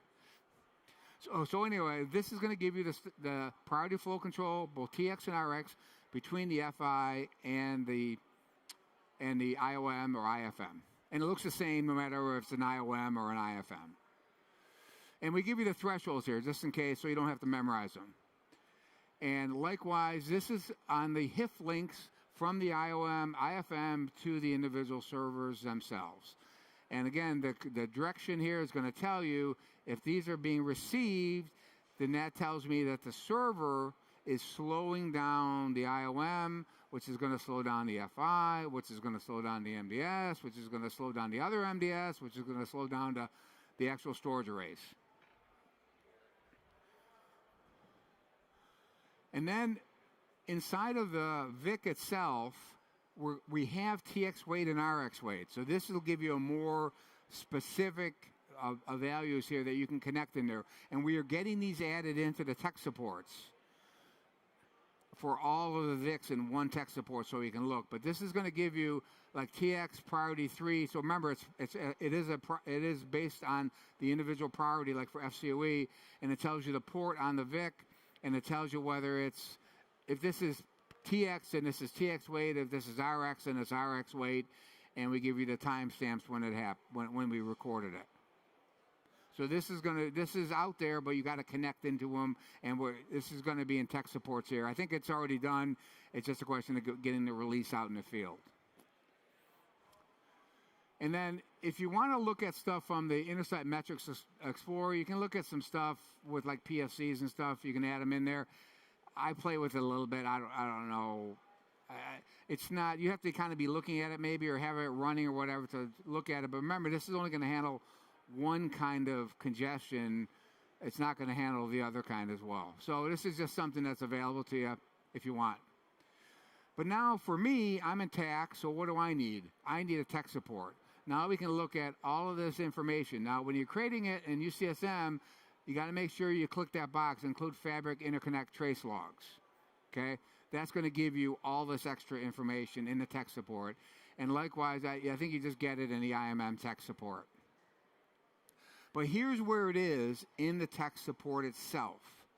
There's inside of, if you guys opened up tech supports before, it's a gzip tar inside of another one, and then you're going to get down to the switch tech support info contains all the basic stuff for the FI, and it also contains the show interface prior to flow control, all the show interface commands, the show effects detail, and the show logging onboard FC data rate. Now, inside there, next to that, is a SW trace logs directory. On the inner side is tar-gz, but on UCSM it's not. But regardless, it's the SW trace logs directory. Inside of that, you're going to have individual files for those individual commands. So datamon log is going to be the Ethernet data rate events for the FI. Datamon zero log is like two files. It's sort of a circular or rotational thing where when one fills up, we write another one. So these are the same events. These are the older events. And there's actually, the files are quite large, so you should have a good amount of backward visibility into your fabric. But these two here are for the Ethernet high data rate ones. These two are for the Ethernet high PFC rate ones between the FI and the IOM IFMs. And then these here are the ones, high data rate for the FEX ones, and the XXX gets replaced with the FEX number. And again, the _01 are the old ones, so you'd want to kind of put those all together if you want to see a complete time event of what happened. And then lastly, the PFC mon for the FEX has all the PFC information for the PFC flowing between the IOM, IFM, and the VIX itself. So with this information, you can put together really a complete picture. Now, it takes a little work. I'm working on a script that's pretty much working, so TAC should be able to take this information and completely visualize it, okay? So if you have a congestion problem, you need help from TAC, you can definitely open up a case with the tech support, and we should be able to handle that. But you got to be at the levels of code that has this stuff in there, and, which is what I talked about earlier. But yeah, we're happy to do that. If we understand there's a lot of files to look at, a lot of things to look at, a lot of considerations. Probably ought to include tech support, what's known as tech support slow drain in the MDSs as well, so we could probably put together a complete picture for you of what's happening in your fabric. But we're glad to do that because I understand that this is a lot of information, but a lot of information definitely beats the heck out of what we were in before, which was basically no information. So the conclusion is, look, we now have a fighting chance to troubleshoot congestion inside the UCS. It should no longer be a mystery. You should be at least 436A to have this stuff. The TX weight stuff, I figure when it's going to come out in the tech supports, but if you look at the workflows, you understand where the congestion points are, where the priority flow control, and you understand the directionality. Like when you receive a priority flow control, it means you can't transmit, or when you transmit a priority flow control, it means you can't receive. If you understand that and kind of keep your wits together, you should be able to get to where the culprit is. And then now you'll have time and date stamps, so when someone says, hey, I had a problem last night at 1 a.m., you should have information for that. So if the problem is determined to be slow drain at a server, then the server and our applications, something's got to be investigated. Something's wrong inside that server. Some application is sucking up too much of the CPU, preventing the data from being accepted and keeping that the bus open. But if the problem is overutilization, then you have to figure out how to give it more, and whatever that, fiber channel, Ethernet, whatever it is.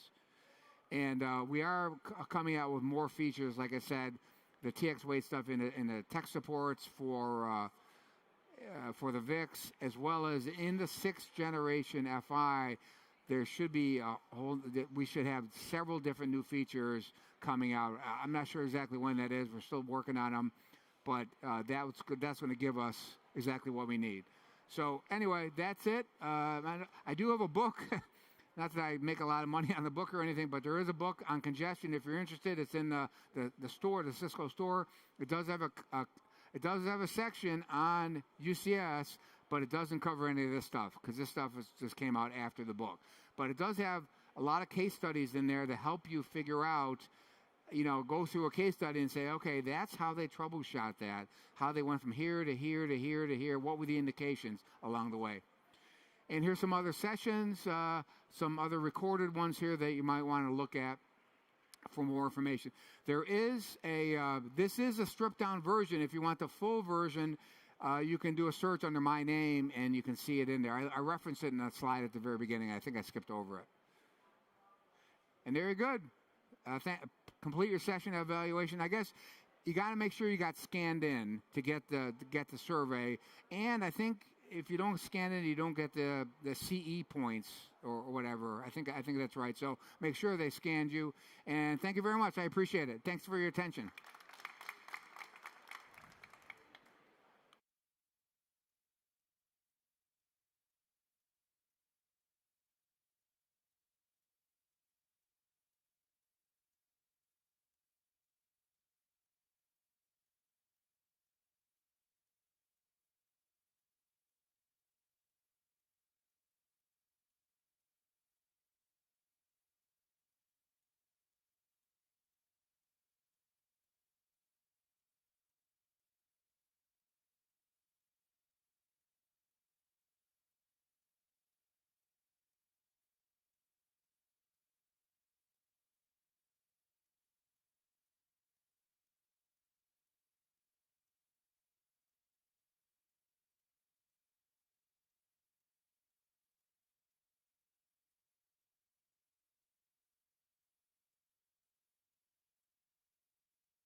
Sorry to cut you off. Hey, everyone.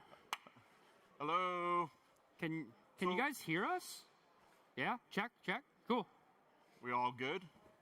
Oh, can you switch to the laptop? You're already on the wrong slide, right? There we go. Perfect. Awesome. Well, thank you for joining us. As I was telling you, some folks, we're just going to make this interactive as well. So we'll talk through that here in a little bit. But, Enterprise Architect from Insights from Principal Architects. Zig and I are both Principal Architects within our customer experience, and we'll talk about that in a minute. So as always, any of the Cisco Live, there is a space that was created. You can join that space, like any of the other sessions here at Cisco Live. Feel free if you leave here and you're like, oh, you know what? Let me ask that one more question that I forgot to ask these guys. Go ahead to the space. Zig and I will answer those. And we'll kind of move forward with that as we go forward. So we don't delete the space, just so you know. So it does say the time on here, but we don't delete the space. It's there. So feel free to ask the questions, ask questions even after the 27th. Okay. Awesome. So a little introduction about myself. I'm Dave Lucas. As I mentioned, I'm a principal architect here at Cisco. I'm in our GS. CX Americas, so I'm out of the America. I'm based in the Boston area. I've been doing this for 25, I think I was actually on the lower side. I might have been in here, the tech world, in the 30 years maybe now.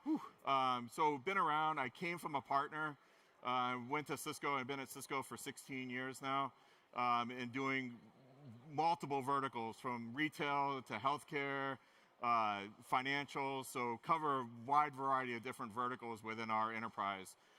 Just recently picked up a cruise line as well, so now I got some cruise line experiences now. So definitely bring a variety of different concepts here. I'm a Cisco Live distinguished speaker as well, and I own a jet ski, soon to be another jet ski, because my daughter is turning 16.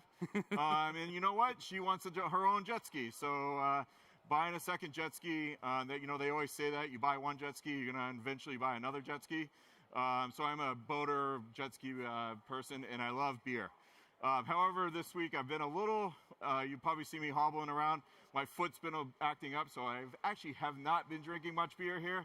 But if you do, I am an avid beer person. I know some folks from the America are here. We got great beer in America. I'm sure I got some German folks. Who's from Germany here? Show of hands. Who's from Germany? You're probably going to argue about the beer, right? So don't ding me on that, okay? You can ding him on it. It's okay. All right, everyone. Good afternoon. I'm Zig Zigga. I'm also a principal architect at Cisco. I support the U.S. public sector organization. That's our secret squirrel customers, our federal customers, our Department of Defense customers. But I also support customers over here in the military side of things as well, in different countries in Europe. Something about me, just some background here. I've been doing this for about 22 years now. I've been at Cisco just about 10 years, so not as long as Dave, but pretty good, almost at a decade here. I'm a Cisco Live Distinguished Hall of Fame speaker. Been doing this for a bit. I definitely love doing this. It's a passion of mine.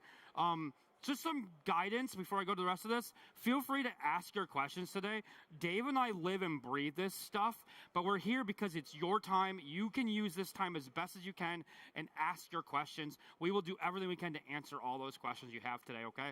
A little bit more important here, I'm a published author, so anyone that's on the certification side of things, I am part of the CCE team, so the Cisco Certified Design Expert team, and I wrote the official certification guide for that book.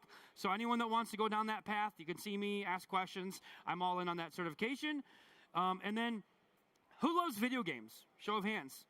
Yeah, I'm a big video gamer. So I love video games. It's just a passion of mine. My son's 13. We play a lot of video games together, and we just enjoy that a lot. And then soccer, let's be clear, it's the real football, people, right? Right? Real football. We put soccer on there for the U.S. folks, but I do love traditional football. It's what I love and watch a lot. Now, the one thing I don't have on the slide, and Dave mentioned is jet ski. Jet skis, I'm a motorcycle fan. Come on. I'm a motorcycle fan. All right, so I like motorcycles and riding them in the summer. It's just something I do. I currently have one. My girlfriend has two. I'm going to be buying another one as soon as the summer hits. So just so you get a little bit about me. Yeah, jet skis are just motorcycles on water.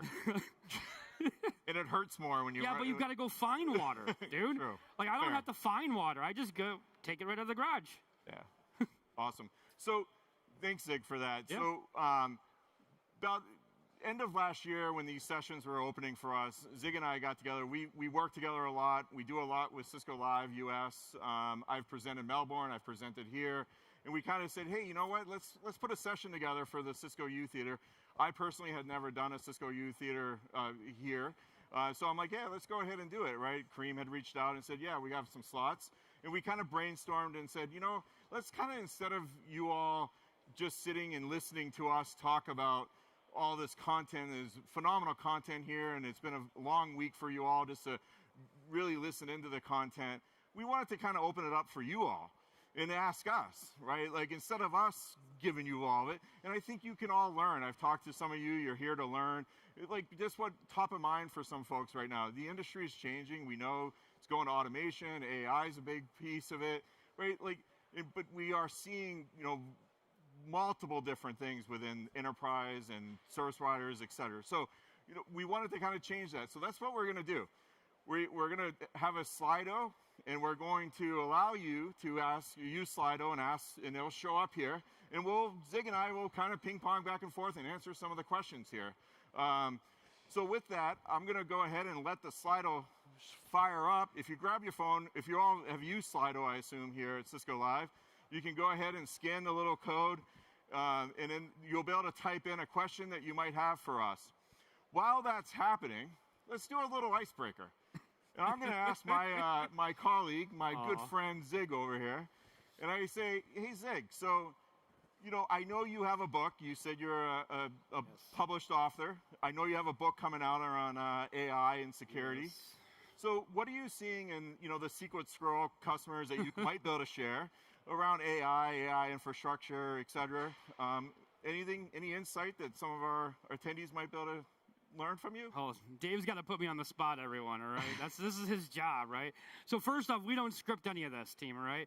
So he's asking these questions out of nowhere, and I gotta take a moment to think about it. But as I do that, when you're putting your questions in Slido, you can ask us about any topic, okay? So I want to make that clear. You can ask about certifications, technologies, solutions. You can ask about AI. You can ask about vertical information, right? We have a pretty broad and deep understanding of a lot of technologies and solutions and protocols. So feel free to ask your questions on any of those things, and we'll get to them. I won't give you the answers to the CCIE questions, though, so don't ask any of those, and I'm sure Zig won't give any of the CCD questions, so those are off limits, but anything else is on yeah, open. we can't break NDA, right? That's the key. We can't break NDA. All right, so now that I had a moment to get to his question, so yes, I do a lot with AI in my federal spaces. So without bringing up the names of my federal customers, and also the book that I've written on AI. So the book is Securing AI with Zero Trust Architecture. So if anyone has an idea, we're actually putting a whole framework around AI and how we secure it properly. So within my customer spaces, I would say that probably the three main big items is that with AI being adopted, it's been very clear. It's been very clear that I didn't realize. our customers don't do the fundamental basics. All right, and what do I mean by that? Fundamental basics. So my customers, when they're trying to leverage AI, they don't know where their data is. They don't know where their data is. They don't know what classification their data is, and they don't know how to sort their data. Show of hands, how many of you have like a data governance policy or a data classification policy? Okay, now with those that had their hands up, how many of you are actually marking your data and you know where your data is and who should have access to that data? So a couple of you, right? So I say fundamental basics, right? With AI, part of the issue here is that our data is going to go in a model, right, everyone? Our data, whatever data it is going to go in that model. And when it's in a model, it's in the model. It's not being taken out of that model. So if I have, let's say, my social security card, in my US, I have an identifier, right? If I have that and I allow that to be in a model, now it's out there in the world, right? Everyone gets access to it. So what data should be in a model, should be out on the internet, and which data shouldn't be out on the internet? That's a fundamental thing that we don't do very well in organizations. And so that was a big key. That was probably number one. A big issue is that data management, data governance, data classification. Because again, we're going to train these models. A lot of my customers are building out their own models and training them from the ground up. And so they're leveraging data to do that, and they didn't classify their data and restrict their data. So think about like healthcare data, everyone, all right? So your healthcare data should be sensitive. It's sensitive data, and it should be controlled, right? And some of these environments, it wasn't controlled, and they put it in a model, and it was out on the internet. Does that make sense? Yeah, cool. All right, so data governance is one, data classification. The next thing was the cost of building out your own data center to train a model. Now, I don't know if you know, we obviously have our networking costs, right? There's switches and compute and storage and all those things. But the things that we don't think about is the power cost. So we did a study for one of my federal customers on how much it was going to be to run power for a new data center to train a model. And it was over $1 billion. And I'm not kidding. Over $1 billion to run the power, just the power alone for this data center. So those are some fundamental things that are some key takeaways around AI. And we can get into more weeds. Does that make sense, everyone? Now I'm going to flip it back to Dave because I'm going to do this. So Dave, you asked me this question and you put me on that spot. Yeah, man. I would love for everyone to hear this answer for you in your customer space, your verticals. Yeah, right on, Zig. So for me, as I mentioned, I do a lot in healthcare, and I just recently picked up some cruise lines as well. So I would say if I really want to look at just show of hands, who does healthcare here? Right on. Perfect. So a few of you. Retail? Financials? Yeah, so a little more financial.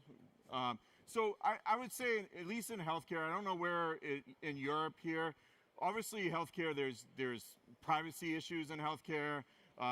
There's obviously the issues around the need of the data and making sure it's actually accurate data that's being shared out in healthcare. So I was fortunate about in September or October of last year to be able to participate in a innovation forum.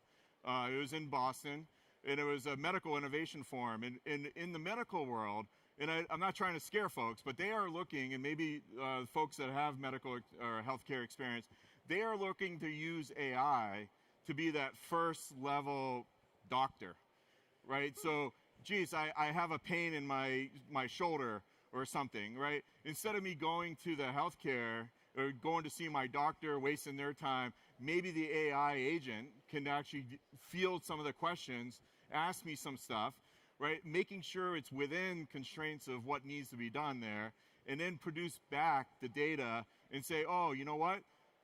Dave, you need to be prescribed X, Y, Z and report back to us in a week and we'll reassess, instead of the doctor being in part of that. I don't know, is that something being looked at here in Europe? No? Yes? So they are really kind of driving a lot of that, and that's sort of where we're seeing AI in healthcare.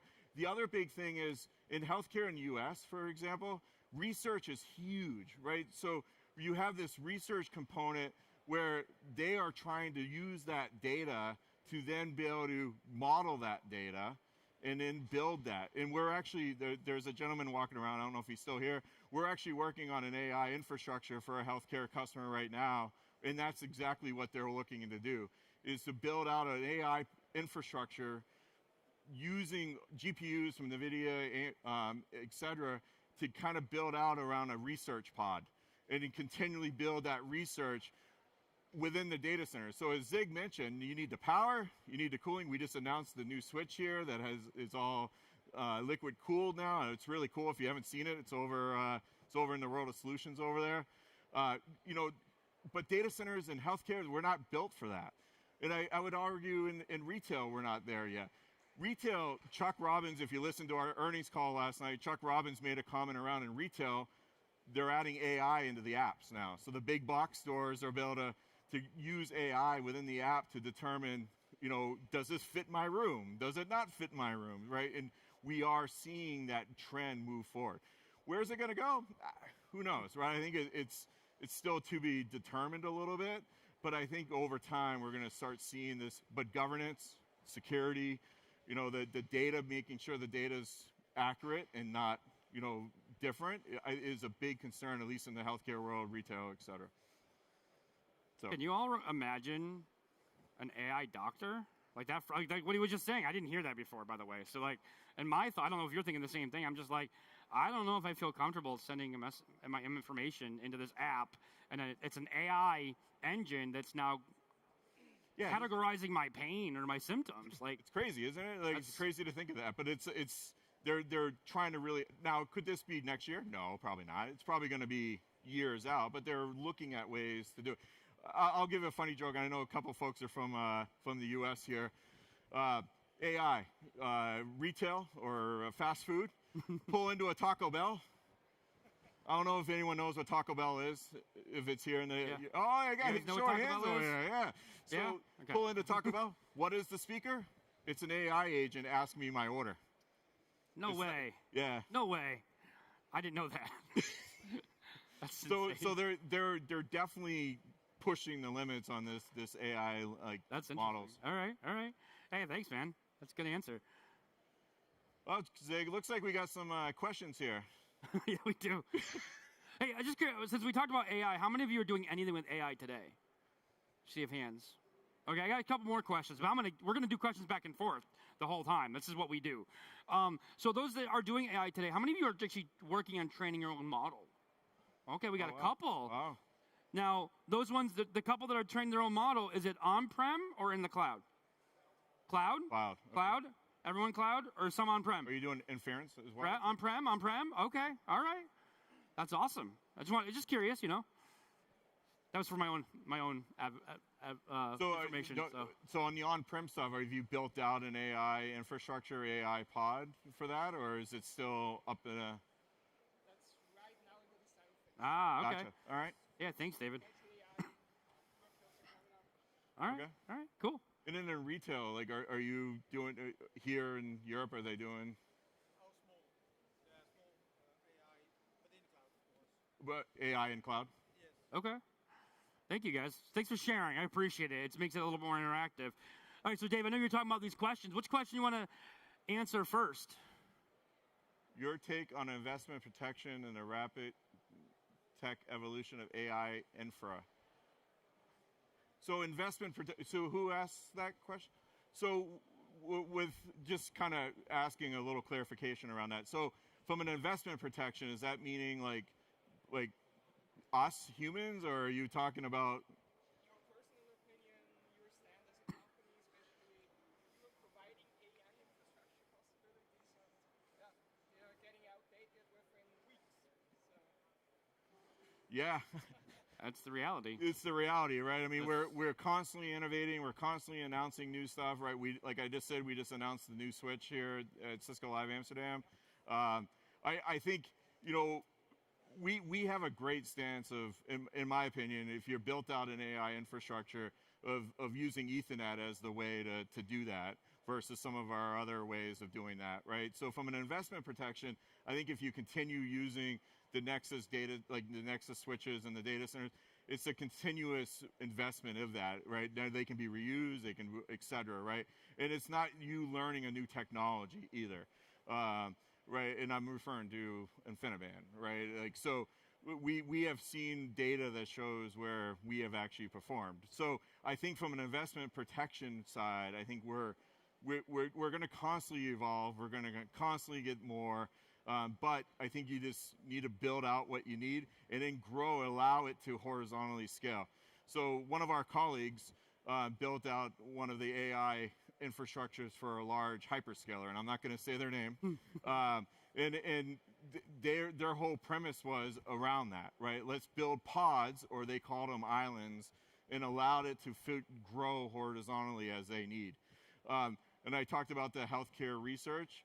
What they're doing is, at least in the United States, the way research is done in the United States, sometimes if Zig owns a company, he's like, oh, I'll give Dave some money to grow out this research component. I don't know if it's done like that here in Europe, right? But with that, so you start seeing hodgepodge. You might see Cisco, you might see Arista, you might see Juniper or whatever, because it's whoever they bought. Well, within the design that Zig and I worked on would be, we just kind of allow that to horizontally grow to do that investment side. Does that make sense? So I would just add one thing, and that makes perfect sense. I think it's on point. My only thing is AI is changing so quickly, and no one can keep up. So just keep that in mind, right? So like, I've been writing this book for 3 years, and we've had to rewrite it a number of times because AI is changing so quickly, right? It's one of the fastest items. Like, it doesn't stay the same long. Things are just rapidly being developed and innovative, and so it's shifting the entire market.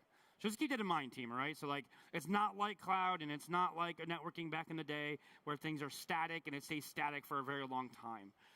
It's very dynamic. You know, one thing I don't know is how to clear the I didn't think about that one. And I don't want to skip ahead because I feel if I skip ahead, it's going to break. So we'll work through it and we'll get through it. Zig, what about got an opinion there? All right, so when you're working with other enterprise architects, such as data architects, application architects, what formal architecture tools do you use to describe your network solutions? What modeling tools work for you, your colleagues?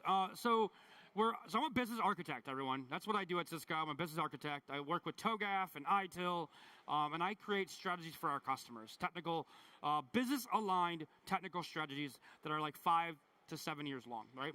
Give them a plan. Here's why they have this plan, how to be successful. So that question's kind of around that enterprise architect, business architecture side of things. So the formal tools that I use, we do have some internal tools that we use that we've developed, all right? So we have some tools that we've used that I'm hoping become public at some point, where we can show you how we're doing a lot of this architecture advisory type work, where we're automating a lot of it with AI now. Everything's AI, right? But you got an AI doctor. Yeah, come on now. But so a lot of what we do is everyone know what mind mapping is? Show of hand, who knows what mind mapping is? I wish I had a slide to show you what that is so everyone can get an idea, but I'll try to draw it in the air here if I can. So mind mapping is a way to taking notes. So you'd have like a center item, and then you kind of build a tree. So think of like a tree system, and you could add comments and keep adding things, and you can organize your notes and structure things really easy in a mind map. So that's fundamentally one of the tools that we leverage to do architecture type work, where we will drag a lot of information into a mind map. We dump it into the mind map. I could ask you a million questions that are open-ended questions right now, and I would literally take notes live. And I would add it to this mind map. I would show the mind map to you, and then we can fundamentally get groupings of big bucket items that everyone in this room cares about. That's a tool, that's a process that we leverage when we're talking about enterprise architecture. I know Dave does it sometimes, I do it, we have other peers that do it. And I don't know what the rest of that question is, so I can't... did it move? Yeah, it moved. That question was a big question, there's a lot of aspects of it. I'm not sure I answered the full question, but I want to make sure, who had that question, if you don't mind? I know it's anonymous. All right, so did I answer the full question? Because I can't see it anymore, so I want to make sure. TOGAF and ITIL, yep. All those, but yes.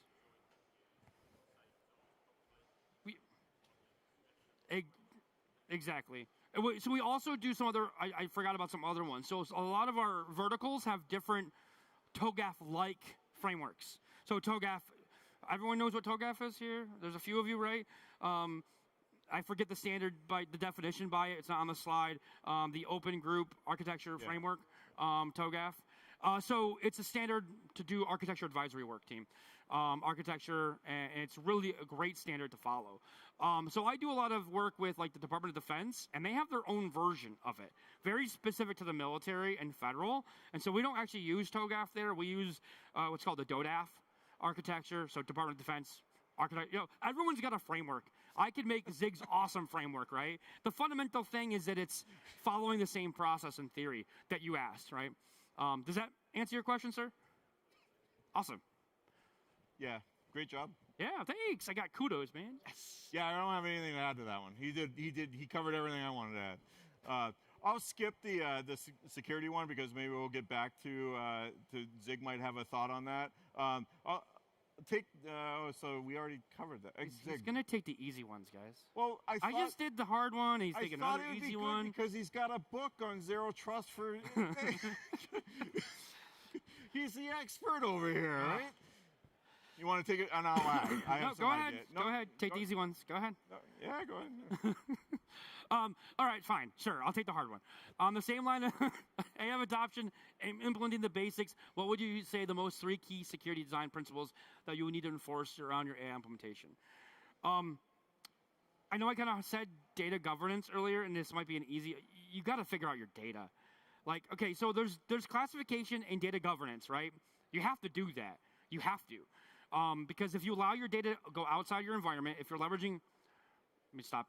Most people aren't training their own models, team. Right. Most people do not have the financial means to train their own models. A few of you are lucky that your organizations can do this. My customers are training their own models in air-gapped environments. Everyone know what an air-gapped environment is? Means you're not on the internet, all right? You're physically disconnected from the internet, right? They're building their own data centers to train these models. They're spending a lot of money to do it. Those are not going to be the norm. So the norm situations are going to be, you're going to be leveraging cloud models, and you're going to be putting your data out there. So you have to do data governance, data classification, and data tagging. Okay, I've harped on that, right? Again, I've harped on that. Outside of that, you have to do data security. If anything happens to your data and your data gets compromised, you're going to compromise the model. Right? I have a slide in another deck that I do. I believe it's 0.01%. If I compromise your data set, just 0.01% of your data set, I compromise your entire model. Right? Now, that might be a lot of data sets if you're doing like 100,000 of data, or 200,000 data sets, or 300,000 data sets. But the point is, if I compromise such a small percentage, less than 1% of your data, and that you're using to train your model, it's going to break your model. And I use the example, it's a dumb example, so don't yell at me, that if I go into your model and I give it fake data, if I've compromised your data set and I say the sky is green, and I give it 100,000 lines of data sets saying the sky is green, now your model is going to be confused. And it's going to think that the sky is green. Does that make sense, everyone? Is that a good example, too? Resonates? Yes, good. All right, I did the hard one. Yeah, so to add to that, so we've seen around in some of the AIs that I've worked with and in machine learning is similar to what Zig just said around the sky being green. Well, if I produce an animal to the model, and the model, and it's an elephant, well, it knows that it has 4 big legs, it's got a trunk, right? It's big. So it's going to say, well, it's an elephant. Well, if I throw it something that is a tiger, well, it's missing the trunk, but it's still got 4 legs. The AI model still needs to know that that's not an elephant now, right? And it's a matter of that training of that, right? I would add from a security perspective around just knowing, from an infrastructure perspective, securing it from an infrastructure. We have solutions here at Cisco, as you probably all hear at Cisco Live here around, AI defense, Hypershield, et cetera, where we can secure that data within the environment so you know what's going in and what's coming out. So yes, the data governance side is a major piece because that's you're interacting with it, but also you don't want people to compromise that data from externally in being able to get to that data. So I would add that additional security mechanism in place around the infrastructure piece. Not saying put firewalls everywhere because we all know these are huge data sets, huge amount of data, and a firewall would struggle at times to handle that. But like there is other ways that we can accomplish that at line rate to do some of that. All right. You actually helped with the hard one. I appreciate that. Yes. Excuse me. I'm still a little sick, everyone, so I apologize on the coughing. All right, so let's look at the next one. Once we have a mature CI/CD automation framework for our infrastructure, what do we do with our junior engineers? Great question. And how do we help them learn the basics? They can't really contribute to playbooks without learning the protocols more deeply first. This is a fundamental conversation that a lot of us have had, especially, so Zig and I, our other job, in addition to being principal architects and doing what we do here at Cisco, we also help our certification friends here. And we help guide the certification program and where we're going with just in general with the certification. As Zig mentioned, he does DE stuff, he does CCNP as well. I do a lot of the CCIE infrastructure side. So then this has been a conversation piece around, well, yes, we need to teach our engineers still OSPF, BGP, et cetera, because what happens if things do break or things do, yes, you know, I sat in Zig's phenomenal session yesterday on CI/CD pipeline, and it does have workflows in place to detect and test things to make sure it works. But what if it still goes awry and we need that bill to, if we don't have that, I'm a believer at this moment that we still need to teach people the basics in addition to learning automation as well. I think the industry is moving automation. It's moving fully there, and we're hearing that at Cisco Live. You know, as I mentioned, Zig had a great session yesterday on it, but I also think we still need the fundamental understandings of OSPF, BGP, et cetera, right? And I'm just picking on those two because those are the two that come to mind. But, you know, spanning tree is not going away anytime soon. Oh, man. Well, how many people still have spanning tree running in their network? Still have legacy networks out there, right? Yeah, so yeah. we're moving I'm so sorry, everyone. We're moving to fabric, and we all want to move to fabric, and fabric-based technologies are the way to go, but we still, it takes time to get to that. It's not going to go away overnight. We were joking at dinner last night around frame relay. It took the CCIE program forever to remove frame relay from the program because we didn't have a way to really do anything, right? I gotta ask. Sorry, Dave. I gotta interrupt and ask. How many of you know what frame relay is? just curious. We're gonna date ourselves a little, but just curious. Sorry. Sorry. I had to pull the class. That's the 30-year thing coming out of the frame relay side. Yeah. We were having a little fun at dinner last night around all these old technology, reminiscing about the good old days. The good old days. But so to go back to the question, I do feel that they still need to understand the basics. I'm not saying do they need to get CCIE level. I think my colleagues from the CCIE program would say yes, but I do feel automation is where we are going, and now we have the CCIE automation track, right? So we are evolving as a company and pushing people that way. We've embraced it, right? We've embraced it as a company. 100%.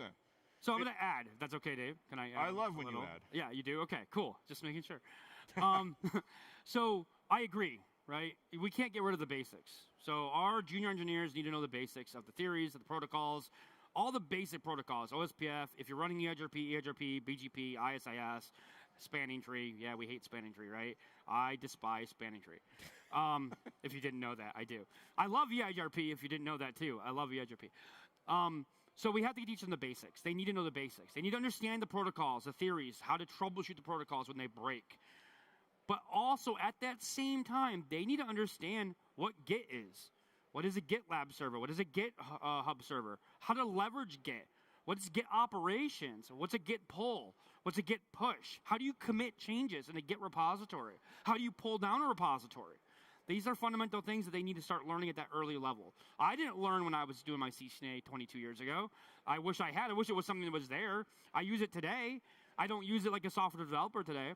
And I'm not saying our junior engineers or even our senior engineers need to be software developers. That's not what I'm saying. If you had been in my session yesterday, like he said, we call it network as code, but it's not really as code. It's text tab formatted files. You have to understand the technology to fill these files out, and you're just pushing these files via a pipeline. So it's not, you have to understand the technology still. You do have to understand what CI/CD pipelines are. You do have to understand what like Git repositories are. And if you're using a automation engine like Terraform or Ansible, you got to understand it, right? You got to understand it, and you got to be able to leverage it. But other than that, you don't need to know how to do Python or any other programming language, unless you're writing that code yourself in the back end, which you don't need to. Because we have it. We have it. So did that answer that question? Yeah, I just want to piggyback one more thing. How many have deployed like fabric-based, like NDFC or software-defined access? Any? So, and I just want to piggyback one more thing onto that is, like, let's take software-defined access or SDA. I did a bunch of Meet the Engineers before this today talking about this very topic in somewhat.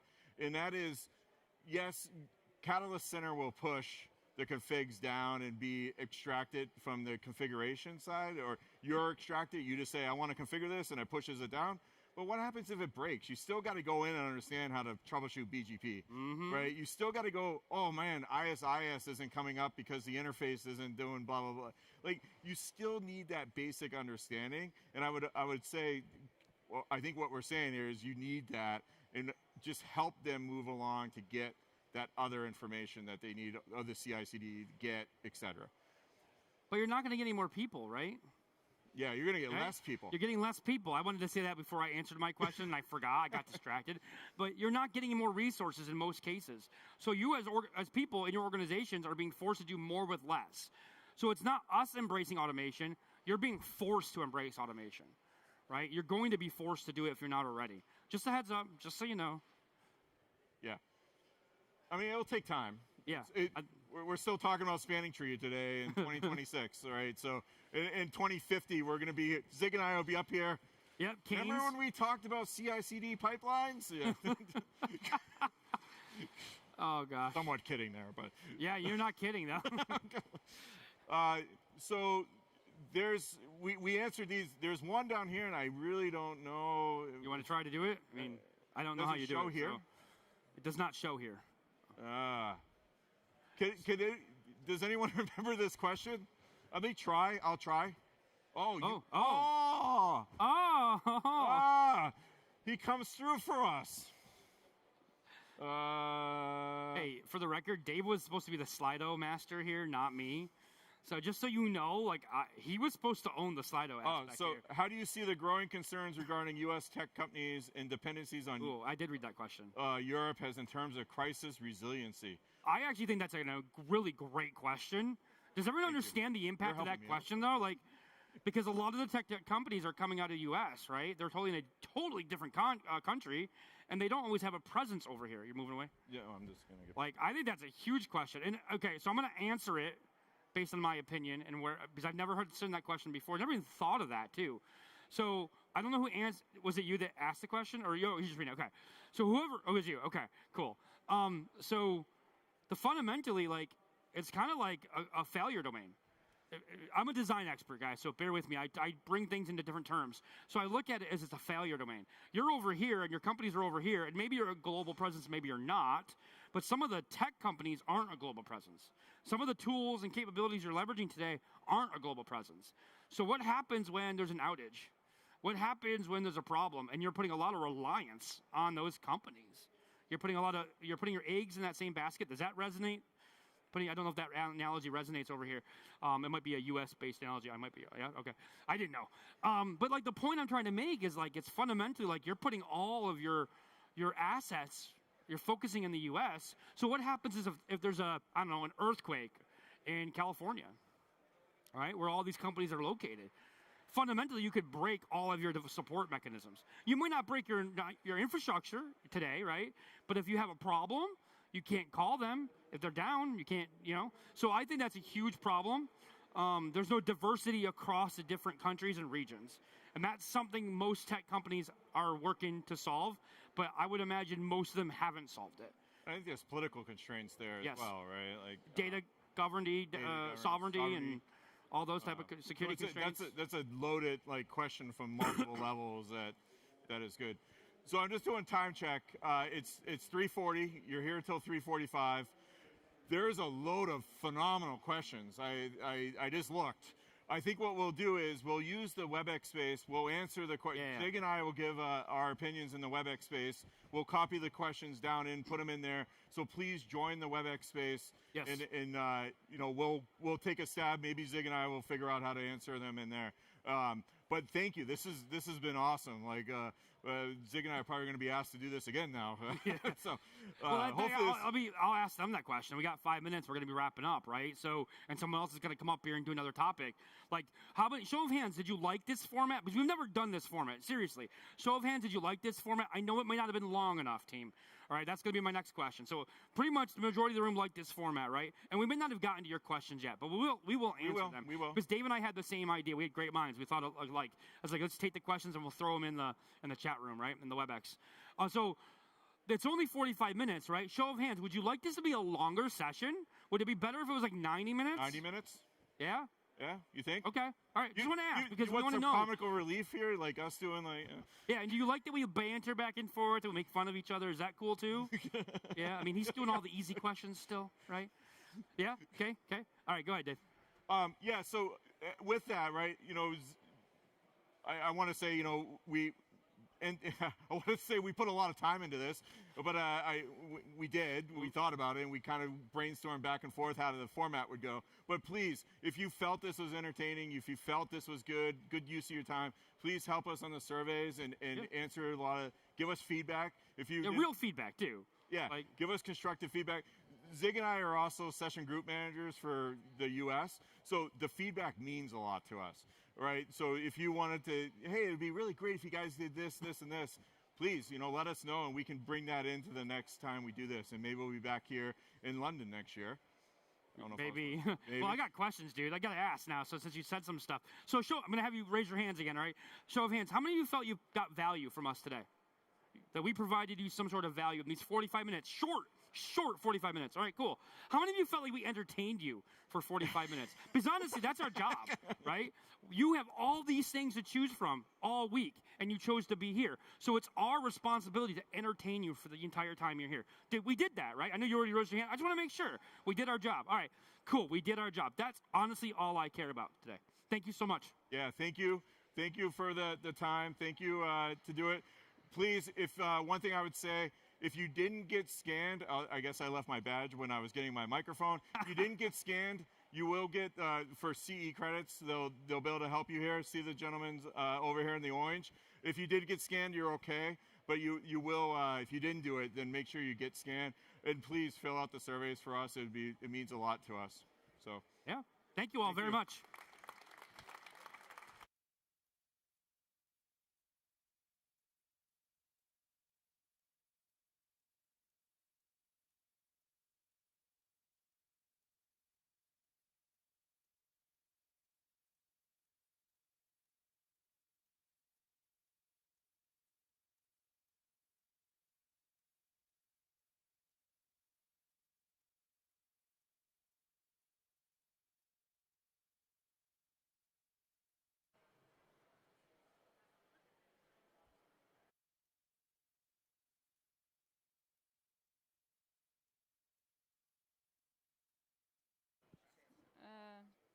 Is it 4 now?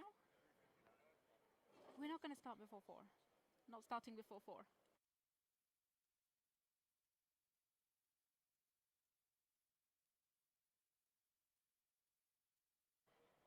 Okay.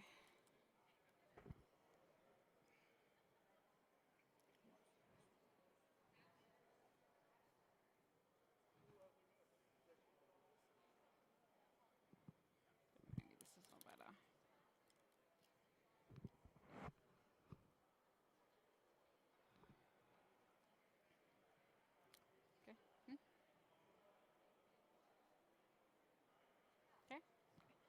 Well, hello. Thank you, everybody, for joining. I know it's been a long and very, very busy week at Cisco Live. How's everybody's energy levels? Tired? Mid? All right, someone's ready to go? Okay, well, good thing is there's some celebrations coming up this evening, so hopefully you'll get to relax and do some more networking. Cool. So my thesis is that you don't need to be an AI expert to drive AI adoption.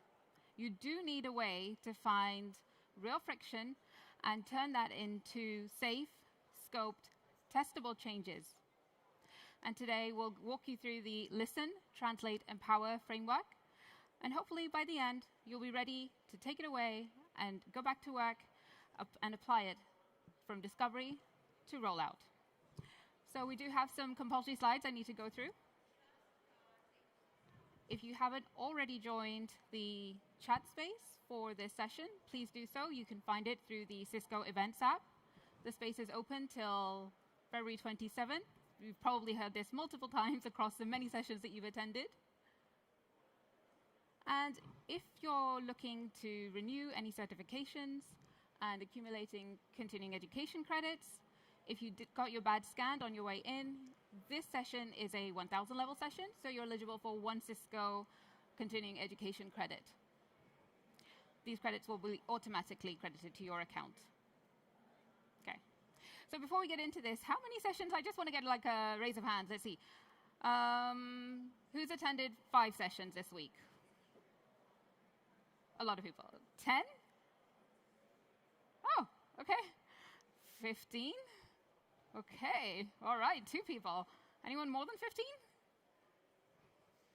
Guys, come on. Okay. All right. So I'm Greta Lane-Schaller. I'm a technical product owner with the engineering team at Learn with Cisco. I work with teams to make sure we build the right things right. And for the last 5 years, I have spent time with business stakeholders, technical teams, product management, to design solutions that help improve efficiency and drive revenue. Before Cisco, I've had a winding career across 3 different continents, and I've worked in several different industries. I started out as an electrical engineering graduate, not entirely sure what I wanted to do, but I did know that technology and innovation was at the heart of all great progress. So, as a young engineer, I wanted nothing more than to use that technology to improve the human experience. Okay, let's talk about AI. So when I first heard about generative AI, there's like maybe 2022, I'll be honest, I wasn't sure why I, in my role, should care about it. I don't know how you guys felt when it came out, but that's where I was. So I stayed on the sidelines for a while. I kept an eye on it, and after a little while, I was like, maybe I should give this a try. Let's try it out. So I downloaded some code, made some edits. Keep in mind, I'm not a programmer. Suddenly, I have a Streamlit app running in front of me. I'm like proud, excited, ashamed, all at the same time. I guess the question that came to mind was, could I really claim I had done anything in putting that app together, bringing it to life? I was so proud I wanted to demo it to my manager. So I run the demo, and of course, as demos go, the API had deprecated. I had to go find the documentation, do all the updates. Did eventually one time run a successful demo. The next time I wanted to do it, again, same problem. Something had deprecated, go back to the documentation, do some updates. I'm like, is this worth it? For me, not for you guys. So here I am now wondering how much further do I want to take my foray into generative AI? So I just stopped. I was like, I'm done. No more Gen AI for me. But then 6 months later, now the news is coding assistants are going to replace all of us. We're all going to lose our jobs. It's the end of the world. Okay, that was enough to kick me back into action. So it wasn't just pure curiosity that took me back to trying to experiment. Part of me was genuinely concerned about the possibility of us all becoming obsolete. So, but the deeper I got into it, the more, this is the impression I was getting, that more people were asking, what can AI do? And I didn't hear enough people asking, what do people need? Everyone was focused on capabilities, speed, scale, automation, and not enough people were focusing on friction, where people were getting stuck, where processes were slowing down, or where others felt blocked. Most importantly, I felt there was a conversation missing around who are we leaving out. I also noticed that the most people that were most excited about generative AI were the people who generally had an advantage These would be senior engineers, native English speakers, people in headquarters with time and finances to invest and explore generative AI. And then there were those who were the most skeptical. These would be the people who'd previously been burnt by technology and new tools that were going to make their jobs easier. And, sorry, I just need to grab a sip of water.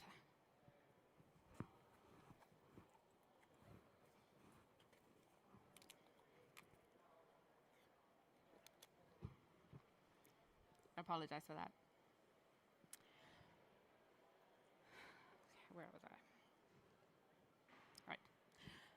So I started asking, what if AI could remove barriers instead of creating new ones? What if AI could amplify unheard voices instead of amplifying the loudest voices in the room? And what if the future of AI wasn't about replacing people, but freeing people to do what they're actually good at? And that's where the Listen, Translate, Empower framework came from. So today, I will walk you through 3 short stories. We'll use the I do, we do, you do format. So you'll be walking away ready to use the framework. So let's start with the first story. This is the I do part. I'll show you how the framework plays out in this story. So a friend of mine was working on a product feature. This was for an AI-powered data query tool for their sales team. Now, while all the data was already available, accessible to that sales team, using that data meant looking upon rows and rows of information. The sales team would go in thinking about one customer in mind that they wanted to focus on. They look at numbers for another customer, and suddenly they've lost track of where they were. You may think this is a badly designed tool, but it's not just about the tool. It's about how that data was available to be accessed. Now, maybe some of you are thinking, is this the friction in the story? Stay with me, we'll find out. So my friend, she's super smart. She'd been working with this data, this team of stakeholders for several years, and she wanted to be sure that when she was identifying these pain points, that they were genuinely not just her observation, but they were actually coming from those stakeholders. So she sent out some surveys. And what she found was that the sales team was experiencing information overload, cognitive overwhelm, and there were also varying levels of competency across the team in terms of data analysis tools. And keep in mind, the data analysis part is not actually one of the core competencies that you're required to have as a sales team. So all of these issues kind of led to a suboptimal performance. So her vision for business impact was pretty clear. The sales team thrives on excellence, on meeting customer expectations. And these roadblocks that they had identified basically was just slowing them down. So now she'd identified some technical challenges that stood in the way of her vision. And she kept trying to present to the stakeholders, like, this is what I want to build. But she kept getting pushback. They just didn't quite understand what her vision was. And the responses she was getting in those meetings did not align with the survey feedback that she had gotten from the sales team. Now she's frustrated, like, why? Where is this dissonance coming from? She thought that the technical leaders just weren't getting it, that they were too siloed and unable to understand the business impact. After some reflection, she comes to this realization, maybe there's a difference between what I'm seeing, what I have in my mind, and what they're able to envision. And like, okay, how is this data going to be accessible in the way I'm describing it? So the barrier wasn't necessarily technical, it was a barrier of vision. So up until this point, again, I'm going to say, did you hear the listen part? I don't know if anyone has, but here's where the listening has been happening. So now we move on to the translate part of the framework. And in this story, she's found herself now spending hours learning new tools, upskilling, and using a low-code rapid prototyping tool to come up with a vision that can present a workable prototype to his stakeholders. So essentially, I think within a few days, maybe a week or so, she was able to put together that demo tool.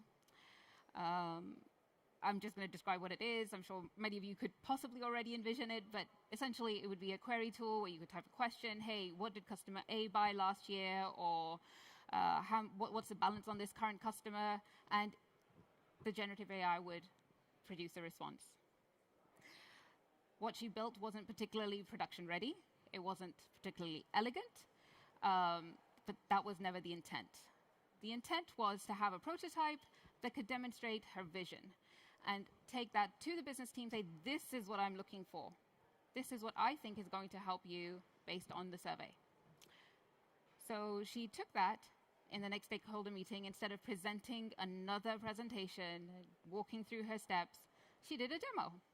And not just was she able to demo, but she was able to share that demo and say, I'd like your feedback. And as soon as they had their hands on their tool, the feedback was immense. So this was, now we've gone from listen to translate, and we're moving on to now the empower part. So this story is a little bit double layered because there are 2 layers of friction and there's 2 layers of translation happening. She identified friction for her stakeholders, but she also came across friction for her own process, her own inability to communicate value. Then she translated the friction that she was receiving from the stakeholders into a solution, a product vision. But in the same time, as she was trying to communicate that value, she realized she needed to translate the friction she was experiencing into a workable tool. And the way she was empowering her business team was by giving them a workable demo to get further feedback. And the way she was empowering herself was that now she'd identified a process by which she could rapidly prototype any new greenfield idea that would be difficult to communicate otherwise.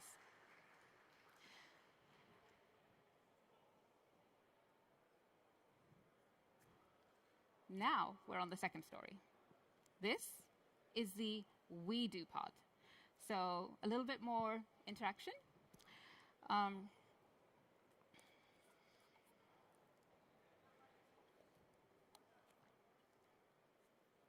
In this one, we'll identify the framework again as we walk through the story. I have a friend, brilliant engineer. He's somewhat of a perfectionist, and he'd been discussing how he'd been feeling the stress of his workload. We don't work together anymore, but under pressure, he would at times find himself in a situation of not knowing what needed to be done to get the ball rolling on a deliverable. His go-to was buddying up with somebody to work through the process and get the work done. But there'd been some recent changes at his workplace. There'd been some cuts. They had fewer people available on the team, more work. That never changes. And now he'd find himself struggling to get started. He would be brilliant once he got to the work, but his friction was actually getting to the work.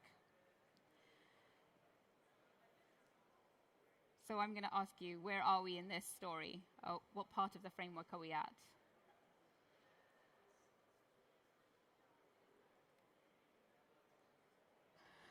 Give it a try. We're still listening. We're identifying the friction, right? The friction is he can't get started. What's in his way? So my friend, super smart, but cautiously AI curious, also intensely skeptical. He'd seen his colleagues, paste entire problems into ChatGPT-like tools and just accept whatever their output was, and he was not on board with that. So as we were talking about his struggles, we discussed the idea of a prompt. Now, a prompt is essentially just a set of instructions. It's, I'm going to give you this, and this is what I want back. So the key for my friend was that he needed to define what the output would be and how it would be received back by him. He got to decide what a good output looks like in his context. So he built a prompt so he could put his messy, conscious stream of thought of projects, deliverables, and dependencies, and based on the prompt, get a very nice, well-defined, structured output in a document that he had defined.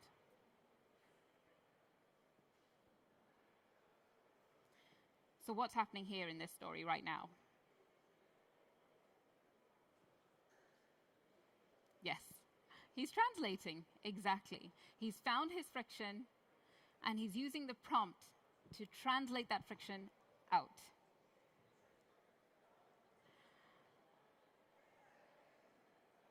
So now, in this story, AI is not generating his ideas. AI isn't participating in the intelligence he's giving, inputting to the prompts. Oh, it didn't show up there. OK. Instead, he's getting outputs that are tailored to his workflows. The empowering phase in this story, wait a second, I just gave that away. Sorry, guys. It's OK. We're a team. So next, what he does is he builds a library of prompts, each for his different workflows. And now he's empowering himself by putting together tools that work for him, empower him, not taking away his value, his strengths.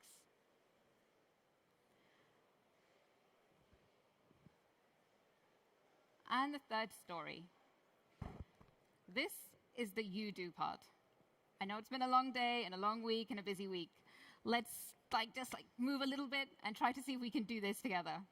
So we're going to walk through the story, and I would love if you can help me identify the framework part that we're in. Here's the scenario, and I'm sure many of you have already been through this one. So you're sitting in a 1-hour meeting, decisions are getting made, actions are being assigned, but then nothing happens. Or you're having a quick chat with your product managers, and suddenly that quick chat turns into a deep dive into a product feature request, and but it's the last meeting of the day, and you just want to clock out, and you did not capture the feature request. Your days are full of meetings, context switching, and some items get missed, and admin work keeps piling on. One morning, your stakeholder's asking you, hey, what about that UI fix that we were talking about? When's that getting into production? You remember that was 2 weeks ago? Or maybe someone pings you about the next plans that you had planned. Never happened.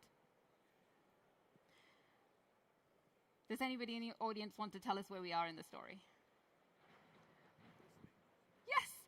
What are we doing? What are we doing when we're listening? We're identifying. Yes. Yes. Perfect. Thank you. Right.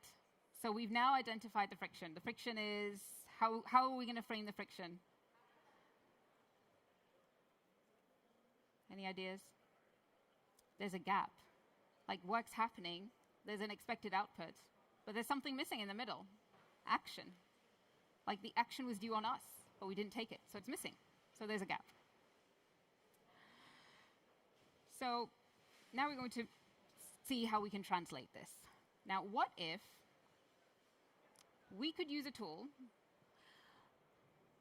not naming the tool, it could be anything, that helps take that meeting transcript and it turns it into structured, actionable outcomes. They could be to-dos, maybe, or they could be Jira requests. Would that help us? No. Skepticism. I like that. Why not?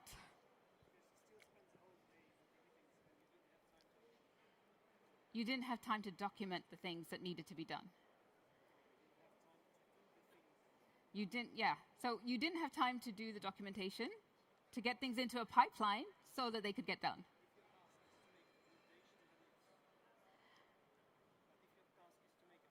Yes, exactly. So you need to have it documented somewhere in your backlog so you can action it, right? And so that's the part we was missing. Yes, exactly. So the friction, the gap, was things don't get documented. Like things get discussed, things get agreed, but they don't end up in a pipeline that is ready for action. So that was our friction. Now we're moving on to the translate part. Like, okay, how can we help that little gap that we've got of not being able to document? Let's find a tool that can document, we're already unavailable. So can we make those tasks available to us? without us having to get involved. That's one option. Anyone else come up with any other ideas? Oh, that was not from this group. Okay. Okay, so now step 3. Now we have to empower. Let's say we've built that tool. Sorry.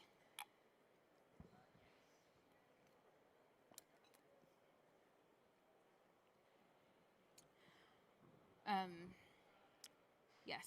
So now, let's say we've built this tool. This tool will take your meeting minutes, create your Jira tickets, and make them available for you with all the details of who is asking and who's responsible, and maybe when it's due by. Now we have a scoped and testable change that we're bringing. What do we do next in our framework? We've listened and translated, and now sorry. Yeah, okay, that's the translate part. What happens after we've translated? Listen, translate. You got it. Empower. So often, and we've all heard this, like so many pilots fail in production. It's because there's defined KPIs, and if you're like not meeting those KPIs, your pilot's going to fail. It's very, very important that we're able to measure what we're building for success. So in this case, how would we measure success? How would we guardrail this feature? Do we want to let this tool just keep on creating tickets without anyone reviewing them? Maybe not. Maybe yes. What do people think? Do you want people in the loop? I like that idea. Yes, we do want people in the loop. So this, now that we're in the empower phase, right, so we did the listening, we did the translation, and now we're in the empower phase, which means that now we want to pilot this. And by piloting it, we're going to give it to a small set of people. They can stress test it. We want their feedback, and we want to make sure that the human in the loop is getting the output they requested. We're also going to define those guardrails. This is what good looks like. Give us your feedback. And this is what should never happen. So let's do a time check. So we're doing quite well on time. Would you guys be interested in maybe partnering up with each other to have a quick chat about problems that you may face where you can use this framework right now to say, oh, I know about this problem, and this is how I'm translating it, and this is how I could empower us. Perhaps take 60 seconds. Find a buddy. Come on, get social. No? You can do this. Sorry? No more energy. Well, you've got like some celebration parties to look forward to.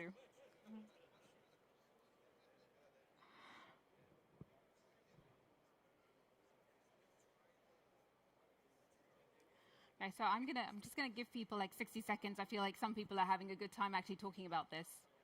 Or maybe they're just chatting.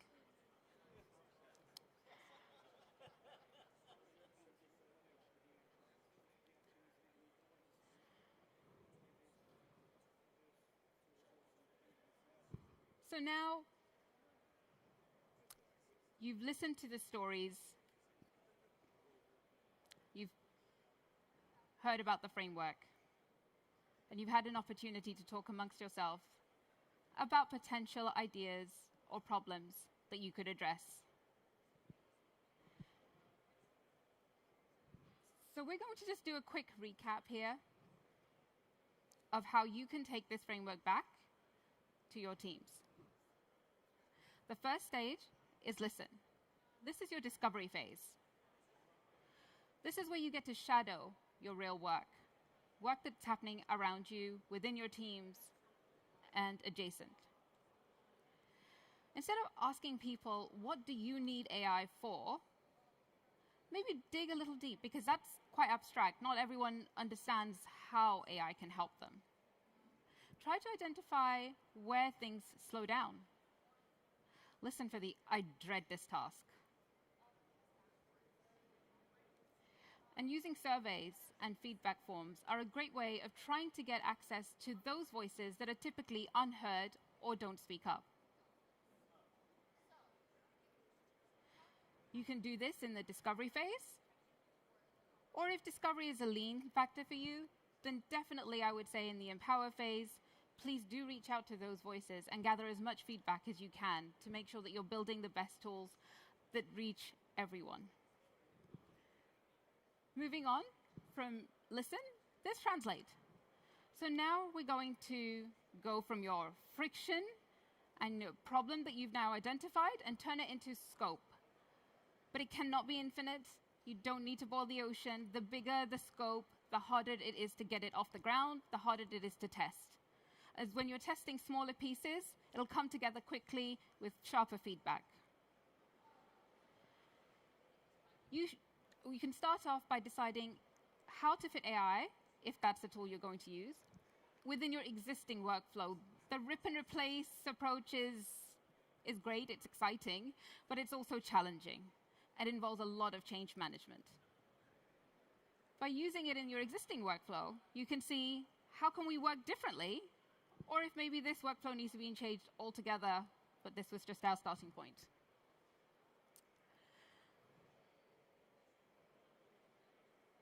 Defining our guardrails up front is also, again, very important. Make sure you make it very clear: input, output, guardrail. Finally, empowering. This is your rollout and iteration phase, not just, here's a new tool, go and use it. Education is critical in the uptake and adoption of any new feature, but particularly in cases where it's completely greenfield, it's new, it's a new way of doing work. Sorry.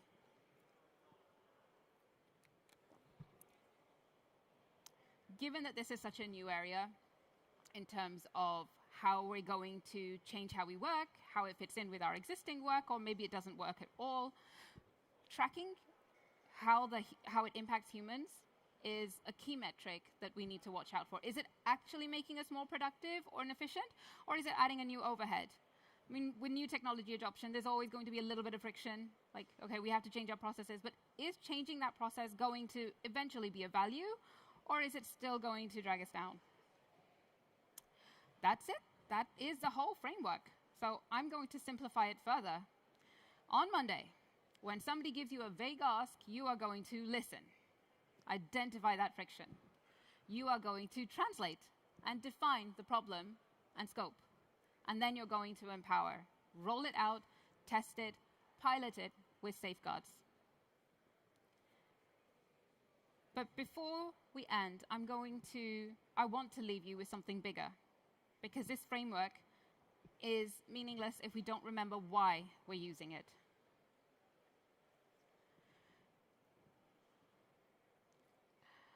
So the real question isn't, how do we use AI? The real question becomes, what becomes more valuable about humans when we use AI? So AI recombines what already exists. I'm sure we're all aware of that, right? Humans imagine what could exist. In the examples, my friend AI didn't prompt that invention into existence. AI helped build a vision that she already had.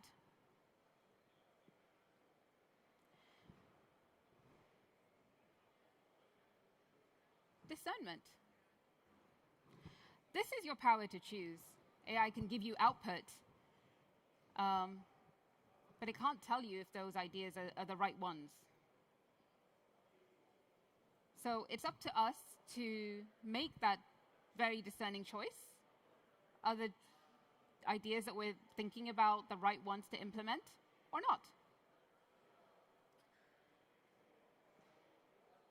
Your lived experiences. This is your very uniquely human, obviously, superpower here. So in the example of my engineer friend where he needed the help of AI to summarize his documents, you know, it captures all of the words, but it's not capturing the sentiments, the expressions, the nuances, the relationships.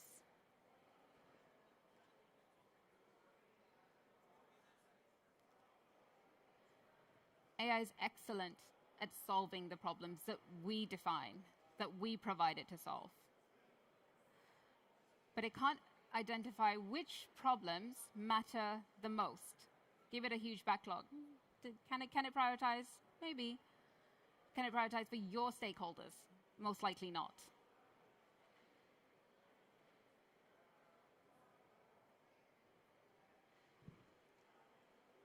Ethical reasoning. How are we actually making our choices? This is something that we, as humans, it's like a burden. Now we have this tool, we have great powers, and we have now great responsibilities. So it's up to us to make sure that we're making the right choices.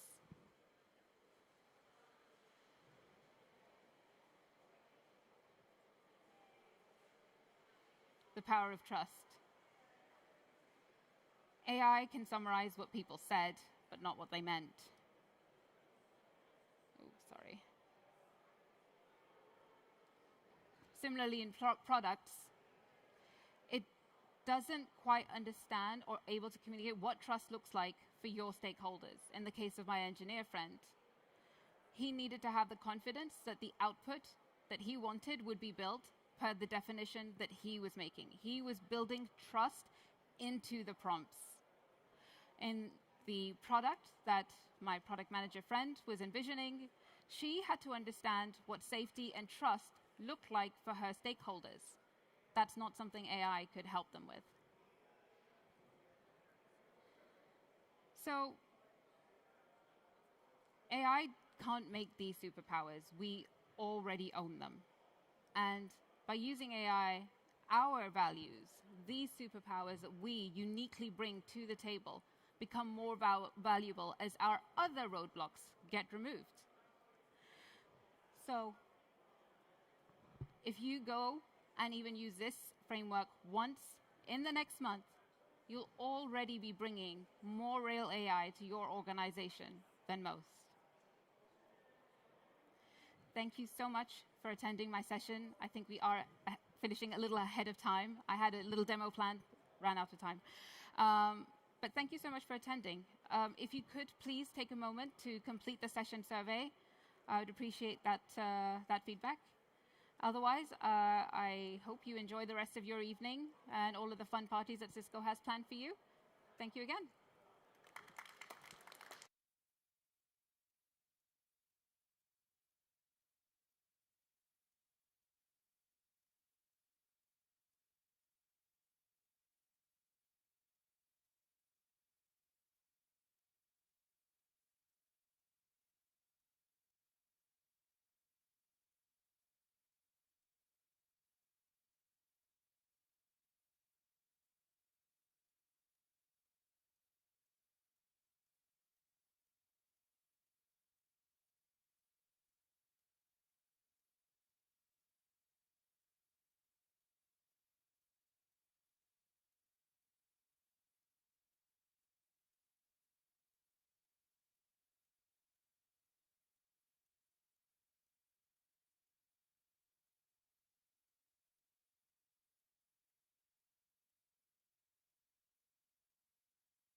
Okay.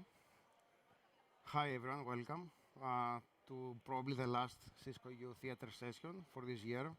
Appreciate everyone stayed that long.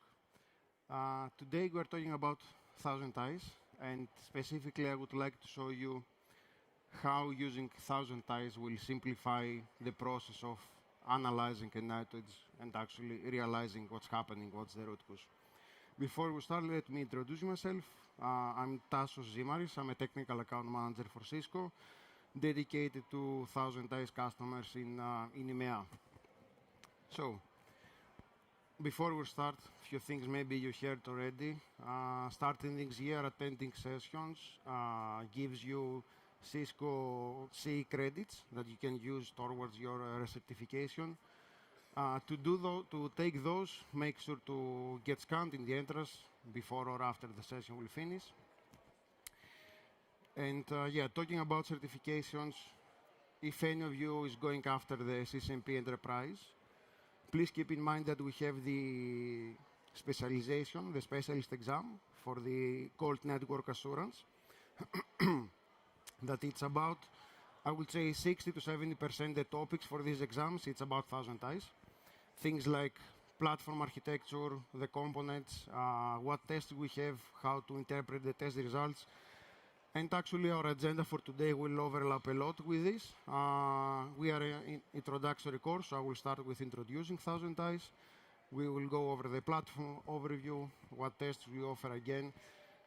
Briefly, I will show you Internet insights, maybe some tips on how to troubleshoot alerts, and in the end, we will have a demo.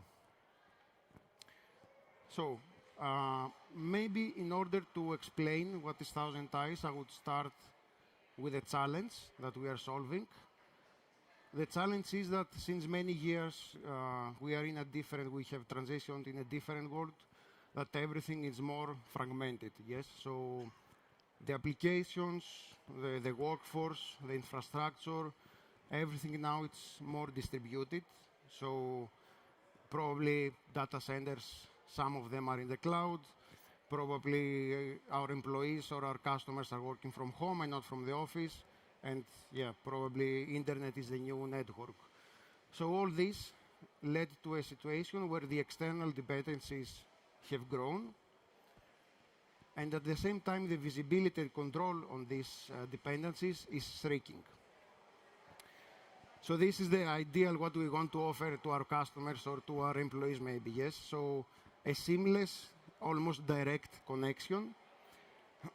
But the reality is somehow different. So between our offices, our infrastructure, or maybe our factories and the applications, we have connectivity networks, we have network services, and we have cloud providers, right? So all these introduce probably 1,000 possible points of failures, points that we normally don't have visibility over. And that's how ThousandEyes comes to the picture. So with ThousandEyes, we are able to visualize the services end to end. So we are able to show you a full picture of the path, hop by hop, going through networks that we either own, that are our own networks, or they are some third-party networks. At the same time, we collect information and we correlate this information for multiple layers. We start collecting metrics from our routing layer all the way to the application, and we can compare metrics like BGP path updates or packet loss or high response times, eventually enabling our teams at troubleshooting incidents to reach to a root cause analysis much faster. At the same time, we expand the visibility to the user level, as we discussed already now with employees working practically from everywhere, maybe from home or from outside. We are able to collect and see the user experience and have, again, a full end-to-end visibility. Now let's go over the platform overview to explain how everything works. So in ThousandEyes, we have this concept of agents. Agent is a piece of software who acts as the source of my testing. So the agent will send the probes to the targeting services, and based on the response, I will calculate my metrics. We have three types of agents. The first, the most lightweight agent is the endpoint agent, which can be installed on user laptops, in PCs, in some occasions in VDIs, and recently also in Android devices, or maybe phones, or a lot of customers are using the Zebra scanners that they have the Android-based system. Then we have the enterprise agents. This is for more powerful monitoring. These are deployed inside the customer's network, so inside your infrastructure, and they give this what we call inside-out visibility. So since they are deployed in your network, you are responsible to maintain them, to provide any updates necessary. They can be installed in various ways. As an example, you can see we can put them in Cisco switches, routers, maybe as a virtual machine, as a Linux package, Docker container, even we can put them on a Raspberry Pi. And then third, we have the cloud agents. These agents have exactly the same capabilities with the enterprise agents, with the difference is that they are deployed on the public internet. We deploy them and we operate them. They are in ISPs all around the world. Here we say 1,057 agents. Maybe there are even more since I made these slides. So we constantly enrich this list. So the cloud agent will provide you what we call the outside-in visibility, or will give you the ability to test from locations that you don't own any infrastructure. So you can see the traffic from that locations. In a very high-level overview of how the flow is, you can see that we can put the agents in data centers, in branches, maybe in home where we have some employees. These agents, again, will act as the source of your testing, will send the probes, and when they calculate all the results and metrics, we'll upload them to our controllers, and then you just need access to an endpoint that you can log in with your account in ThousandEyes and see those results. So we talked about tests, so let's see what tests we are offering. Running from cloud and enterprise agents, starting from the routing layer, we have the BGP test that we collect, of course, BGP-related information like path updates. We can see with drone routes, we can see new announced routes. On the network layer, we can test the performance between an agent to a service or between two agents, and we collect network-related metrics such as packet loss, latency, jitter.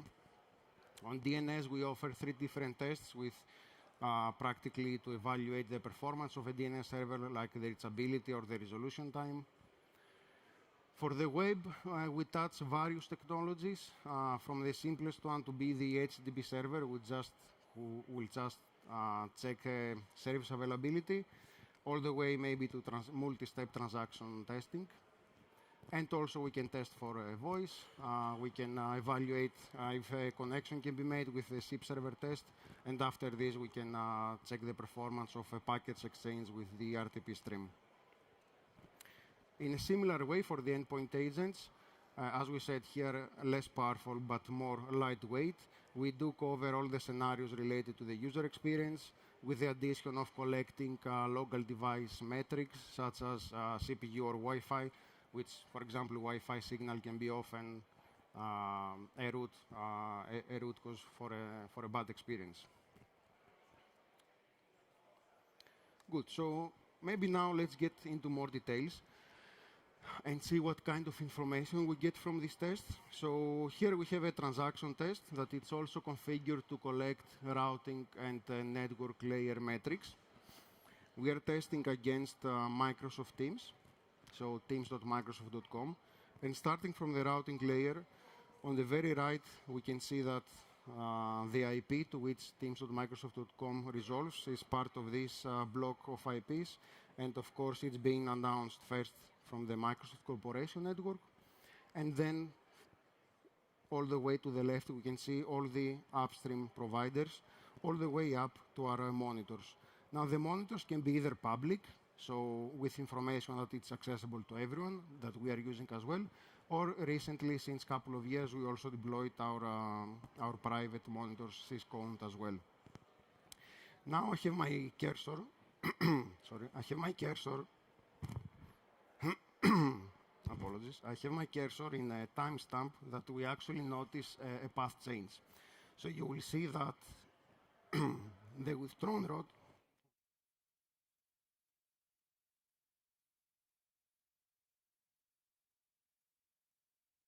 you will see that any withdrawn route will be indicated with dotted red line, and any newly advertised peering will be indicated with a solid red line. So here If I would go one testing round to the left, I would see just the old route. So I would go after Microsoft Corporation, I would go through the LWL.com network. But now I see that this changed exactly at this point, and we're going through the Telecom Italia. Now, as an example, if I had any users in this location where the monitor is in Wilmington, and if they experienced any bad performance when it comes to Microsoft Teams, I could probably have a possible root cause that maybe some packet loss occurred at that point. The nice thing about it is that we also can create alerts for every metric that you see on the screen, also in the other layers. So one example is that we can create an alert that will trigger if the origin network will be different. So maybe this would be, let's say, an example of a BGP hijacking. Yes, since we expect that Microsoft Teams is always announced from the Microsoft networks. Moving now one layer up and going to the network layer. Here we have two sets of measurements. We have the end-to-end metrics, firstly, which are based on TCP or ISMP probes. This is something that we can configure. On the TCP, we can also choose if the package will be a selective acknowledgement package or a SYN packet. The idea is that the agent will send a burst of 50 packets, and based on the responses, we will calculate the low latency jitter. For example, you can see here a cloud agent in Ashburn did experience 77% packet loss. So about a quarter of the packets only, we got response only for about a quarter of the packets. On the top, we do have the values in average, and on the bottom, we have a breakdown for the agents. Staying on the network layer, we also have the path visualization, which is basically a trace route. So we do send packets with increasing detail values to every hop in our path, all the way to the target. If there is a node that we identify to have forwarding loss, it will be highlighted with red. And if I put my mouse over it, it will give me the details of this node. We will get the name if, of course, there is the reverse DNS there, but always we will get the IP addresses, the network, and the location. And we can use actually this information if we want to escalate or to open any ticket to any ISP. Now, going again one layer above, on the web layer, we have the classic HTTP server test. Here the test will just use a curl request to query the target. And based on the responses, we are able to break down the phases by status. So we can see that in this example, I have about 10 agents. All of them are able to resolve the target. All of them are able to do the TCP handshake. One of them will fail, it will not establish the TLS session, and so the rest that will succeed will continue. Send and receive, practically it means that we are calculating the time to send and receive the first byte. And eventually on the HTTP request, we get the response code. Moving on the table view, we have again a nice breakdown, and we can see more specifically which agent had what error. And when we are able to see the response code as well, if I click on it, we get information like the certificate chain that was presented, and I can see also my request or my response headers. Now, on the same test, one layer above, we have the transaction testing. Transaction means that the specific test is scripted to simulate a user workflow. The workflow would be that a user will connect to teams.microsoft.com, they will open a new chat, they will type something, hello, and they will send it to a colleague.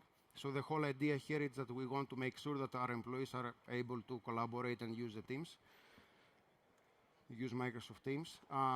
The nice thing is that we can set markers and we can time exactly how long each phase took. So we can see here that we have markers for the how long we are measuring how long the page took to load, how long the logging process took, how long the backend took to load. So comparing round by round, we can understand if I have a bad experience on the application, at which exactly point it failed, or at which exactly point failed to respond. We also get the nice waterfall view that we can see all the components loading and the response code for each component, the size, and also how long the transaction took.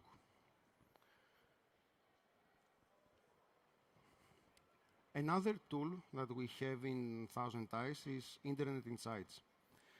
Internet Insights, it's a powerful tool that will give us a live view of any ongoing outage, either we're talking about applications or networks. By default, we get this view for the last 24 hours. But if we want to filter down to a specific outage, we can get also a more detailed view that will show us data in 5 minutes intervals, and we get information like what locations, what interfaces were affected. We have a demo later on this, so I will be more specific a bit later. Now in the next session, as I call it, troubleshooting tips, basically I would say it's maybe the simplest approach that someone can follow when you receive an alert. So in a ThousandEyes environment that is well set up, we will have various dashboards. We can have multiple dashboards, and these are tailored according to the needs. So a lot of customers have, for example, executive dashboards that will give you a high-level idea of what's happening. Then we have NOC, dedicated dashboards. So ideally, when I first receive an alert for a test that is failing, first thing I want to do is to move to the corresponding dashboard. There I will get a real-time data and metrics, and any anomalies will be immediately visible. So if I have at some point high packet loss, I can go to the corresponding widget on my dashboard, and clicking there, I will be transferred directly to the test view that from the agent that actually generated this error. When we receive an alert, it's also helpful to consider whether this is a false positive. Usually we tend to say that if it's just one blip off, probably it's not worth to look for it. But some reasons that we might get false positive alerts are listed there. For example, maybe our alerts are too sensitive, and that's why we spend a lot of time with our customers to fully optimize the alerts. Some other reason can be probing interference. As I explained, for example, for the network metrics, we can use TCP or ICMP probes. In different environments, different devices on the paths can respond differently. Maybe they're configured, for example, not to respond to the ICMP packages. So we do need to take this into consideration. Considering we say that the alert is genuine, and drilling into the test views, first thing we want to check when at least troubleshooting for an application issue, it's whether we have a global outage. If there is, and if this outage is identified from the Internet Insights that I mentioned before, we will get this purple line on the bottom that will directly tell us that in this example there is a global outage in LinkedIn, for example, that can be further backed up by all my agents reporting 503 errors. Moving on, if it's not something global, but if it's restricted on a specific location, we should consider regional ISP issues. And in this case, maybe our first step would be indeed to reach to an ISP provider and say we're affected, using results or screenshots actually from ThousandEyes to their support team. Drilling further, we want to understand with what type of error we're dealing. This is what we saw before. For example, if I see a DNS error, I already know I should reach to my DNS team, and I don't need to spend time to involve other teams as well. Or if I see an error on the HTTP response code, something in the 500s, I already know this is an application issue, so I immediately have my answer. If I see something in the 400s, I know that probably maybe I'm using, for example, auth credentials, or that this service requires authentication. Lastly, Cisco ThousandEyes is fully integrated with AI Assistant.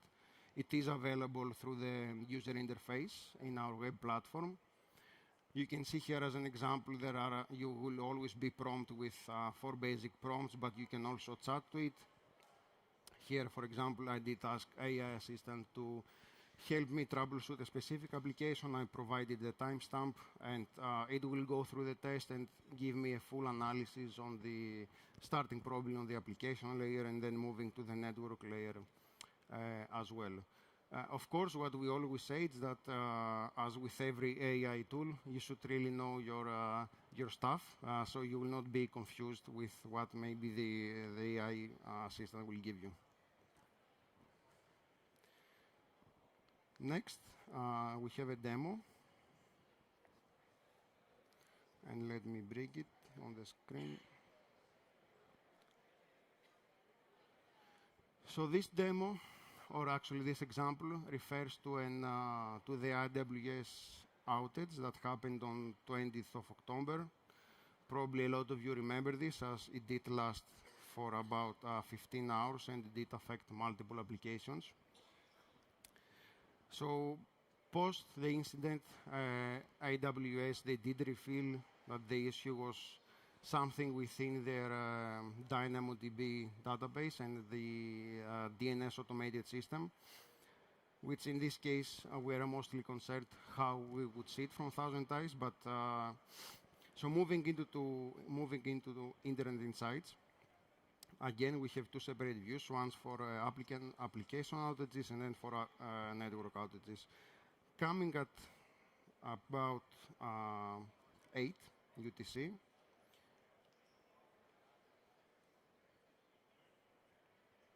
Let me move to the network first. It will be better. So at about 6:50 UTC, we can see that Internet Insights identified a big amount of packet loss happening in Amazon Edge nodes, and specifically just outside of the AWS infrastructure. With this, we can immediately say that our networks or any intermediate networks are not to be blamed, but we can understand directly that it's an Amazon issue. Hovering over this highlighted red icon, we can see in this testing round at least which networks were exactly impacted. So we can see that on the left we do have interfaces in the United States, in Brazil, in France. Basically all of the world was affected. And on the right side, we can see as well that 19 destination interfaces in Amazon were affected as well. Coming to the timeline view, we can see how actually this outage was unfolded. So it seems that after 1 hour, if we were watching this outage live at this time and imagining that we cannot see everything on the right, it would seem that services were restored. However, if you move to the application outage, exactly on the same timestamp that the network services seem to be restored, we can see that applications started being affected. We can see, for example, that Slack, which we know is hosted in AWS, did face a number of HTTP server timeouts. Specifically, 96% was just timeout, then 2% was an error in the 500s. So this would mean actually that indeed we face some kind of restoration of services. So probably some requests were reaching to AWS, but then the servers were not able to serve those requests, probably due to overload.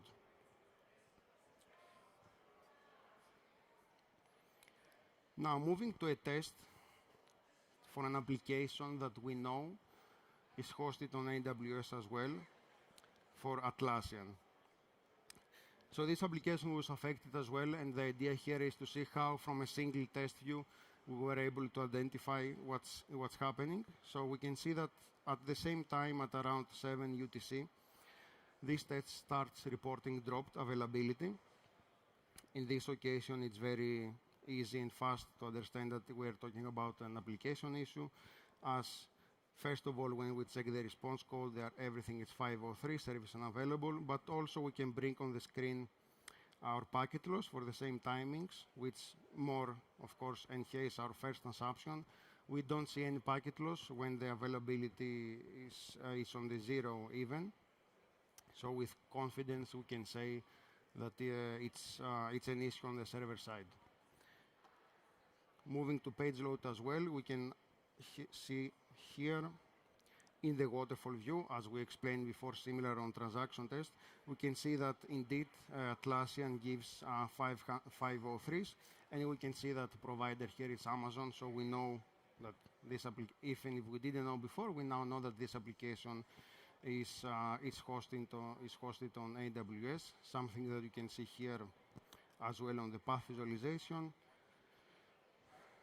The target IP does resolve in a node in AWS CloudFront, the CDN solution for Amazon.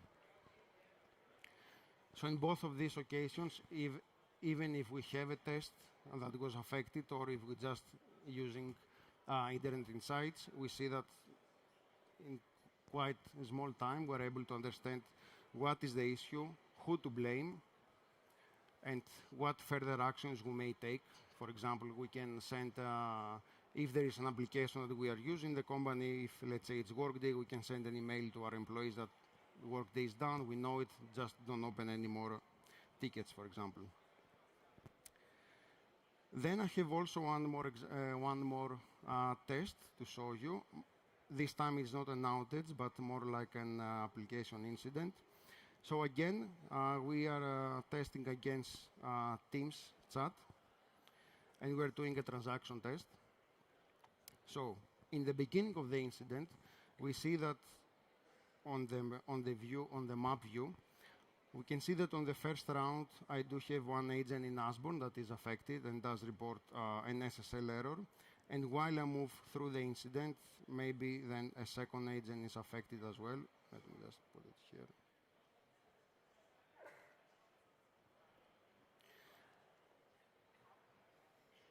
So I can see that this is now affecting as well locations in Dallas. And on the highest point, I would say that 3 locations are now affected. So trying to understand what's the root cause on this, we naturally go as well, we are bringing our network layer metrics, trying to understand whether we are dealing with a network or an application issue.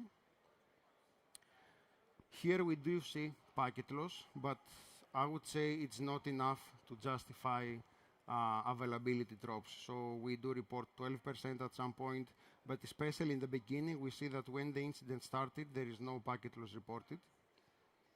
And also, to further support this opinion, I do see that mostly the errors are pointing towards the application and not towards our networks or the networks in the between. In this example, I can move to my transaction view, and because here, trying to understand whether this is the application or not, I would like to see the transactions between my agents and teams.microsoft.com. I will filter specifically for the first affected agent in Ashburn, and I will bring my waterfall view. So before the incident happens, I can get an idea of about how long each stage took. And as an example, I will move to the first round where I report the error. I see here that I was not even able to load the baits. So the agent that is running this test on specified intervals was not able to load the baits.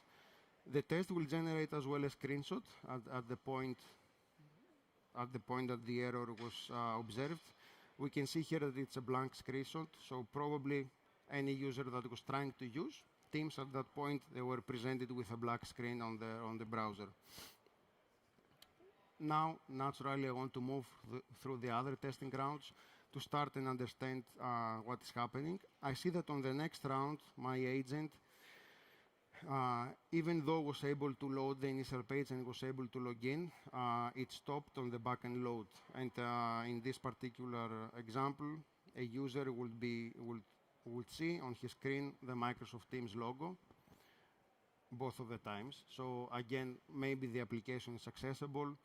Even more actually evidence that it's an application issue because I can reach to it, I can log in, but then the application will not load on my screen. Moving through the rounds, here it's another example where the page failed to load, and here I can very clearly see that I get no response from microsoftteams.com, and somewhere around here I can also see that another example that I was able to reach until actually not to complete the backend load. And moving through my components, interacting with application, I can see that the test will fail somewhere about here. I will see the 503 from the teams.microsoft.com, and another more evidence that we are talking about, of course, application issue. Now, this is one of the examples that I can actually take some action, because we are not talking about a global outage, but we are talking about some of the locations being somehow affected. So if I was, let's say, a network administrator, and I would be in my company and start receiving complaints about Teams not working, I can see not only what's not working, but where Teams is accessible. So I can start routing my users towards this location, which maybe, yes, it will add some latency to their experience, but they will have a working application. One question that maybe comes, as you see the screen, it's, since we already concluded that we are talking for an application issue, why do we see packet loss here? And it cannot be a coincidence, because the packet loss does appear on the same timings with availability drops, so it's certainly connected. We already said that it's not the root cause, but what we suppose here is that it's a consequence of the issue. And what I mean by this is that probably when the incident started, there was some extra traffic on the links. So maybe, let's say, the users will try to log in, so they were trying constantly to refresh the page. Maybe there was some automation in place that was failing and also was trying to reestablish. So what we suppose that happened here is that the links were saturated. One more thing to support this is that the packet loss is located closer to the server and not to the source. So we do believe that the links were saturated, and this caused some traffic to be dropped. So we can probably safely say that the packet loss here, it comes as the aftermath of the actual issue, and it's not the actual root cause. These two examples I had for the demo. So question here is that if you have any questions or if any comments, or everything is clear. If everything is, yeah. I cannot hear.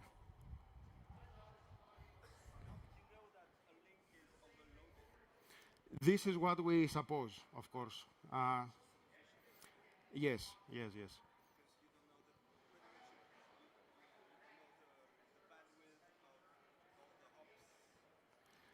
Yes, in this occasion, this is what we suppose. We suppose that there is extra traffic, because when there is a packet loss, most probably there is a saturated link, yes? And here the symptoms do match. Yeah.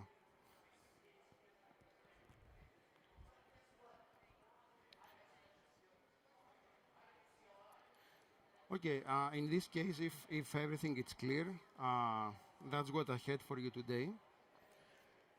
Please make sure to fill the survey. We are in Thursday, so probably you did already 4 sessions, but anyone that does the 4 surveys is eligible for a T-shirt. Also, while we still have the World of Solutions open, you can pass by the ThousandEyes booth if you have any more questions. Feel free to reach if you have any use case that you think that ThousandEyes could help you monitor and you don't know how to. I would be happy to assist. And yeah, that's all. Yeah.